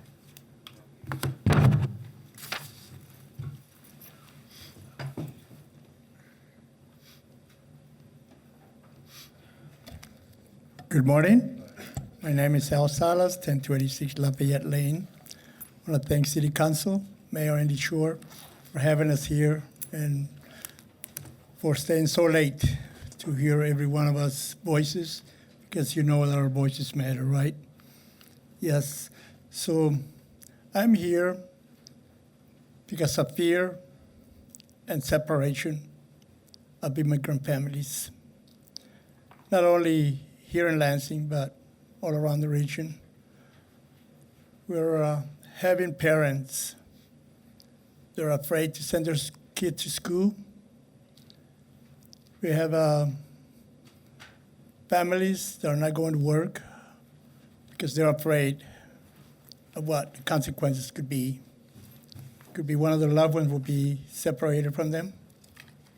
This is a big concern for a lot of us, and it should be for all of us. We're human. We want what our ancestors wanted way back in the late 1400s. Our ancestors, immigrants, came to this country, to this land of indigenous for a better life. And that's why this country is one of the strongest countries in the world. And it will continue to be. It will continue to be. It is pretty sad when ICE, federal agents, immigration agents, follow kids to their homes when they go to places of employment where people work. They go to their homes now and arrest people. I have a family, I know of a family, they were waiting for their husband. I went ahead and arrested him when he got home from work, construction. They told the mother, you got 30 days to go back to your country.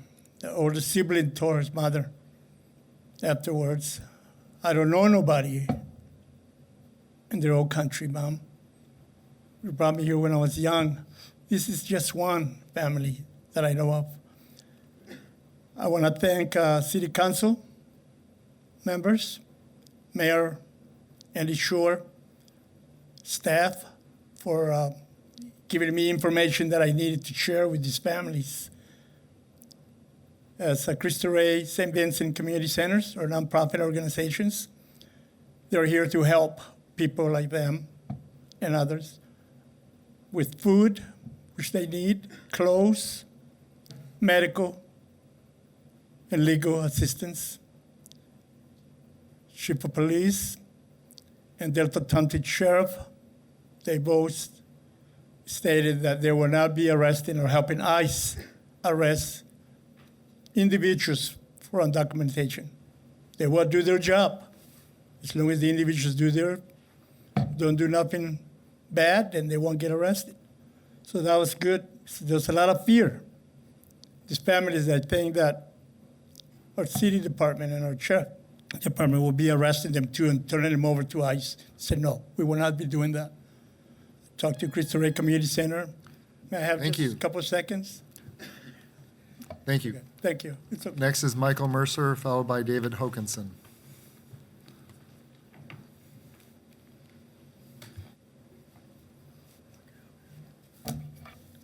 I'm Andy.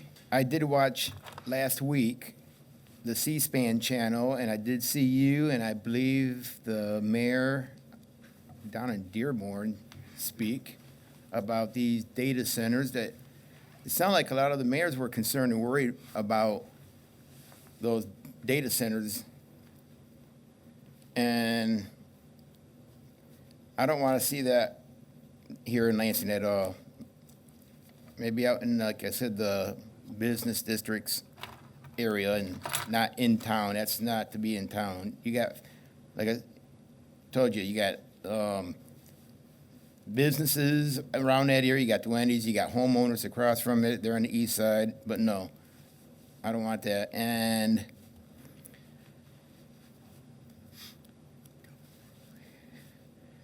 next week, when you all vote on it, I hope, you know, you all turn it down and it not go through. And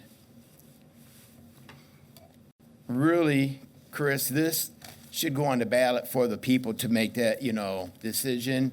It really shouldn't be the council members' vote to count. It should be the people of Lansing on election day. And it should go on the ballot. But if they vote for it to go through, then I'm hoping these people who were not for it do what happened in Delhi back in 2010, get a petition started, get enough signatures to take the vote away from you people to put it on the ballot, to turn it down, so it not get built over there on, you know, Kalamazoo, Cedar, and Larch. Thank you. I have David Hoganson, followed by Douglas Weedle. David Hoganson, gone. Douglas Weedle will be followed by Scotty DeSess.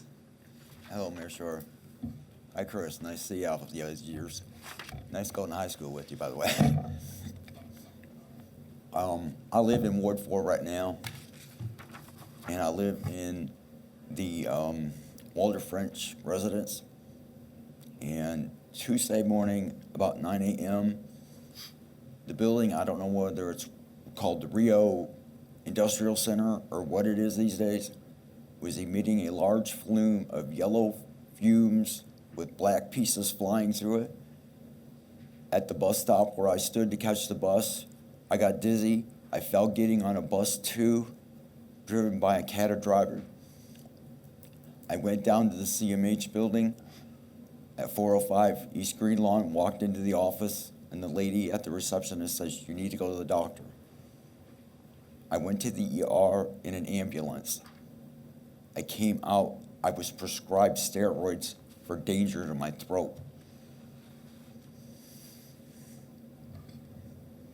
Thank you for hearing me out. Thank you. Next, we have Scotty DeSess, followed by Carver.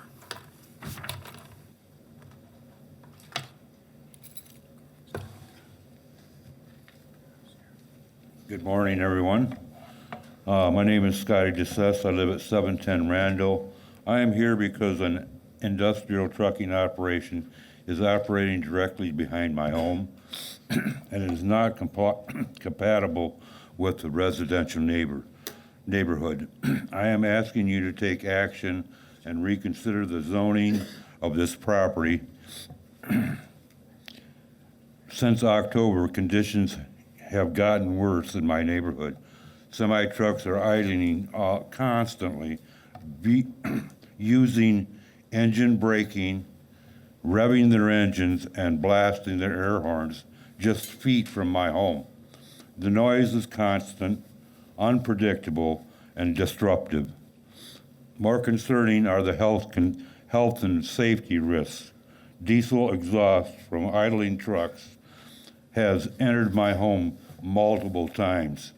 On one occasion, I experienced gagging and shortness of breath and feared there was a gas leak in my home, only to find 2 semis sitting behind my home idling.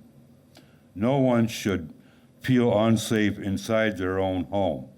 I have also observed truck storage and vehicle disassembly on the site, creating the appearance of a junkyard. This threatens neighborhood safety, appearance, and property values. This operation is volatile and fundamentally incompatible with a residential neighborhood. I am asking the council to act, reevaluate the zoning, and protect the health, safety, and property values of this neighborhood.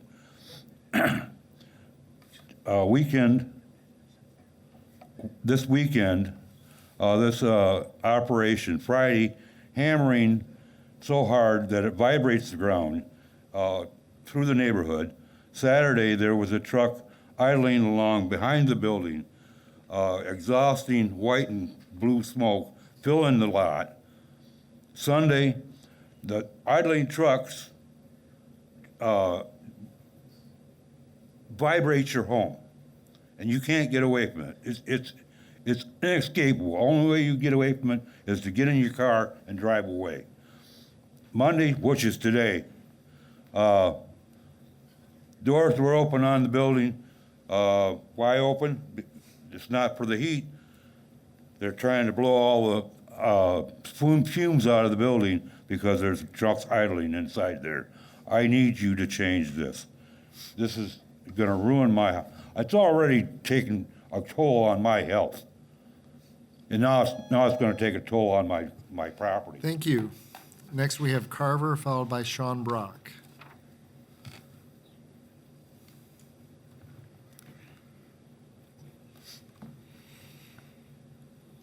Okay, last council meeting I was here, y'all voted in favor of politely asking ICE agents to not wear masks in Lansing. As Ryan Koss pointed out, it wasn't a policy and ultimately means little. Upon listening to your constituents' concerns, you as a council merely stated that policy decisions demanding accountability from immigration enforcement would do nothing more than invite them here. You forget, history has shown that time and again, none of us are immune, and the longer it takes for society to take a stand, the worse things will get. Andy Shore stated during the meeting that it wasn't up to city government to stop an invading genocidal army. It was up to activists. Interesting way to shirk responsibility, especially when we'll probably get arrested if we try. This was just days after Andy Shore came out on social media to express sympathy for ICE and Border Patrol agents who are gunning down our neighbors. I have concerns in my own life. My boyfriend is Ojibwe, not white. Lives in Minneapolis. You might remember me talking about how his friends were at homeless encampments that got shot up because he also helps the homeless like I do. I fear for his safety every day. I have friends here in Lansing who have lost family to ICE. Yes, here in Lansing. I've made friends in my travels who don't speak any English, nor do I speak their languages, whom I've cooked and shared meals with, taken road trips with. I haven't heard from any of them in months, and I do not know if they are okay. I have been housing insecure or homeless most of my life, and many of my friends have experienced homelessness at some stage or another. Homeless people regularly lose our IDs, birth certificates, social security cards. We often cannot prove our citizenship, even if we were born here. Federal government has threatened, some states are even acting on putting homeless people in concentration camps simply for being poor. I'm becoming more and more disabled, as are many of the people I care about.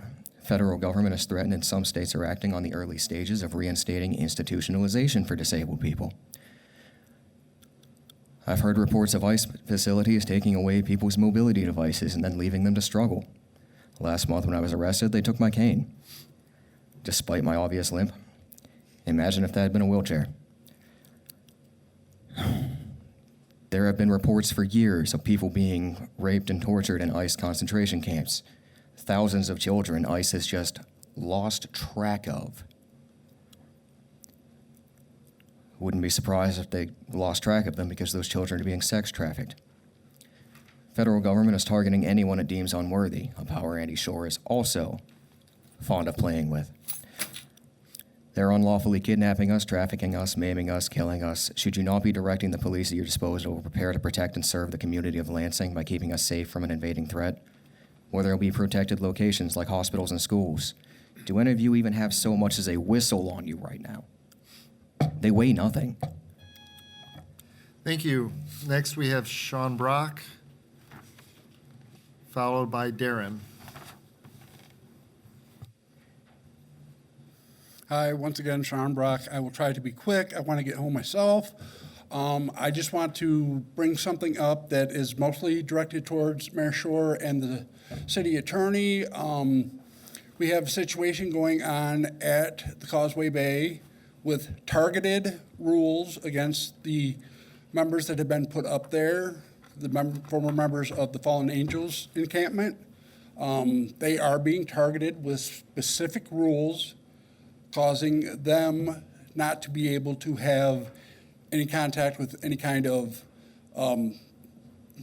really any visitors whatsoever. I do want to thank any of the council members that have been there to show up to talk to these people. I look forward to seeing you later today, Councilmember Martinez. But this really should be looked at, that these rules are specifically targeted towards these individuals. That is not right and should be looked into. Thank you very much. Thank you. Next, we have Darren, followed by, I believe everybody else is gone, but Deb Mulcahy, Jerry Norris, and Frederick McLaughlin. You'll be up next if you're here.